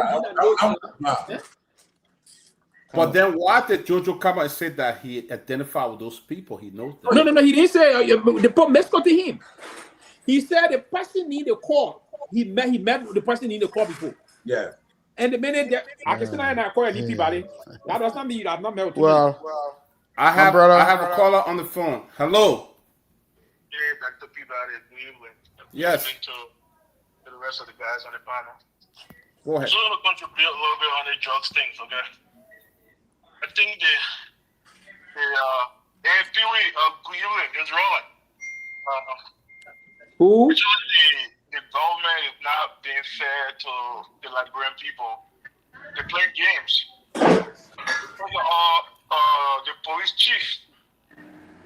chief, you know, the president needs to suspend him and investigate him. Okay? Because you can't have all his bodies, you know, his ornament, you know, involved into the whole drug thing. And then the police chief, they're coming out saying that big people within the government, within the current government, are involved into the drug dealing. And today we see just people that we don't even know. Jerome Gayman, first of all, need to recuse himself and be on our list that the independent body will be investigating. This government is not treating people right. And when I hear my senior brother Tomalin saying that no, this drugs is not for the Liberian people. Do you think that all Liberian people are poor people? No, I mean billionaires since 2005. They got that generated in our country. How many of them are on drugs? Our lawmakers, and when they go in parliament, the way they behave. Do you think they behave normal? They don't behave normal. They behave like people are on drugs. Okay? So we guess that they think it's just they brought it in to dispatch it down to Europe. No. A lot of our people in Liberia are on drugs. And even if we try to transit through Liberia, guess what? Some of the drugs will drop in Liberia and will sell it to the people there. Our country shouldn't be a transit point for any drugs. I live at the Mexico border. The drug cartel, they don't joke. The one that around here, they call the Sinaloa cartel. You go on YouTube and watch the Sinaloa cartel, the way they behave.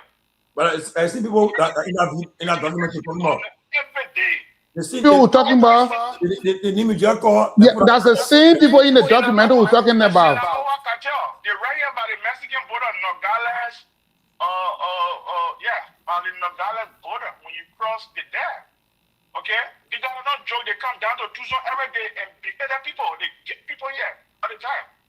Let them be joking with in Liberia. Maybe they did they'll grab Joe Burger, our country, no security there. But when we speak, then Tomalin say, oh no, we'll pray.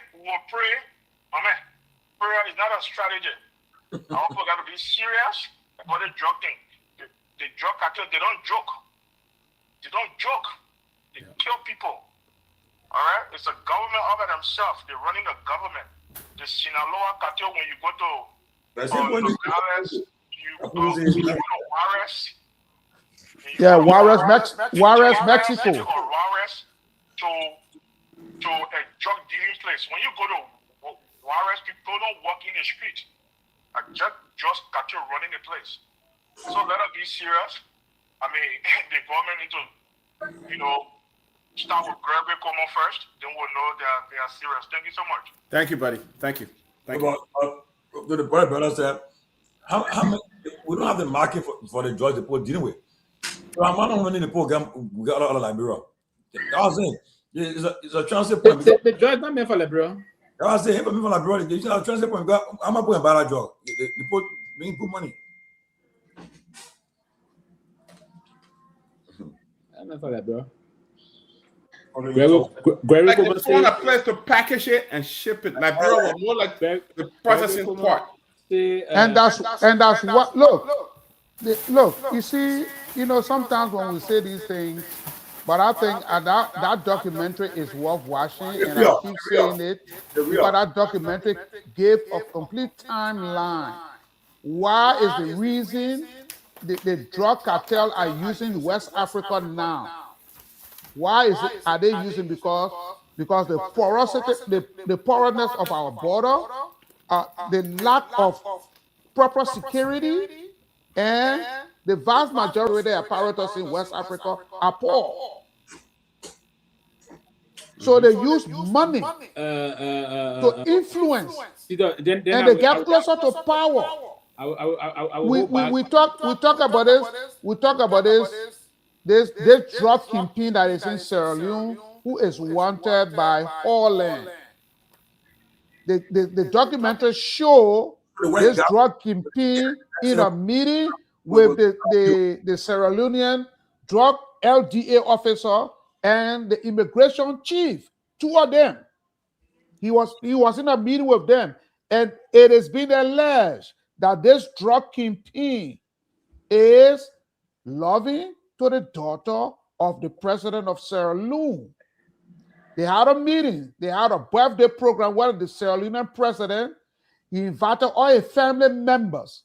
This drug kingpin was there because of his close proximity to power. The drugs cartel, they found a way to get closer to power in vulnerable countries. When you say these things, say allegedly, have not been verified and proven. Okay, I would say allegedly. Yeah, but it is worth noting that there is an expedition. Here's the funny thing: there's an expedition. The Dutch government wants this drug kingpin to be extradited to Holland. But yes, what is happening? Sierra Leone and Holland do not have extradition treaty. So there was a meeting that was allegedly held in London, where the Dutch government and the Sierra Leonean government would have met for them to come up with an agreement on how they can extradite the gentleman to Holland. At the last minute, the Sierra Leonean foreign minister pulled out of that meeting, allegedly. So it is worth noting to watch that documentary, because that documentary will give you a sense. It will give you a sense of what is gradually obtaining in Liberia. I rest my case. To say they're using West Africa, the documentary say because security pool, where in the world security pool reach? When the war security rich? He says security, the border are porous. What are you trying to say? No, he also said porous and because they are poor. Why in the war security rich? Because they can use money to influence. Take for example, just look at the situation in Liberia. For $10,000 business, people were able to secure. People were able to escort over $300 million worth of drug, and they gave a police chief $10,000. That should tell you. That should be a clue. Let me say this. I got somebody. In this country. Yes. You know what you guys saying about a drug dealer in Sierra Leone is true. Okay? He married to Madam Bio daughter. What Madam Bio daughter name? What Madam Bio daughter name? Who? I don't know daughter name. Yeah, how you remember? You see, let's stop doing these things sometimes. Yes. What Mario daughter name? All right, thank you. No, listen. I'm not gonna get all of my elementary ways without being challenging people, right? I don't like it. Peabody, I don't get it. Get me. And you know that Mario got to get information about them. Yeah, man. And what does God mean? Yeah. He has a Dutch name, and the name is very hard. I think Front Page Africa wrote a story on this same gentleman before. So it is not a hidden secret. Okay? Front Page Africa wrote a story on this drug kingpin before. And Front Page Africa talk about the potential of because the porous of our border and the proximity of Liberia to Sierra Leone, it is possible that the drug situation in Sierra Leone will eventually flow into Liberia. Now we know that a plane came and landed in Liberia. Where did that plane come from? Nobody knows today. Who brought the plane in the country? Nobody knows today. So we have to be very careful here because this situation that we are all looking at, it has the potential to destabilize our country. But that's what I'm concerned about. The deputy director at Ravensfield, Mike Kwa, he's very close to Jojo. So, and he's now being fired and on an investigation, and definitely they might ask Jojo questions about what he knew about this guy doing. I'm sure. So, but Mark, how my guy Joe at Ravensfield, I mean all this stuff. But so I mean it's a investigation that will continue to draw a lot of stuff, ask a lot of questions. I told Jojo, I said, you need to come and meet the press, or because your statement it won't just be over. No, you double down on the statement. You make statement, double down on it. Come and ask some questions on it to clear some air because clarity doesn't need to be clarified. The number the person asked me the number. People are put the number. And I had number there. So people talking to somebody, they giving No. My same point I was saying, somebody just called it because I know very well Marabio got children by the new first lady by his wife. They will be on fire under the age of 10, 13, this and that. So and that's one of the reasons why I was very clear as I know the former Lone Star or RE captain Janji to call it a fair shot of that. But here's the point. The information I'm gathering now is it's not Marabio's daughter, allegedly. It's Marabio's wife's little sister that this guy is linked to, allegedly linked to. And that I would not even say Sonny up. So we need to call our captain to reconfirm his information and get it. But who's speaking with? Yeah, this is Prince Dopoh from Kentucky. Yeah, go ahead, Prince. Yeah, I like to just weigh in on one thing about the whole drugs things. And what George said, is about the president's son. His name is mentioned by those wherever people might say the video not right or wherever. But in his explanation, he said some guys call him. I mean, you don't just go. These are big allegations. He just wrote some statement and put it out there. You got to talk to the press. Well, he's not Why he's not been called for questioning? I mean, we saw here in the U.S. where Joe Biden's son, with the Ukraine thing or wherever, he was questioned. And he did some legitimate business, but some business there because he's the president's son, so he had the leverage. And whoever there with him over there, but he was questioned. The guy just went in his living room or wherever, wrote a press statement and put it out there, and people went and started running with it. He needed to go in front of these NSA or somebody to go question him, get in front of the press. Yeah, we need to know. He said the guys called him. We need to know his call log. What was the conversation? He been traveling around, going to talk about football or wherever. What did he discuss over there? We need to know that. That's when the security people, when they are serious in Liberia, they'll call this man, NSA will call this, the Liberia National Police and the DEA. We don't even trust them. At least we got small, let's say 20-30% trust in the NSA. So they can call this guy or you stay in front of the journalists. Why the journalists not asking this guy? The trip you went to in Milan or wherever you went and talk on behalf of wherever football thing, and all these guys calling your name, what are your caller? Where's the information this guy called? The guys call him, you call the security people and say, oh, these people call me, and wherever he block the people. Well, you block them, want to see the call up. This guy's implicating this thing. People calling his name. This is drugs thing we're talking about, are killing people in Liberia. So, I mean, they need to be serious with the thing. So they will start them pointing things. Well, I mean, they're making the citizens to not even get trust in them. So they have to come clean to the people and be straight up. President going ahead find little people.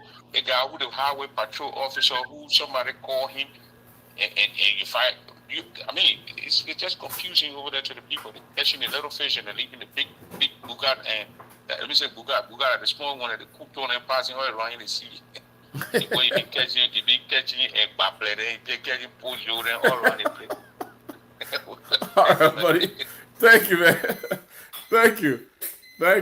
I mean, the man is right. I have on the phone one of a very veteran Liberian security official. That's Sam Gay? No, man, come on, man. And that's I call Senator DeLine, Rudy DeLine. Senator, my dear sister, man. What's your thoughts on what's going on with the drug situation in the country? Well, first of all, hi everyone. I would like to know who are on this line because for security reason.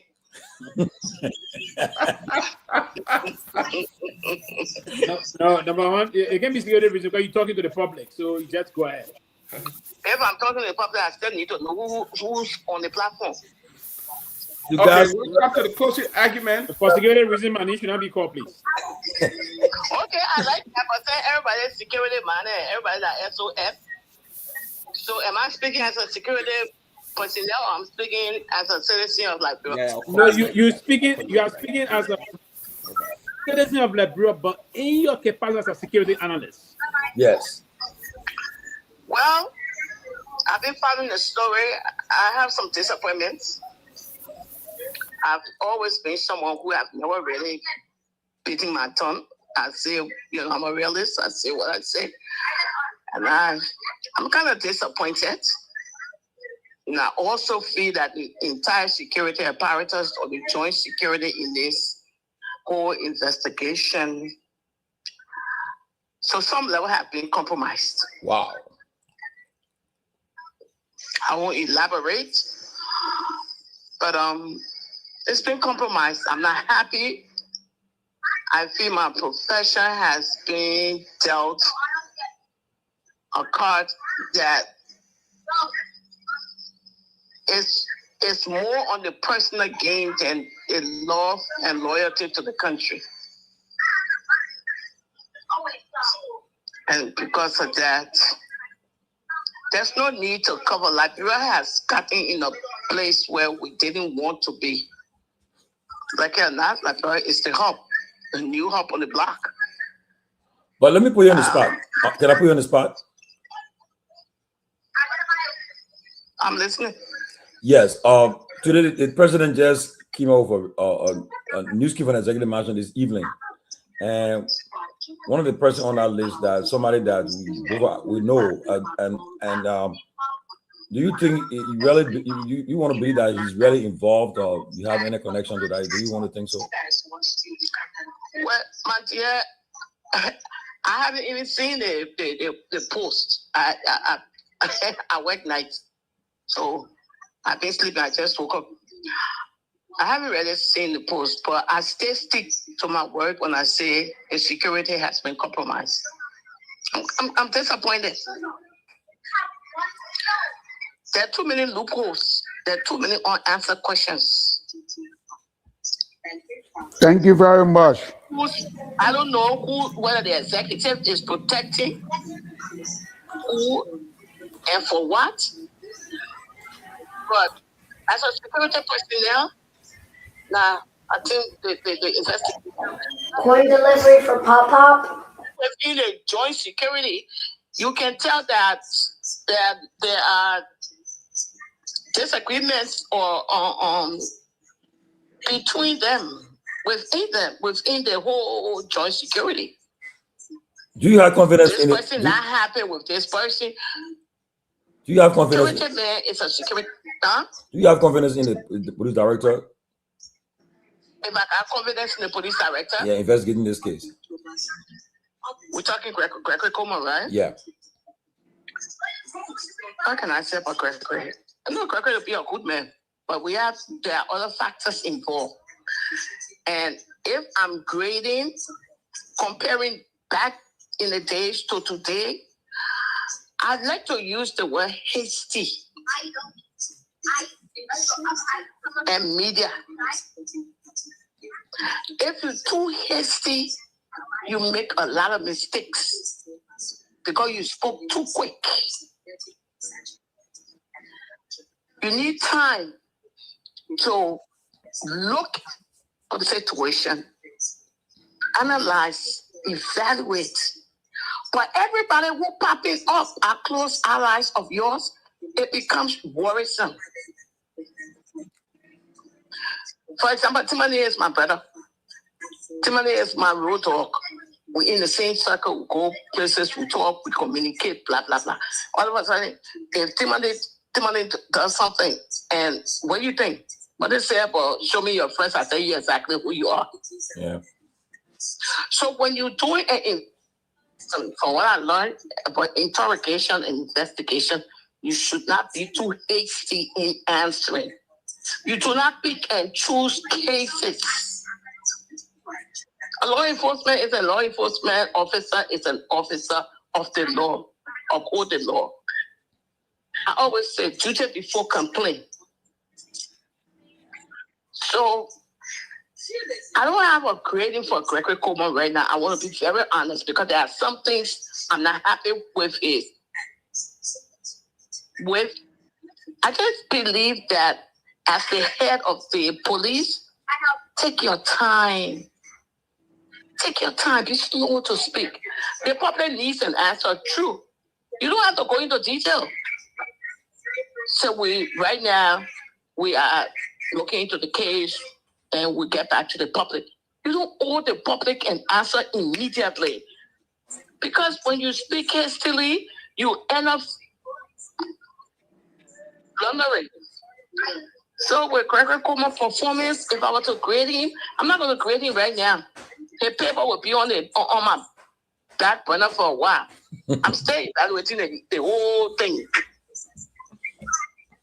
Drug is not an easy thing. The drug situation in Liberia that we're talking about, cocaine. Liberians got money to buy cocaine. Let's be realistic now. Let's go into the substance. Exactly. The substance we're talking about is cocaine. We're not talking about kush and all that craziness. You can take vim. You can take cleaning ingredients, mix it up, let it do, thereby the boom, grind it up, anything and make kush. Cocaine is I refer to cocaine as a rich man drug. How many rich Liberians down there can buy cocaine? That is a hub. That whole thing was just passing through. Transport this thing to Liberia and get it out of Liberia. The only reason people got caught because they couldn't see traffickers. You take the drug to this place, or somebody within is doing a double take on them. They got a double agent right in the list, or double agents. You got somebody who part of your, but also reporting to another group. So the drug will be there. You think that they only had a spot in that country? That drug be there ever since. When I think in 2 years' time, they were able to bring all that drugs to that drug. I don't know about you, but the way I look at, I know drugs. Cocaine is not for the Liberian people. It's not a poor man's drug. Any heroin you can try. Looking for the rich, because you have high-functioning drug addicts. They do drugs all night, get up, go to work, functional, come back, continue their drug usage. So we have to be very careful. I'm disappointed with the police. It's close. I'm not happy. Thank you. I got a phone number like bro. Thank you. Huh? I got a phone number like bro. Thank you. You're welcome. Hello? Hello? Yo, who's that?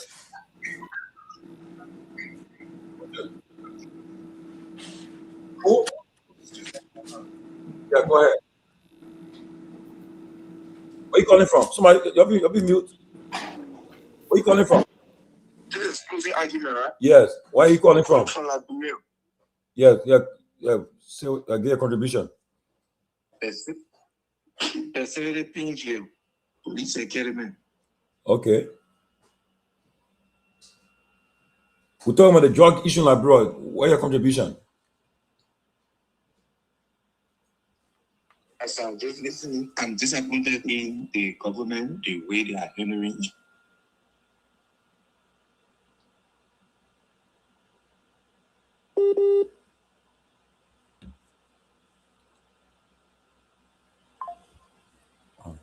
This should have been the one over this investigation more than even the police director.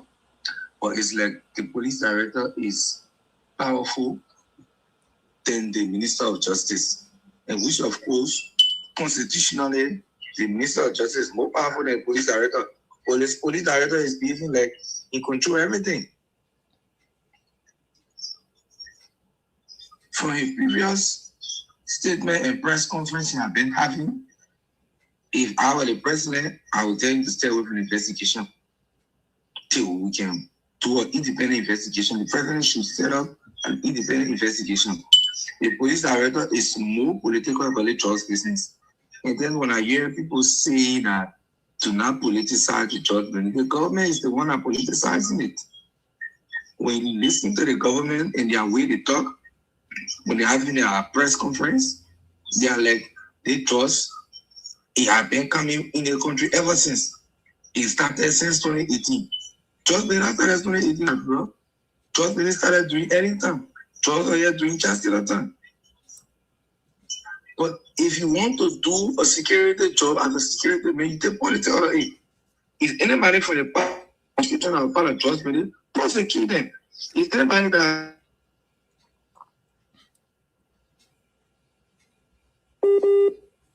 Yes, somebody calling. Hello? Yeah, but you know what the guy's saying? And I got somebody. Hold on a second. wait. Hello? Hello? Yeah, go ahead. Yeah, this is a closing argument. Yes, sir.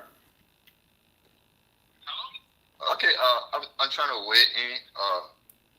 I got a few questions to ask. First of all, I'm Ralph Rahim. I'm calling from Minnesota.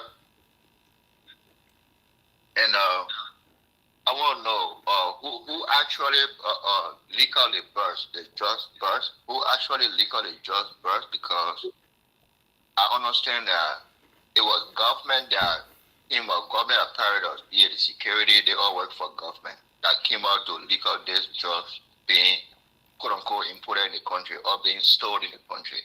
Now, isn't that a plus for the government that they're trying to leak out something that is damaging the youth? But the opposition is saying the government brought in the drug and then they are leaking out themselves. What sense that make? Because that's just the narrative the opposition running with. Oh, is government official here in this? oh, is this person here in this? So it could have been hidden there if all the people that the opposition are accusing were true. It could have been hidden. Then why should it be leaked up? If I'm stealing, why should I come and expose myself if I'm stealing? But to make the news? I mean, let's just understand ourselves. That's just my concern too. That I got to weigh in on the drugs issue. All right. Thank you for your comment. Thank you. But you know, like what the previous caller said, and even the government release, it about politics. But you would think that the government would have arrested somebody from the former government because they're always accusing the former officials. But then, so why have nobody has been arrested to say, okay, pinpoint somebody that are involved now?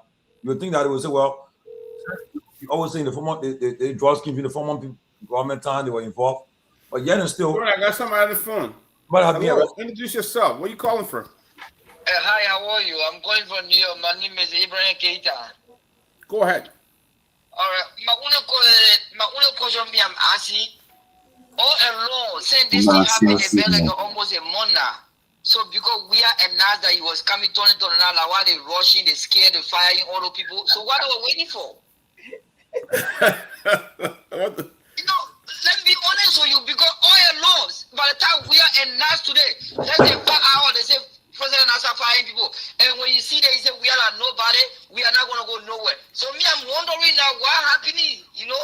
Because the whole thing here has been going on. People need been going on. They never fire like today, they start firing people. All right. Because it's kind of weird. That's what I'm saying.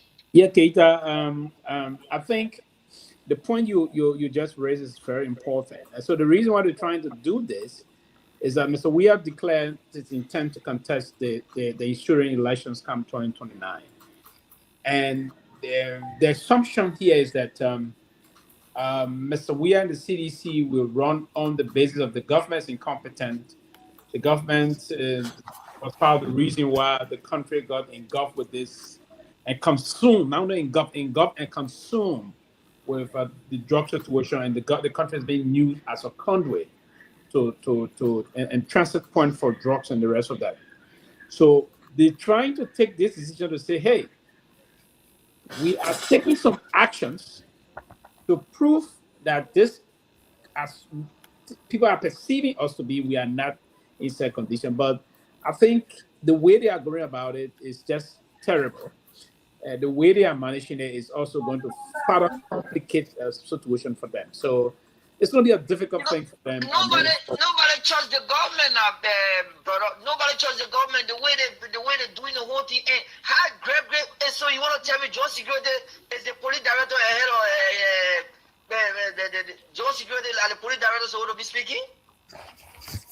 And again, you're right from that perspective. So for now, in terms of the entire situation unfolding, one, the police is also, hierarchy of the police have been involved into this matter.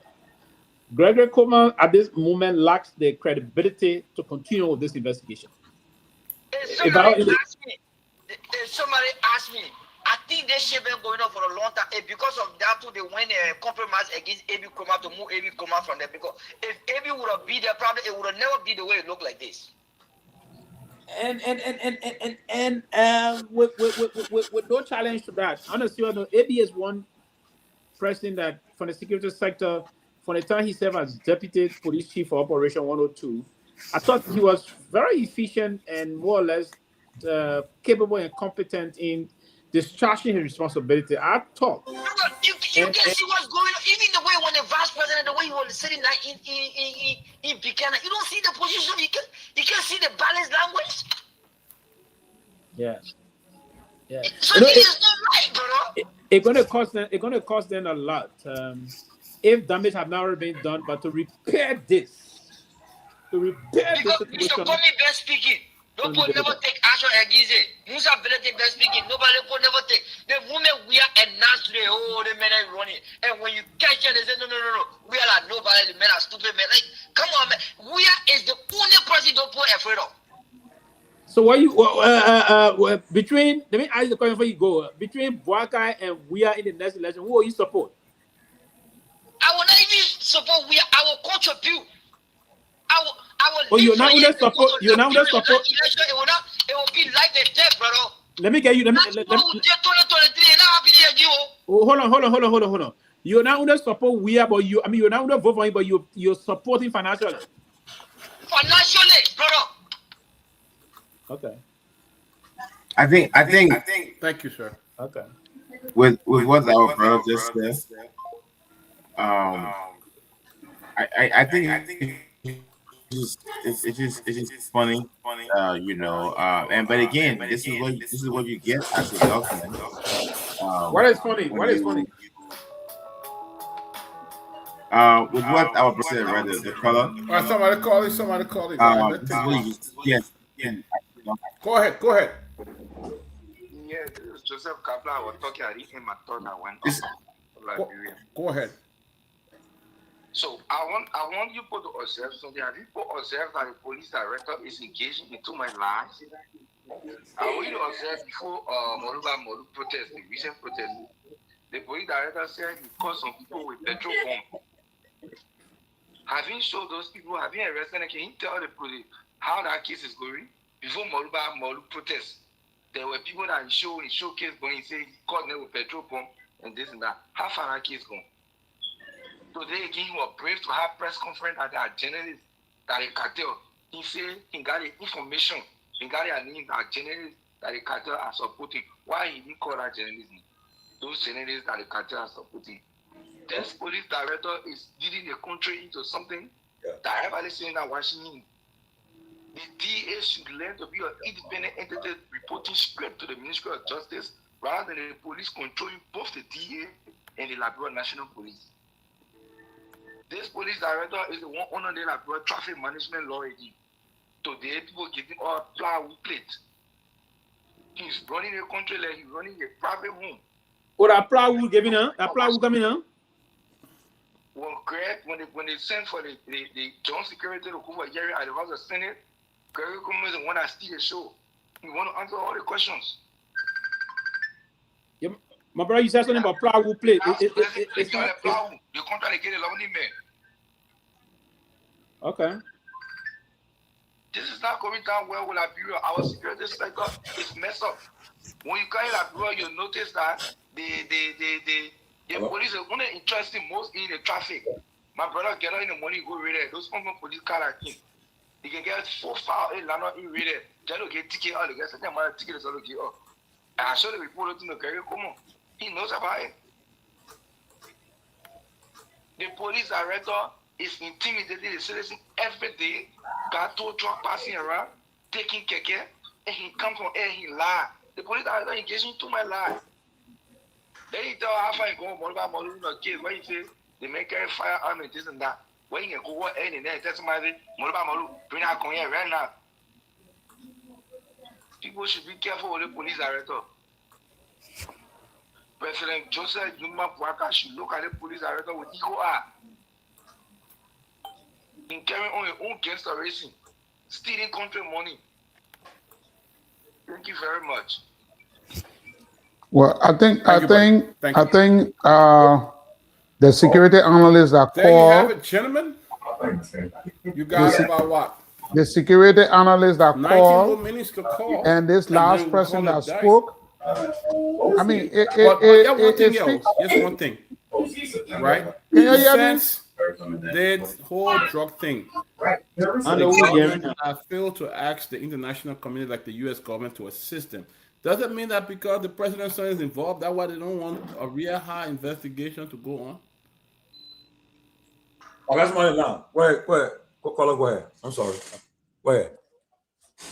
Hey, you on the line? I'm after you are calling from Rochester, Minnesota. Yeah, go ahead. It's something I'm understanding. If it's a solution that is calling, that solution will get all the time. The people caller just had a whole lecture series. Caller just had a whole lecture series going on. All because it's a solution college talking a whole lot of rubbish. Yeah, so coins. Suppose when you people now. Those solution on the platform. Contributing to his rubbish. That started contributing to a rubbish. Backing it. Or you say plywood plate. Or you say join jar. Okay, to the issue. Say your own, oh man. Say your own. Say your own. To the issue of the drug, like You bring Plow who play again talking. So as we've been discussing, No, he's talking. He's talking. Go on now. You're mute. There was a caller that said, I don't know the position. There was a caller that said the issue of the drug, how did the drug come in? If it's government that is exposing this drug, it means that the media is trying to tell us government is exposing themselves. That was a point that the caller, that was a question that the caller asked. I think we should write it around and see how we can find solution to such questions. Because the issue of the drug has to have a root. There should be a root. Was it seen in the country? Did it came in the country and were arrested on the airport? So the government came in, a certain group of government officials came and said, let's bring drugs for extra money. And then certain group they didn't know and started to expose that certain group without being kind of like close your mouth and stuff like that. I mean, I'm confused. Before you get outside, let's just understand the ABC point of it. Thank you.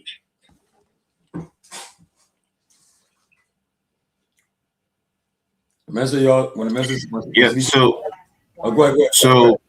So I would personally say that this is some of the things you get as a government, when you don't proactively, handle situations, right? So you have now where opponents of different political parties are coming saying, "Oh yeah, because the only reason why how you got to think the release the foundings or from the president because President we have spoke to this and so on and so forth. So that's more the negative impact, as a leader, who does not engage certain things on time, time of action is what you get.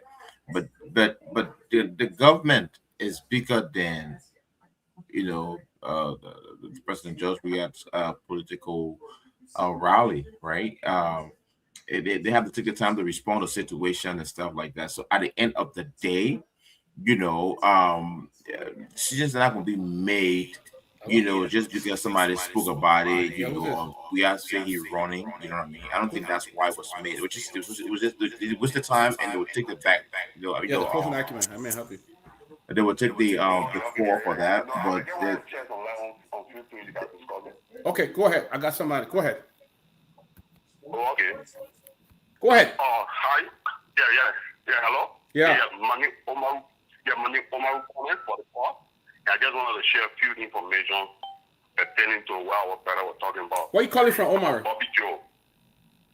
Right now, I don't want to call my location, but I'm going to be saying some things there.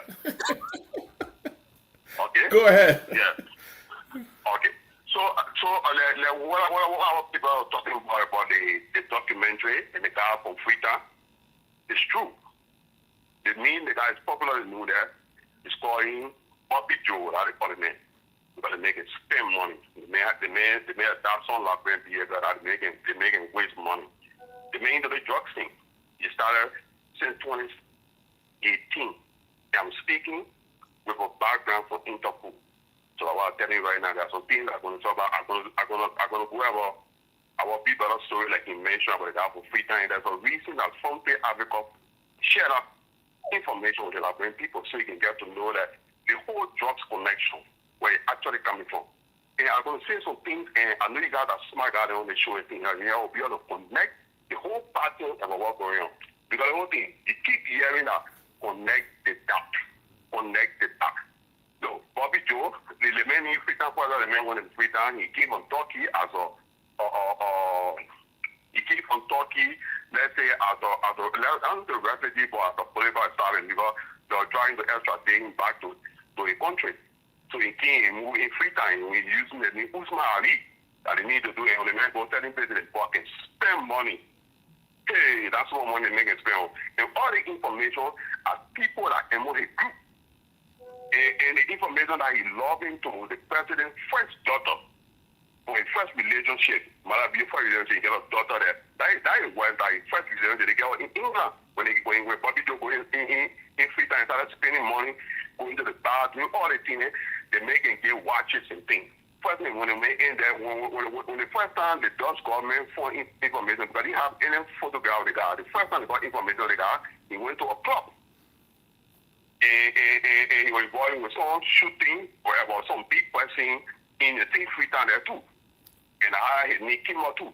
And I got it to the photo. And the next time they saw him behind the president, and usually in free time, people have a farm and thing, and people go on and find things like special farm together. I think Taylor used to do serious matter. Where the president go on and find, go to certain area, only telling people there. They saw the guy sitting right behind Malabi with a girl, all of them sitting down together, how they got to know that they were in a relationship. And when they make all the village and time, they make it spend money, they give people cash. The first thing when the men are working with the government outside that transporting a drug and thing, the immigration boss, Malabi changing. The port of Darada, Malabi changing. Why the party in abroad, it seemed nothing happened there. When the people came out, when the men started traveling between the things, they started changing people in abroad. So how do you get all the information though? They make it give people cars and watches. So I wanted to make it share. Hello? They're making share cars and watches and things. So that watch. But everything allegedly. Yeah. My man, I'm asking you, where are you getting all the information from? Where I get all the information from? Yes, sir. I'll tell you, I get background with intercoding. I'm getting all the information from. My man, would I? No. Pewee. You see some of the information right now, like the way you guys are talking and showing things, people hear information, you guys hear certain things and things. And those people that will cut the information off because it's certain case of main points that you guys say thing and kind of move it into AI and generate for people to be able to watch the video thing. It's not anything saying, oh, you can't dismiss the video thing. The documentary they talking about, there are certain people that get sensitive information for certain places and they do research and things. So when they go together, they put the documentary together, you don't get to dismiss this documentary saying, oh, you're not saying there's a guy called John Harris or John something, he's an American guy. He needs sensitive information be revealed on geopolitical things there. When the certain people will get sensitive information there, you don't dismiss the kind of information people share. No, nobody. We're not dismissing what you're saying. What we're saying to you, what I'm asking you is, this is not just a regular platform. This is a platform where people are accountable as well. If we give you the time to come and Chief, hold on. Yeah, but I'm saying you saying you got back on your NSC, right? I can tell you, Link, that you sit down, you will be able to get information to do that. I want to say that the same people that follow those people and get information thing. Look, one of the things you guys should follow, if you keep following the jobs here in Labrador, it will lead you to the capital building. You keep following. I'll tell you the truth. If you keep following this job here in Labrador, but we think to the capital building that may be linked to this. Come on, share it. Well, from the capital, the first report from the capital building, the first report like Garguah from the capital building, what happened to the report? The report lost. And you got a report that somebody, you got a report that somebody gave order, somebody called. You have the call, they're making it while I'm looking for call, somebody called from outside, they called in the capital building to give order when they bring the capital building. That's what they say in the report. They be all the thing. I want the person that follow the capital building report that will do documentary for every court case on the capital building. Every time they say something in the court, while they in the public and thing, like you go to court, what they'll say in the public thing, we take the report and thing, and we'll make boss over for the Liberia for the police say what the people say in the court. Okay. All the record are there. Like why you hear the police say, oh, why are you looking for record, they're looking for them because they all say what happened. Oh, Garguah Kromah talking lie about the capital building, but only George Kehleboe. See how you feel. But people, you follow the party. I tell the truth. Okay. The Liberia people, we have followed the party. Any case that the people are behind the case there. You see what all they're saying now, what they do, they cannot go in family. Last year around the time, what we're talking about capital building fire. Here they were talking about George Kehleboe. And this George Kehleboe, they're not going away soon. Because the people here are behind the case thing. If you saw all the people that came down on the case thing, the report that President Baga received, and he did not receive the report thing. All right, brother. Everything the people talking about that thing will come out thing. And I want to call you guys should continue doing what you're doing. Thank you, buddy. Keep speaking speaking about the thing. All we can do for our brother right now. Thank you very much, brother. Thank you, brother. The brother Kimo have information. We got 9 more minutes to close. I'll be out in 9 minutes. Maybe 2 minutes. We'll take it to the to the morning hours. But but yeah, so the government is paying for their delay. The government, who am I gonna mute the phone thing? But anyway, the government is paying for that delay. The government is this is what you get when you have information when you're supposed to do. When you don't add, those who are supposed to add will add. That's how life is, right? So so the CDC would just we would do the glory. Very much like he put pressure on them to at least come up with indictments and stuff like that. But it's still not the end. I think the government did a great job to have even come up with this issue today. So I think it's something that we have to amend it on. The idea of Garguah being linked or people how government be linked to this thing. Yes, it's open secret, right? Because everybody's saying that even before Garguah said it, we all kind of like infer, this could not have happened. Even African yesterday said, based on research and people he asked what got experience in this field, they told everyone of them told him like you cannot push drugs like this into a country without anybody from top helping you. So it's obvious that this is there, and this also underscores the point that I made earlier that the investigation needs to be done thoroughly. We might be there now, but if we rush it, we might miss certain things because if we do it in a way where you hold certain people where you don't have all the facts to convict them, then you pretty much just making that man walk scot free, and I think that's where the timing comes in. The regular briefing of the press, Liberian people is something that the Attorney General should be doing every day. To the other callers' point, it has passed Seleke Kromah's information. It's gone to the level of the Attorney General. He or the Chief Justice, the Justice Minister, he should be the one doing this every day. And for example, people like Gongloe, it would be good to have a man like Gongloe from the legal aspect, legal background to hear, what he thinks about a situation like this. How can the government handle this case so that the charges sticks? So those are the things we've got, to deal with. And kudos to the government. And government officials, in Liberia need to be responsible in what to say, what to do, they need to be responsible in all those areas. Yeah, make yourself laugh. God, we got a last caller for the night. Hold on 1 second, Mr. Toure. Go ahead. Is it the topic on discussion, the drug issue, or just go ahead. National way? Go ahead. Yeah, the drug issue. Okay, so I want to know the game. I've been following the show for quite an hour now, and then I listened to a few callers. They are pointing blames at the security because the issue of drug, the security. To my belief, the security is doing extremely well because if the security start to listen to what quote unquote the opposition is saying and do exactly, they will arrest everybody.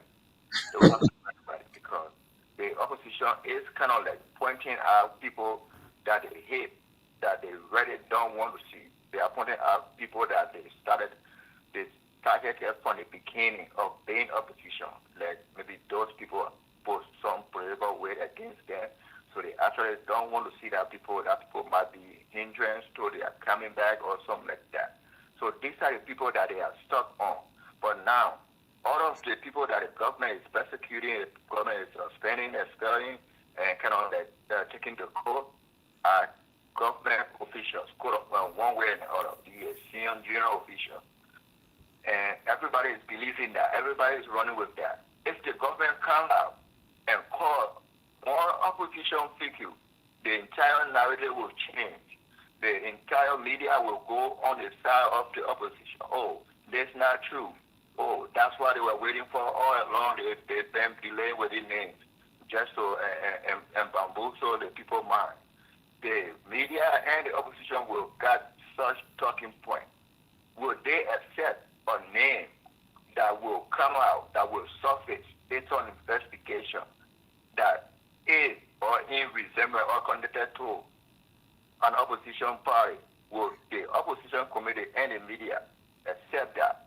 Now they want us to believe that everything that is passing in the country, weed, kush, whatever pill, whatever substance the youths are taking, is owned and operated by a government official person. That's why the media and the opposition wants us to believe.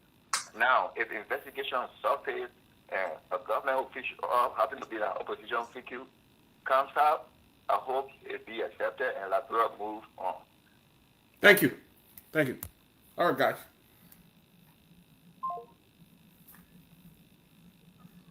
Well, I think we did our best. I just the CDC convention started today in USA, and I think President Weah spoke there. And tomorrow I want to pop that after work, so I may not be with you guys on the show. I'll go see what's happening there. I just saw Dixon Sibo. He's here too. He's at the convention. I saw Kiso. All those CDC folks are here. So let's see what happens. But what's your thoughts on the former president declaring his intention to run? I mean, you can just let's hear from all you guys who go. Before I go, I think it's a great thing. I think it just gives more light on the schools how strong our democracy is getting day by day, year by year, week by week, month by month. So I think it's a great thing. I commend it, and I think that's something that we as a country like Liberia wins for the fact that okay, well, I was there, you took me, I went, I came back, get a chance, I can come back. It's not through war, it's not through like what do you want to call the thing, any kind of a civil unrest. It's a great thing, and I think the United Party-led government needs to look at this, not just as a measure, because complacency, is not good. You can't be too complacent. He's a global national figure. He has influence. He has a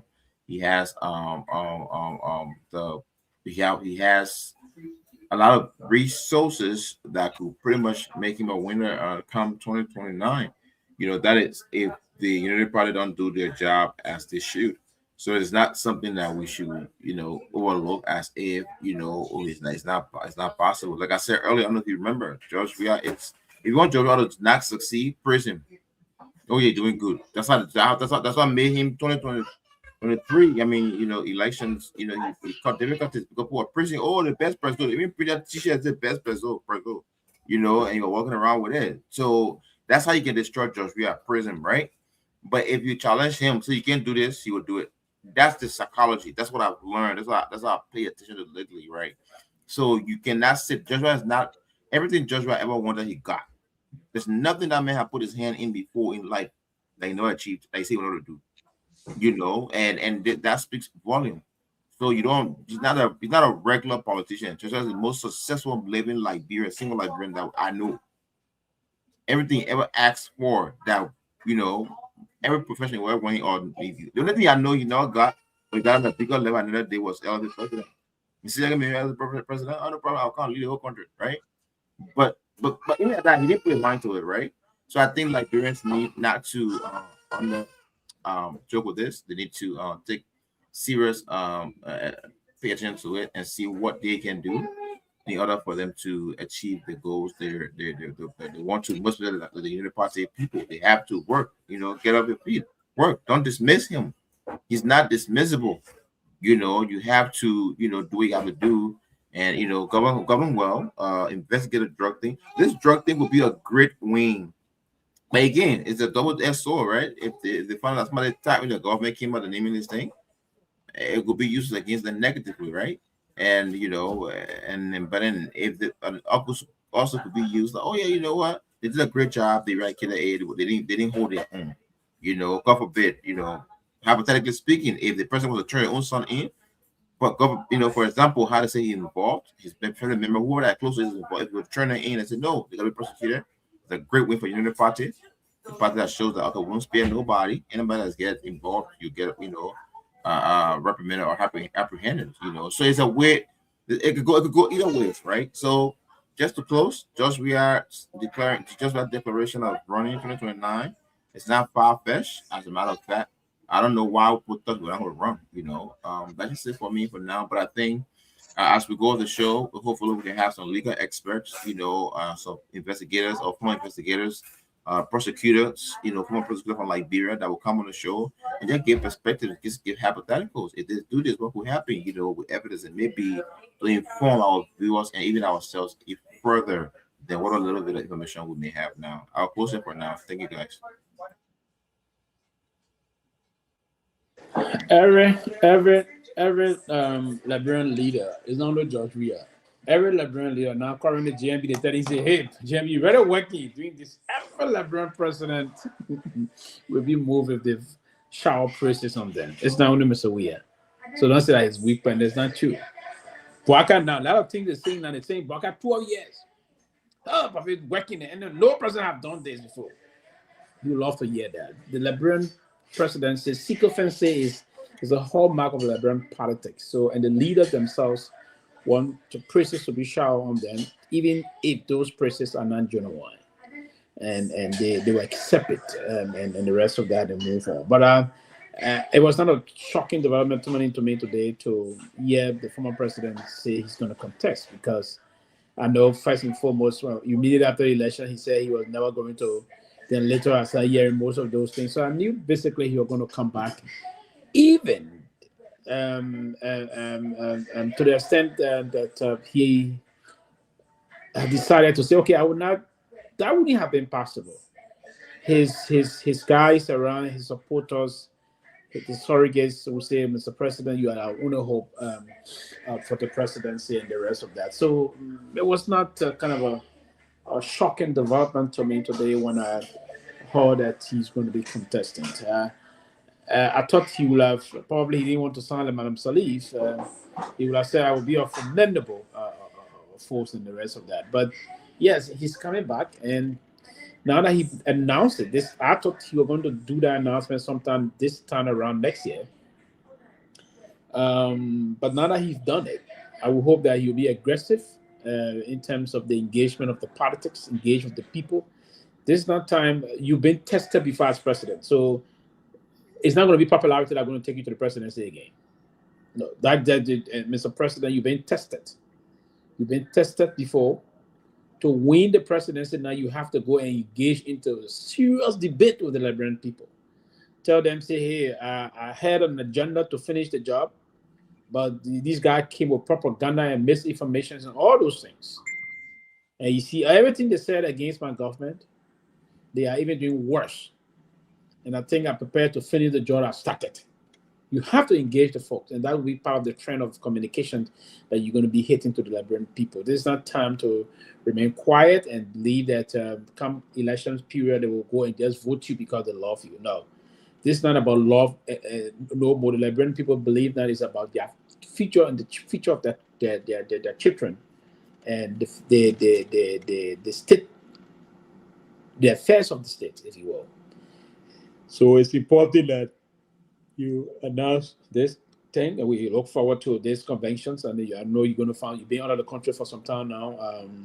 And the presidential wannabe should not be outside the country for a very long time. So you get back quick and start to work, engage your people, have consultative discussion across the country, and tell them why you think you're going to be a good president the next time that they didn't think that you were before they voted you out. Change your mindset about things. Have conversation with them. Right, so that's the kind of a way leaders are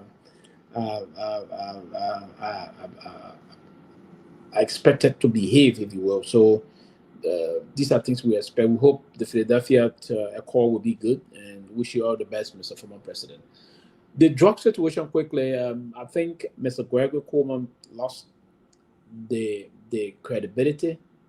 They lost the latitude to serve as a police chief to carry on any further investigation.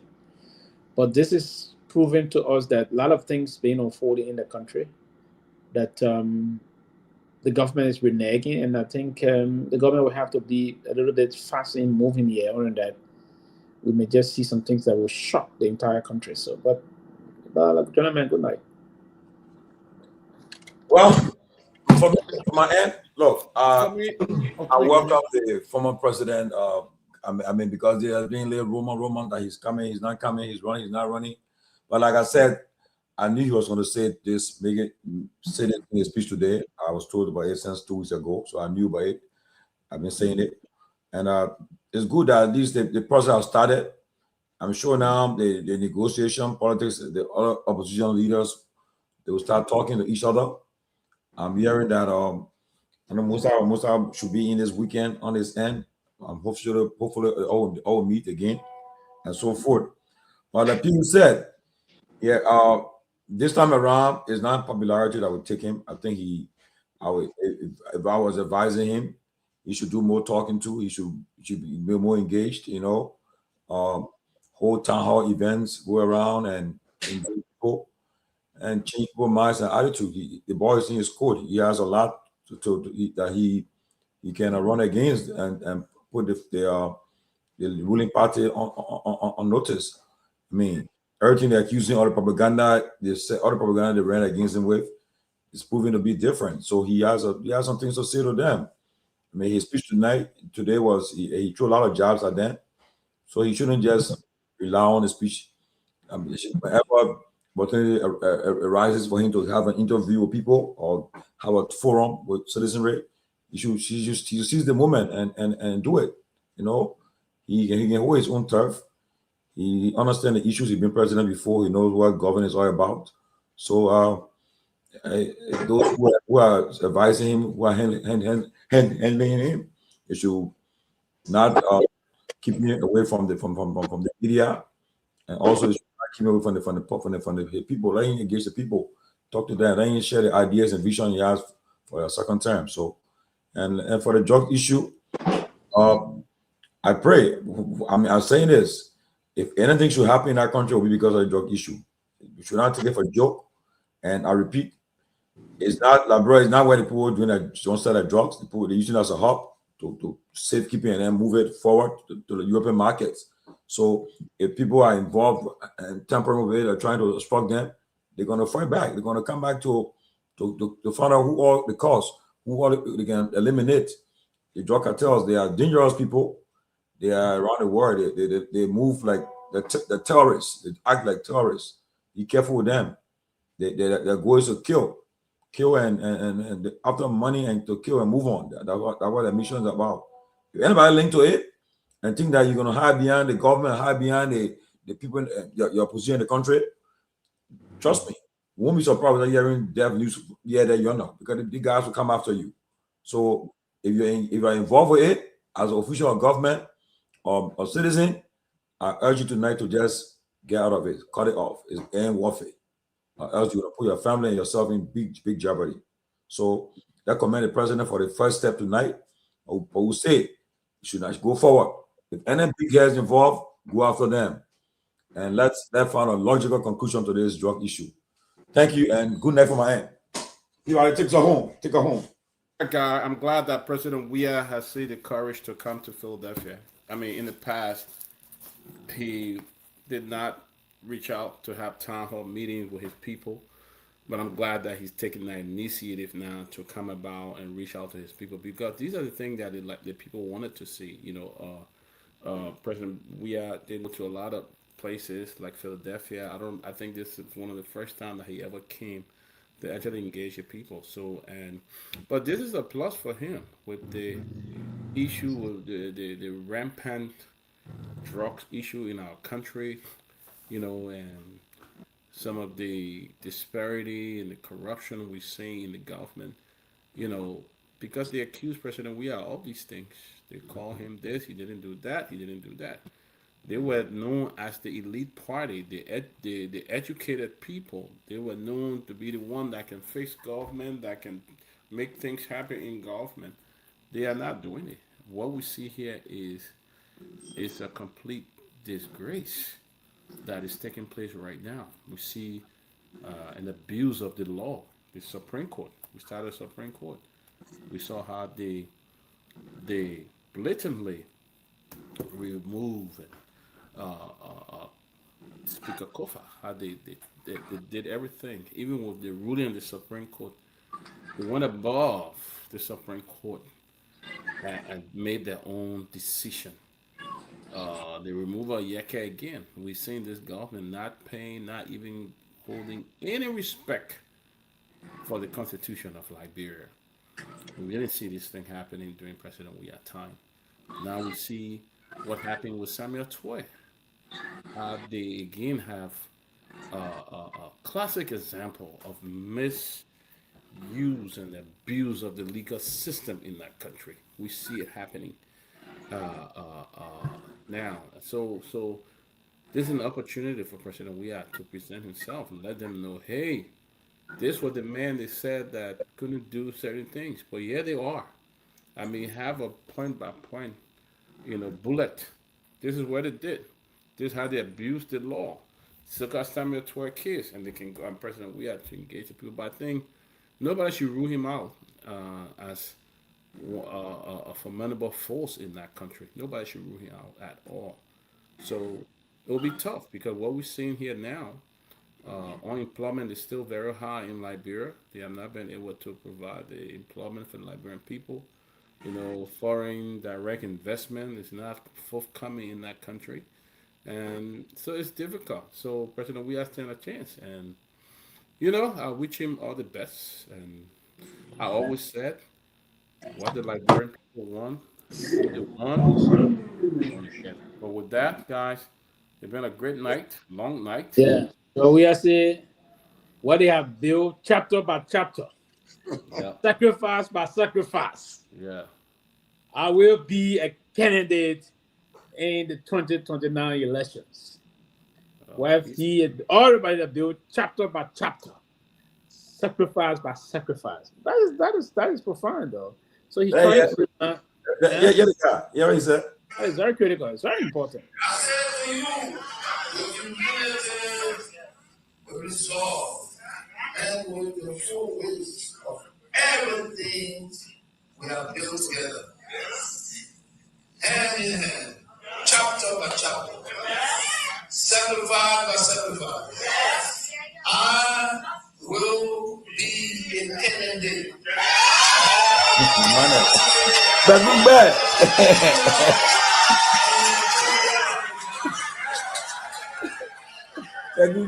Hand in hand, chapter by chapter, sacrifice by sacrifice. So basically, he's acknowledging that all of those are sacrifices of the past days, and what they've done, what the period of time, they will have to continue that legacy. He's going to finish the unfinished job. It's a powerful declaration. Yeah, you see, Sylvester, I think it's very powerful, and all the things they accuse him of, they have not been able to live by it themselves. They accuse him of riding private jet.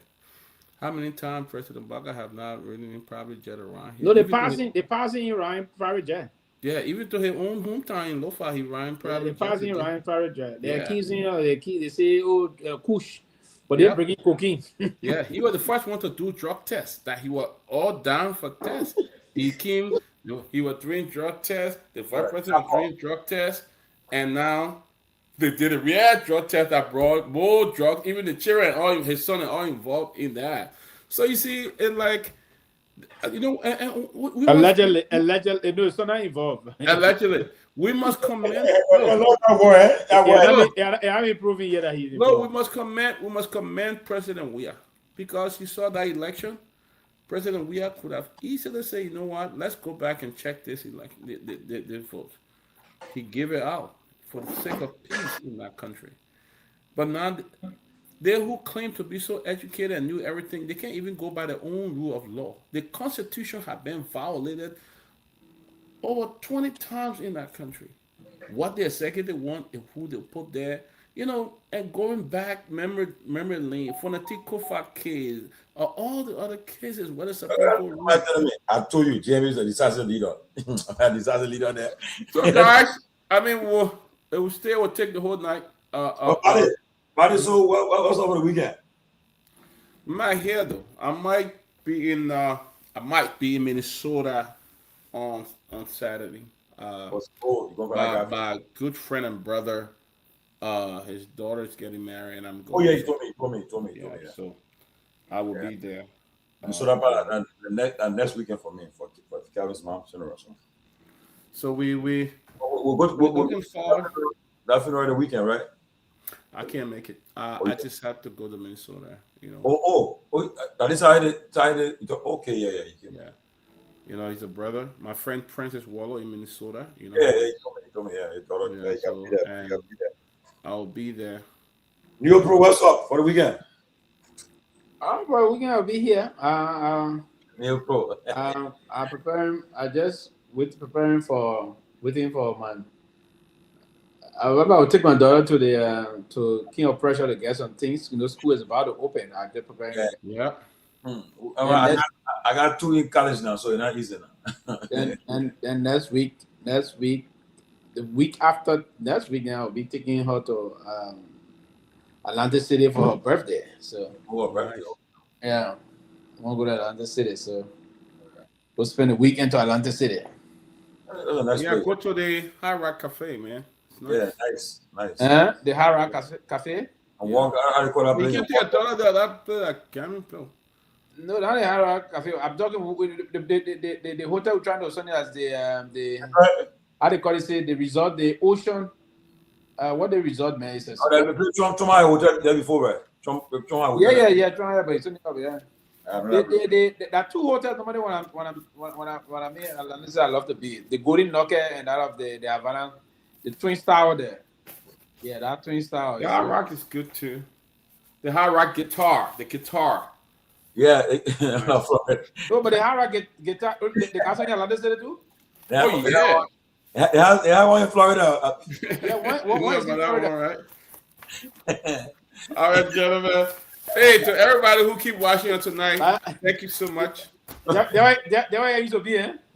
I know what you're Expliqueu. That's why I used to be. Expliquei.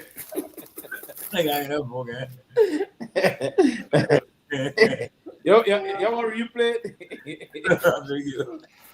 Who else will be there? Who else will be there? I know. The guest speaker. Eh? The guest speaker. The guest speaker? The guest speaker there. Who is going to be a guest speaker? Out of a Dr. Henry Peabody, guest speaker. Guest speaker. Representing who? We were at the Hard Rock Guitar Casino. Gentlemen, it's past my bedtime. I got to go sleep. Jen Maboro, Christopher Barkley, and who else there with us trying to this? Elvis, Weekly Show, Susan Lamini. Gosh, yeah, thank you for being with us. Ezekiel Dopoh, yeah, thank you. You're coming tomorrow. Tomorrow it'll be hot. We'll have more for you tomorrow. More Friday. It'll be hot. Yeah, so if I get a chance to drive to Philly, Tony Wilson, good to see you. If I get a chance to drive to Philly, I'll try to come. Say Gonga Noon. You're going in there, the implement. So the fire Patrick Dole. The very deal one man was fired. For. Hey, but you're saying something. He said that everybody can all be fired. Who the fire person now? Intro. No, that one. That one fire. Okay, brother. Let me leave for some guys for the other day. Instead of people watching the TV, I don't think it's a joke. A lot of people looking at this thing. No, but too many. They say a lot of people watching you. But listen. But where listen. No. Honestly, no. I haven't met Patrick before, but I will hope that they are not scapegoating them. No, but he's saying I texted. I've been texting, but he's saying he denied it. He's not involved. So they want to fire him. They don't want to fire him. They said they should turn him over for investigation. Yeah. So did he misappropriate money or what? I mean, I want to say the man on the field. The investigation, from what I'm told from the inside story, and before they even announced the firing, I was saying the last on the show. They say he been colluding with these police people. He been the one colluding with the allegedly colluding. Let me use the English word. First, we're also saying anything. He been allegedly colluding with these guys from the police Johnny Dean, and not Johnny Dean particularly, colluding with the Senator Foster's son, the chief of highway patrol, and the chief of intelligence of the Liberia National Police. So they've been doing those things and then coordinating with these guys to get these things from. The guys are doing that, and their bosses not aware.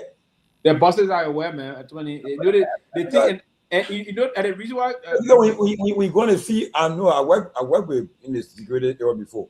When you know what Gregory confusing the whole thing, yeah. Gregory won't be tired to disrupt it. You need backup. We're going to see when you hit, you bring something, you share with you take you there. We can help. So I don't know about. Gregory is doing these things. Now Gregory wants to stay on to disrupt the whole thing.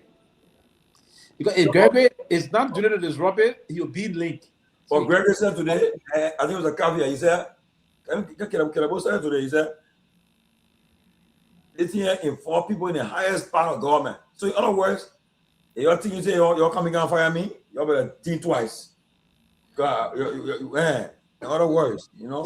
It will bring the government down. And I'm sure that why the president acted took that. It will be the story that the people yesterday no we continue to go afterwards. International wires now. Yeah. You go to NM conference now, the foreign press meeting, the question of asking. So you won't have that kind of thing on you, on your legacy. So I mean, he has to act though. I want to say if it's involved, if our senator involved, the minister involved, President Baka do not hesitate. Take them down. You saw what the senator did quickly. Senator King this time himself, Bravo Brown. This time himself for his son. Oh, that his son, the Brown guy, that his son. That his foster son. Oh, really? Wow. So that his wife, the information that his wife little brother. Oh.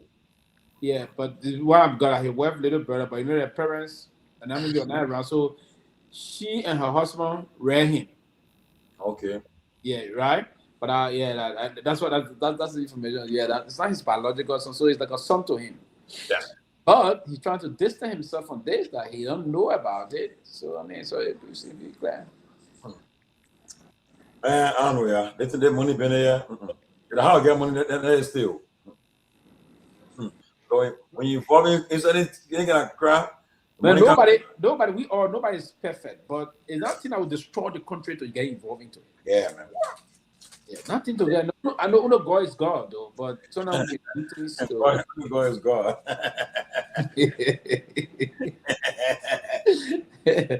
Only God is God. I didn't see. Maybe was saying. Myean left already.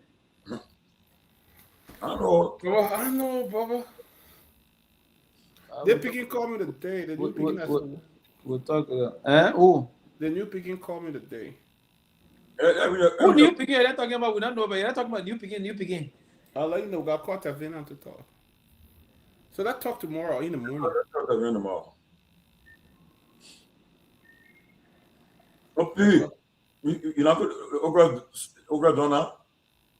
Okra, man, the fish, Okra Donna, all the drafting in the Okra going in. But you're not eating it tonight. No, I eating that.